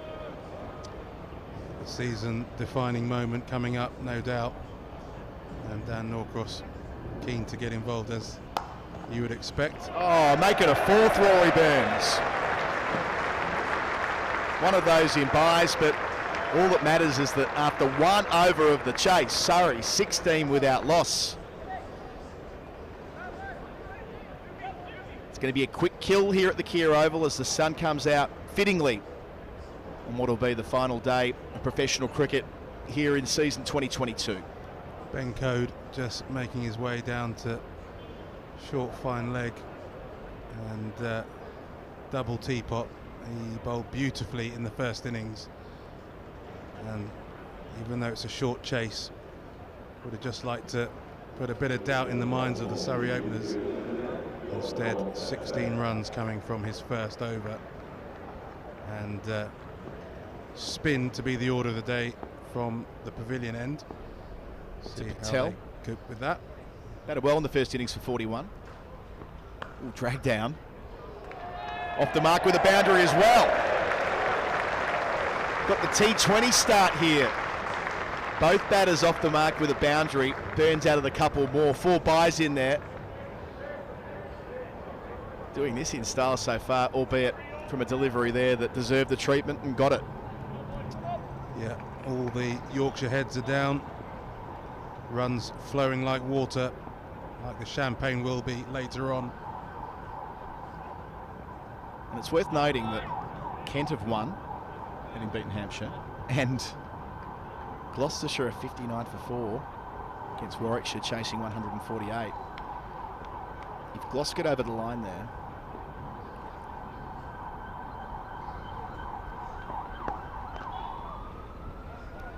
well, it'll mean that next week's going to be very interesting at the bottom of the table too. Either way, no matter how that game plays out, but there'll be a slew of teams who are around the same mark for that second spot that goes down. And it's a big week too, and I'll explain why.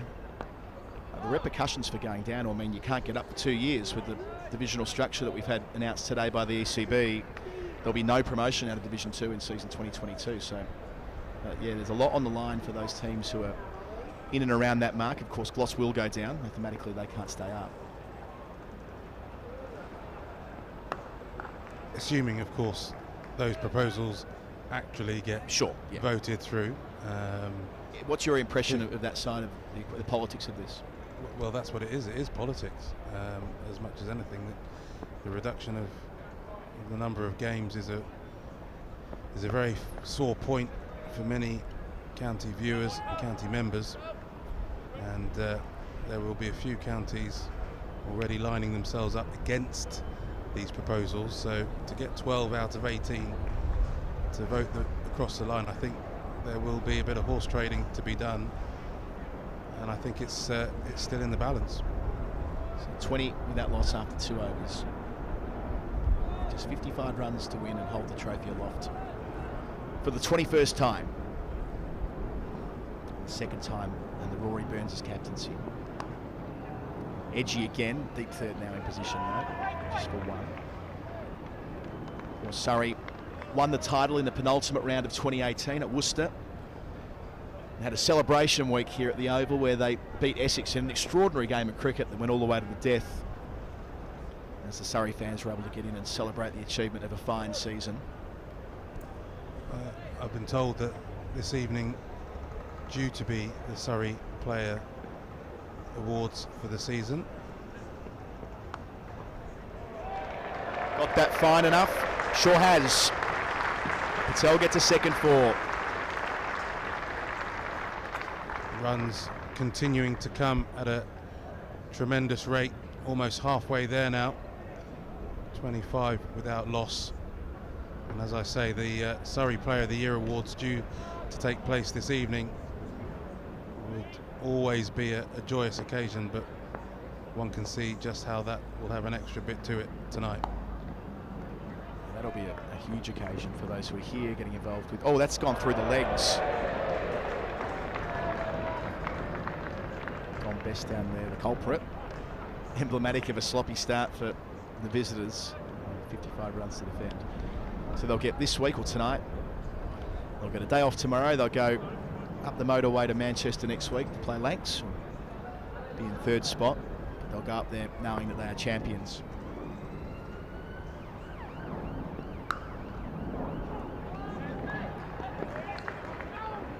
Confidence oozing out of every stroke from Rory Burns and Ryan Patel. They both want to be out there whenever those winning runs are scored. It's a big incentive, isn't it, to be there at the end, to say that you hit the winning runs on a day like today. Wouldn't Rory Burns love it, the skipper? Dancing again, straight back over Coates' head. Have that, 4 more. Let's take a look at that again. We saw Burns charge in the first over. It ended up as 4 byes. This time, sweet contact over mid-on. The Surrey captain has a big night ahead of him.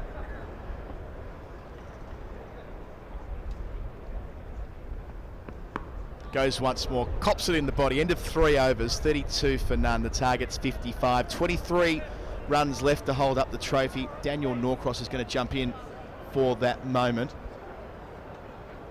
I'll stay with you, Daniel. And Dino's going to... Nice cameo, Dino. Very short but sweet. Sort of the John Terry moment, I think, on the last day of the season. Thank you very much. Thank you, Dino. So a couple of little questions for you, Colo.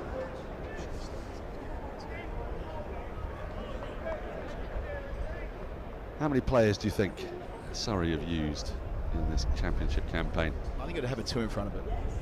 That'd be a reasonable guess. We're going to see the captain, Tattersall. Ooh, full bung up. Goodness me. Well, it's a no ball, and it's 4, so it's 6. Well, yes, it is. So it isn't without precedent to see Tattersall bowl, even though he was principally in the team for his glove work. But well, you know, if he bowls another one of those, he's out of the attack. Yes. And I guess you'll have discussed this already, but the reason why they're bowling spinners is they're in a spot of bother here in the County Championship. They can't afford to have points deducted for a slow over rate, so that's partly why they're using the slow bowlers. Good point. It's well wide of the off stump.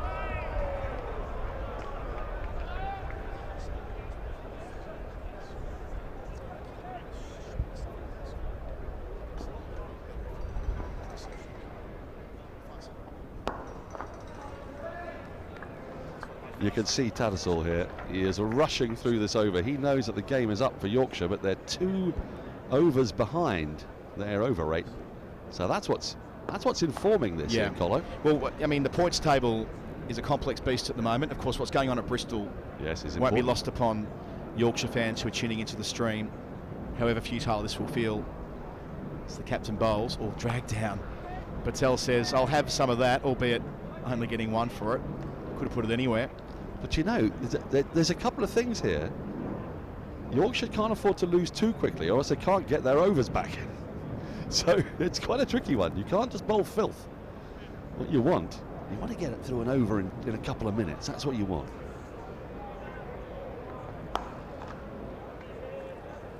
One-day stuff here from Burns. 18 from 10. Wouldn't have said that too often about Rory Burns in his long career. Look, suddenly they only need 15 runs to win. This is absolutely ridiculous. 15 runs away from their 21st title. Good to finish. So into 4 overs, 40 for 4, and you're spot on, Daniel, as Yorkshire race through to ensure that they don't find themselves in trouble with the match referee at the end of the game, Peter Sarch. I'm going to run you through some guys who may be forgotten in this championship campaign, but they've all played big parts. Tom Curran, who got his maiden first-class 100, played his only game of the season last week, but was instrumental in getting Surrey 5 bonus points in the batting. Aaron Hardy played just the 1 game, a crucial game at that. Hit the winning runs, didn't he, up at Scarborough? Yep. Which, when you look back at where these 2 seasons diverged, that was part of it. Geddes and Taylor, each of them played just 3 games, as did Colin de Grandon. Conor McCurr, who was part of that victory for Kent that has made this championship win all the more inevitable.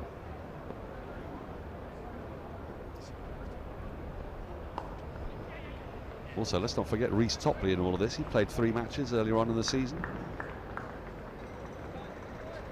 There have been 3 ever presents, Colo. 3 players have played in all 13 matches. As Best continues. Easy runs here for Burns, who moves to 20. Can you name those 3? The 3 ever presents in Surrey's championship campaign have played all 13 matches. I'd guess these 2. Correct. And one other, Jordan Clark? No.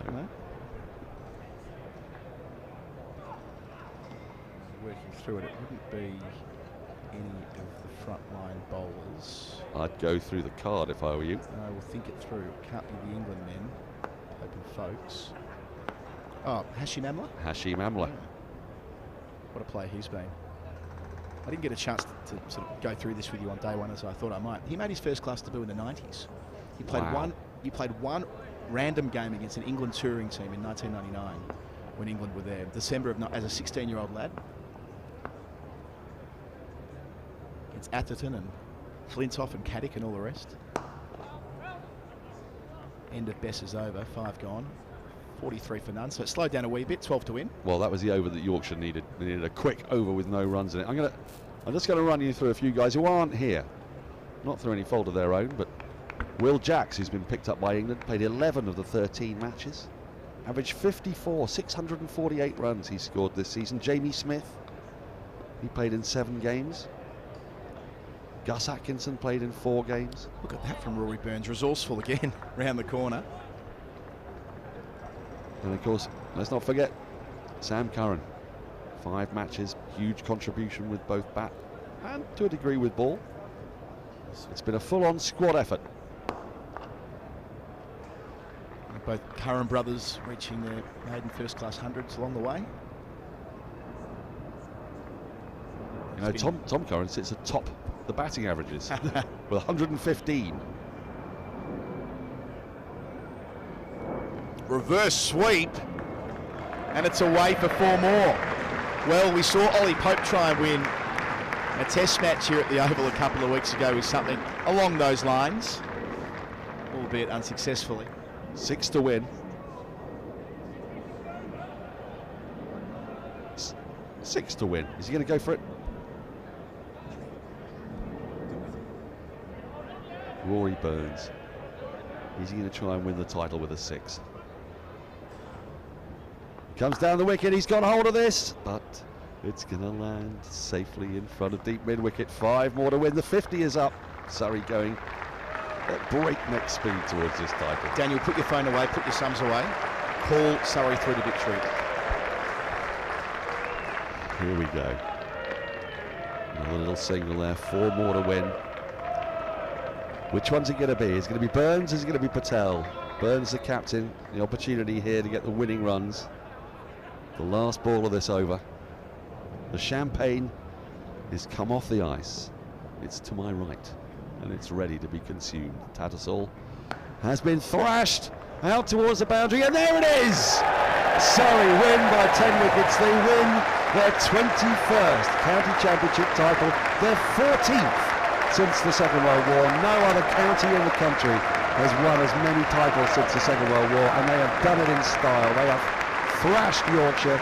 It's their second victory over them. They've done the double over their oldest rivals, the only county that can, well, that can match and even better their astonishing array of honours. They have bedecked the county championship this season, unbeaten 13 matches, 8 wins, 22 players, all of whom have contributed at various points in this season. It has been a roller coaster ride at times. Wins coming from places you wouldn't have imagined, from conceding 550 at Scarborough, beating Warwickshire, coming from behind to do that. They have had some fantastic results, but it has been a truly awesome team effort. Jonathan Doidge is in the room, shaking hands, a magnanimous gesture from the Yorkshire commentator. And Adam Collins, we have been privileged to witness, well, it's the best 4-day side in the country, and by some considerable margin. Hampshire won more games, but they're not unbeaten. This Surrey side, brilliantly led by Rory Burns, with such a potent bowling attack. And this is a team that's won this game by 10 wickets without Sam Curran, without Tom Curran, without Reece Topley, without Will Jacks, who's played 11 of those 13 matches. It has been a superb all-round effort. Alex Stewart's going to take a lot of the plaudits at the time, on the day, on the week that the Kemar Oval was renamed the Micky Stewart Oval. Surrey got their 21st county championship. And I tell you, 14 since the Second World War, that is quite the achievement. Yeah, the first county to win 4 championships this century as well. And remembering that Surrey did spend some time in the second division in the last 10 years too. They had to get back up to the top flight, won the competition under Rory Burns' leadership in 2018. A tighter title race in terms of the way that came together. But this season undefeated. They spent much of 2022 across the formats having not lost a game. Disappointment in the Vitality Blast, bowing out the way they did in the quarterfinals with a slew of players unavailable due to England commitments at the time. But the way they've come here this week and bossed this game really from the opening session, remembering a runnable century for Ollie Pope on morning 1. It was quite outstanding. Well supported down the list to get to 333, and that proved to be ample, forcing the visitors to follow on. And even the work yesterday going through it with the ball, a bowler like Laws, 4 for 31. He was nowhere near first team selection at the start of the year. He's used the 50 over competition to give himself a chance to play at the pointy end of the championship. He's taken that opportunity with both hands, and it's only fitting that Rory Burns, the captain, finishes on 30 not out, securing victory and the championship with an emphatic boundary. Gareth Batty as well, words for him, because of course he was part of that 2018 side that won the title. That's 4 years ago now, but along with Essex, you'd have to say there's a dynasty being created here in County Championship. Those two sides, along with Hampshire, among the best, and there is Alex Stewart coming and shaking hands with the Yorkshire players who Still got some work to do in this county championship after losing this game, but today is all about Surrey. There'll be no trophy presentation today. The county championship will be handed over at Old Trafford next week, match beginning on Monday. I'm up in Salford. I might go and pop in, you know, on the Thursday, see how that goes, see if Surrey even goes that long. Well, can Surrey make it through undefeated? You know, the last time they won the county championship, they won the title before the last game. They played Essex here in an absolute thriller. They lost it.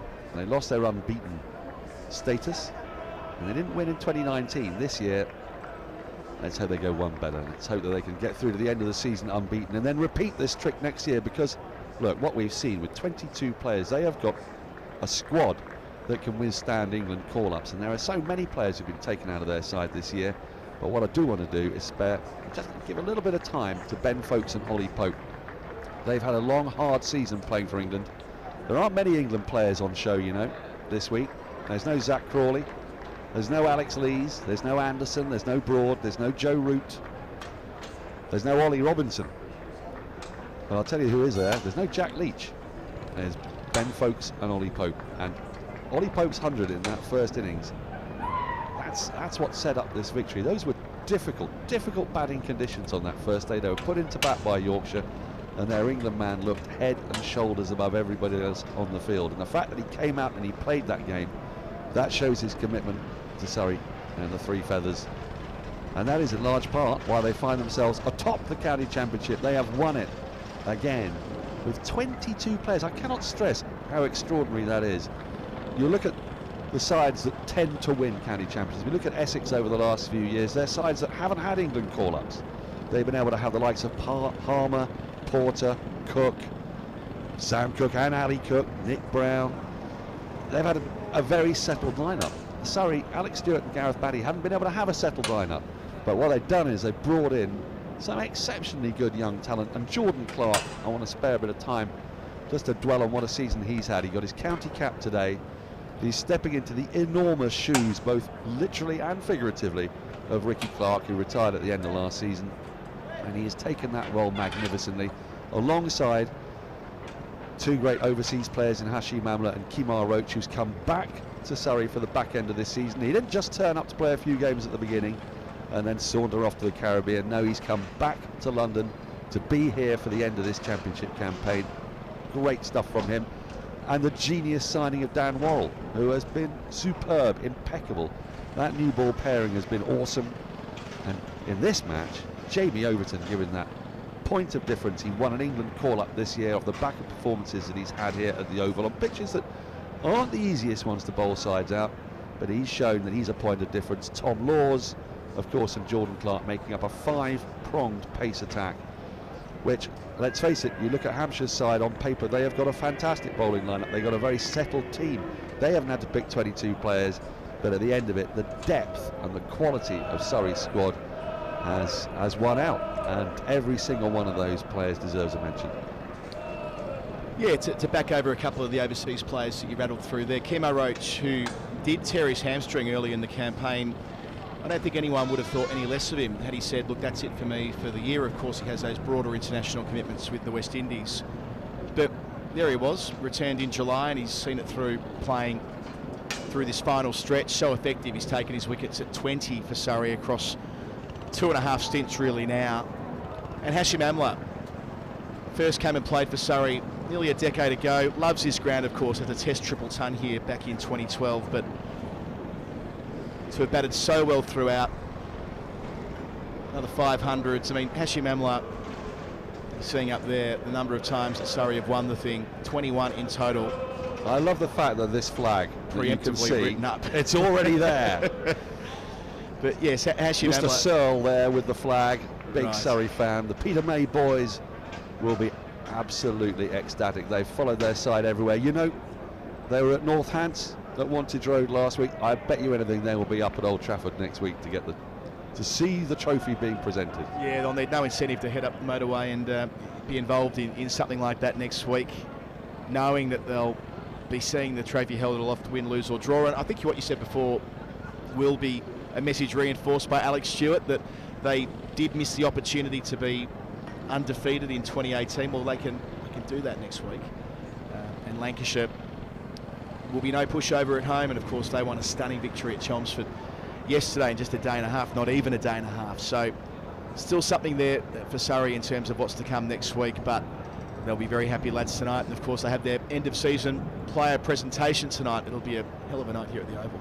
Well, I want to say a few words. Well, it's very rare that you'll find me having much to say about administrators, but Surrey have been blessed. Richard Thompson, who has left, perfectly understandably, to become chairman of the ECB, and Richard Gould.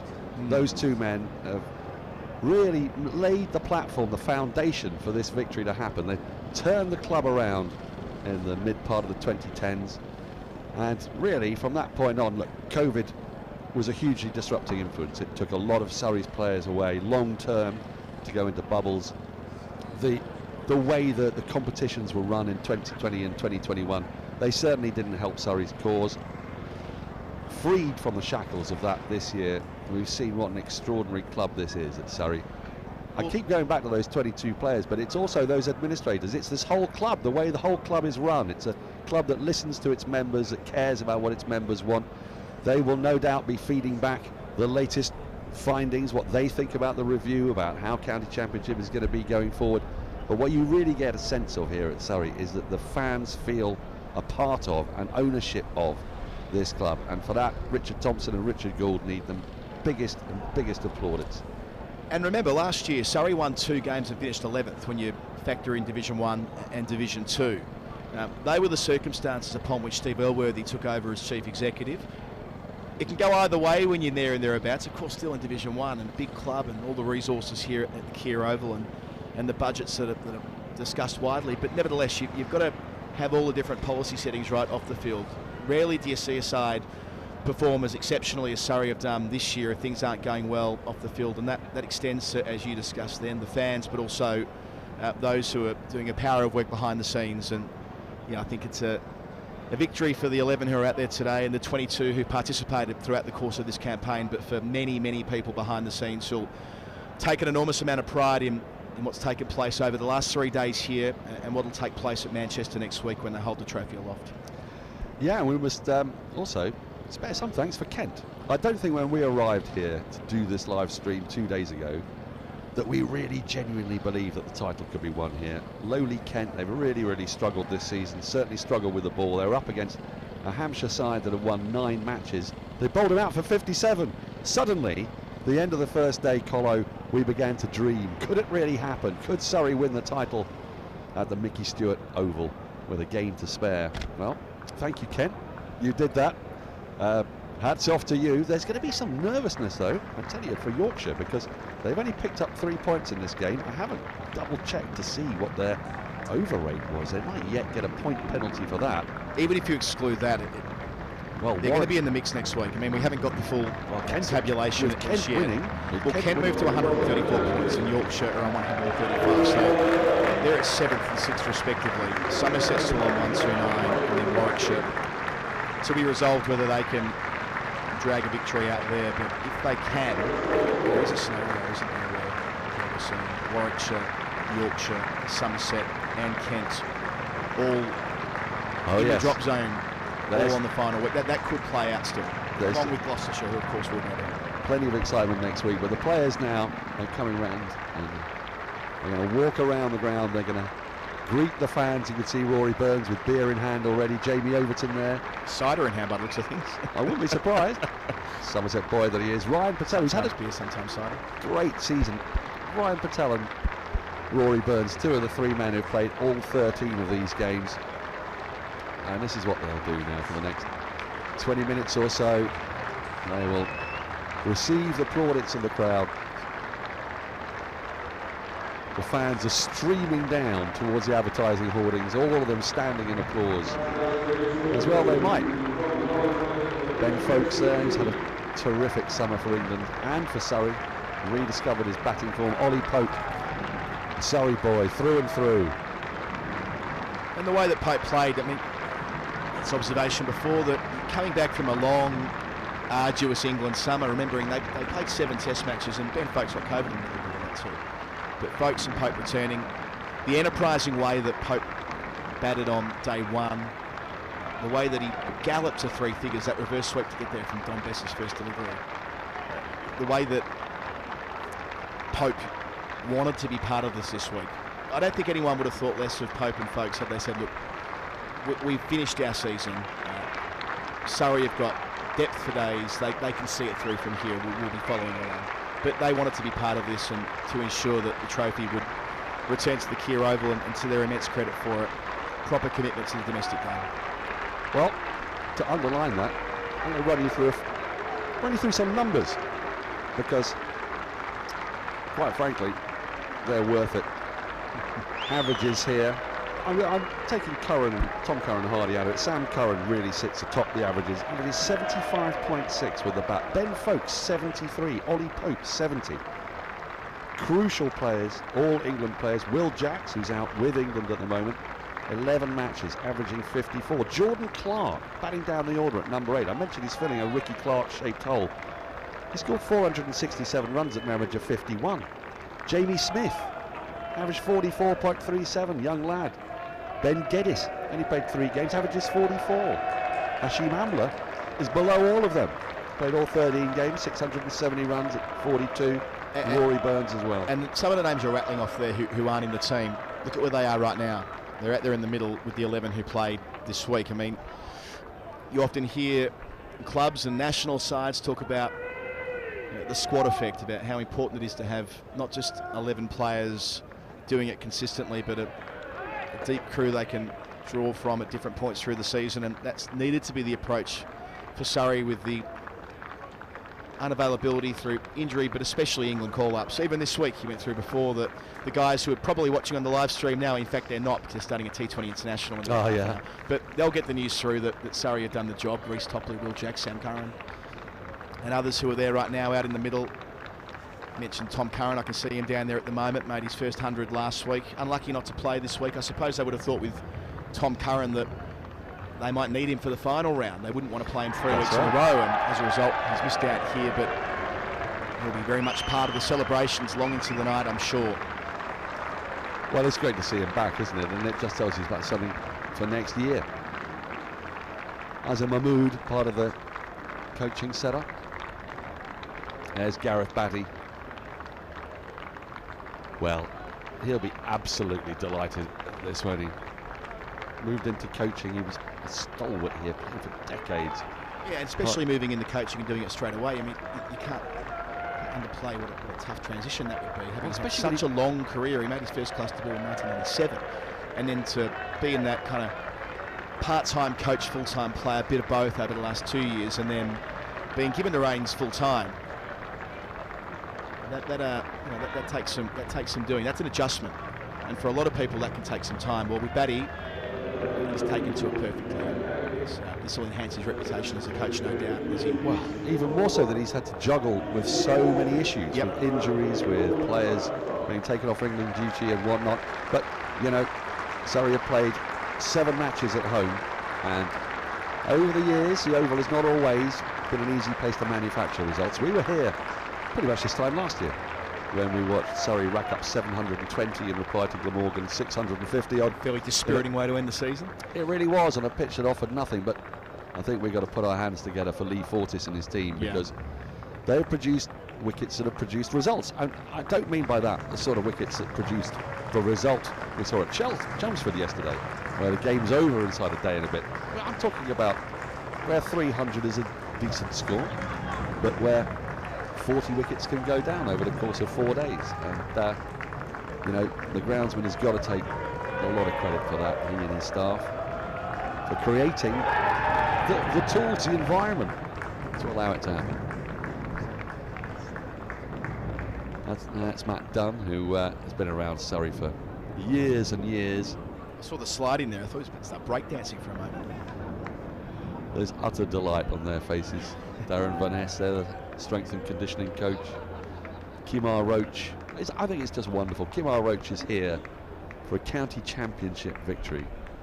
The Caribbean Premier League is taking place in warmer, altogether more hospitable climes, but he has come back to Surrey and he's won the oldest domestic cricket tournament in the world. It began in 1890. Surrey were the inaugural winners of it, They went on a spree winning throughout the 1890s. Then Yorkshire took over. They were the dominant force before the Second World War, but since the Second World War, well, Surrey now have 14 titles, Yorkshire have 12.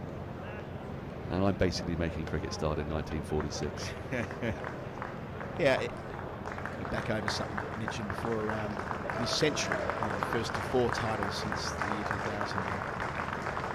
You wouldn't have necessarily thought Surrey were on that trajectory 9 or 10 years ago. The club was in a different place, and then relegation followed, and about the contribution that players played in that stretch of time away from the top flight. Kumar Sangakkara, for example, and that astonishing run that he went on. I mean, these overseas players have helped the club rebuild at an important time, and then, yes, winning the trophy twice in 4 years. And you know, this is a little bit of a niche point, but the importance of the county championship, a lot of people don't really appreciate quite what it means. But down here we have got celebrated photographer Phil Brown. He has taken time out of his busy schedule to be here for the county championship.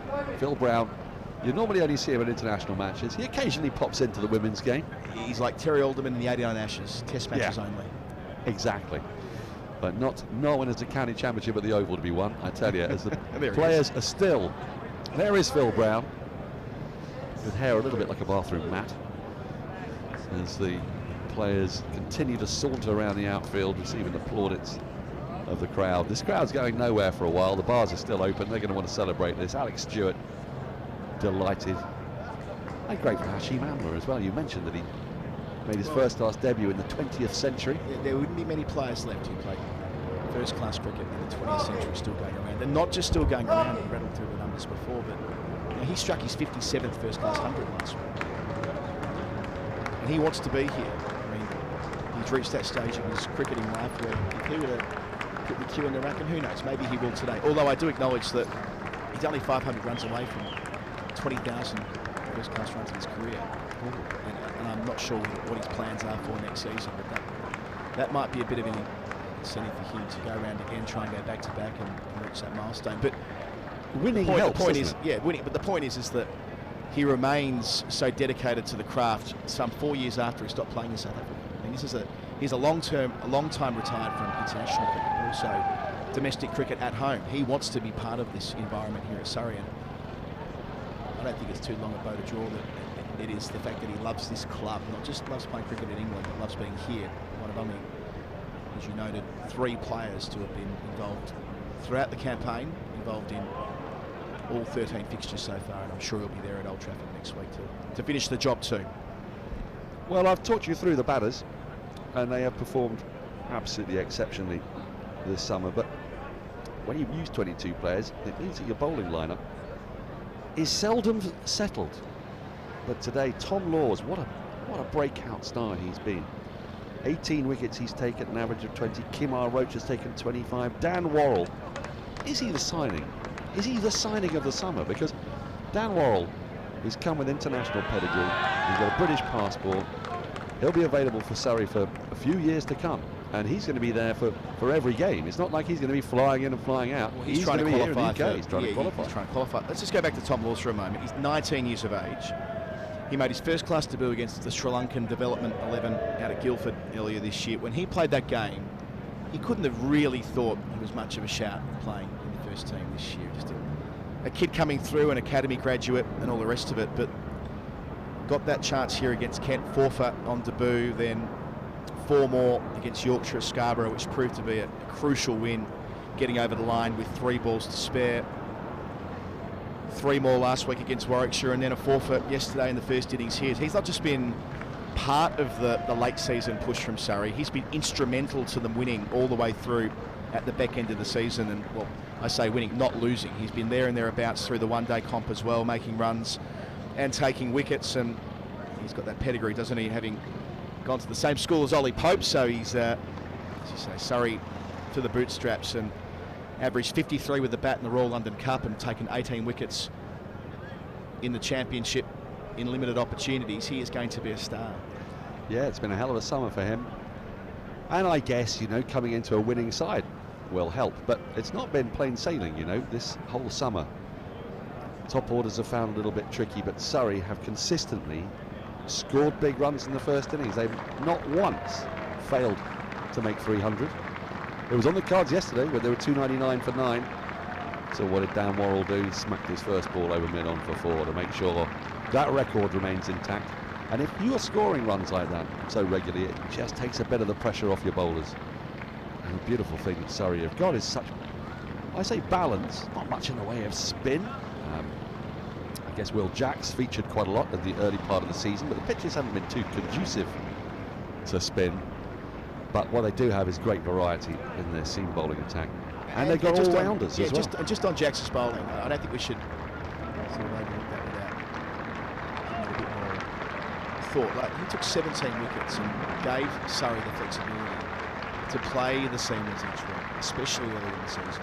They were able to suffocate sides with relentless seamers because Jacks was able to improve his off-spin to the point where now I think people would consider him an all-round threat. I don't know whether you would have said that 12 months ago. Oh, definitely not. No. And that is the trajectory he is on. He'll be a 3-format player for England soon enough. I'm certain Will Jacks is an incredibly capable player. And this season has been, it wasn't his breakout year, that's been and gone, but it's more than a consolidation year. Well, the players are now making their way back up to the changing room, and one can only hazard a guess at what their evening is going to be like. It's the awards ceremony today. Players' awards. End of season awards. I expect that to be gratifyingly messy. I know that young Tom Laws, we mentioned before, he was playing in the England 19s the other week.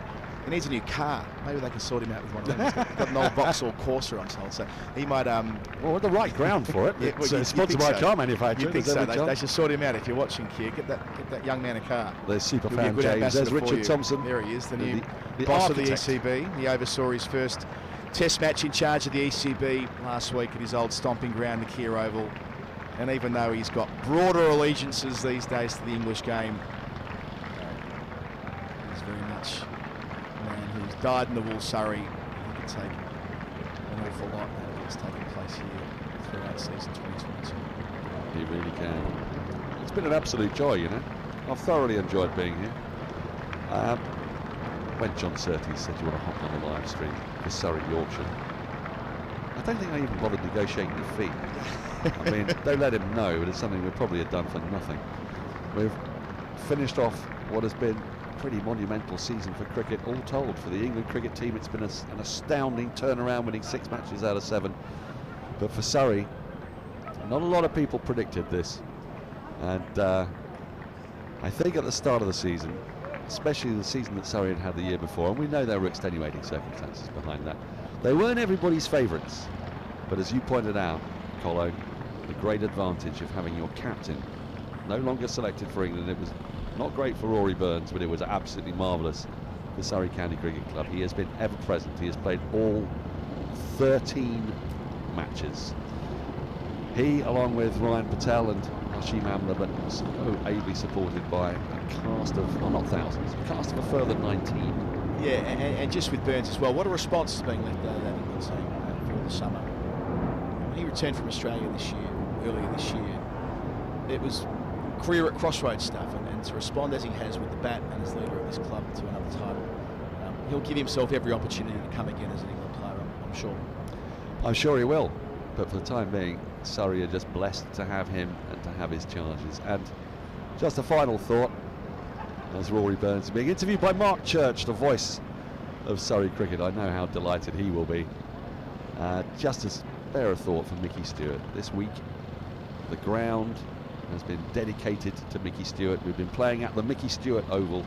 Surrey have won a title at the Micky Stewart Oval. Micky Stewart, who played such an enormous part in Surrey's 7 title wins, he played all of them, 5 of them I think, in the 1950s. He played alongside the greats Ken Barrington, Peter May, Peter Loader, Alec Bedser, Jim Laker, Tony Locke.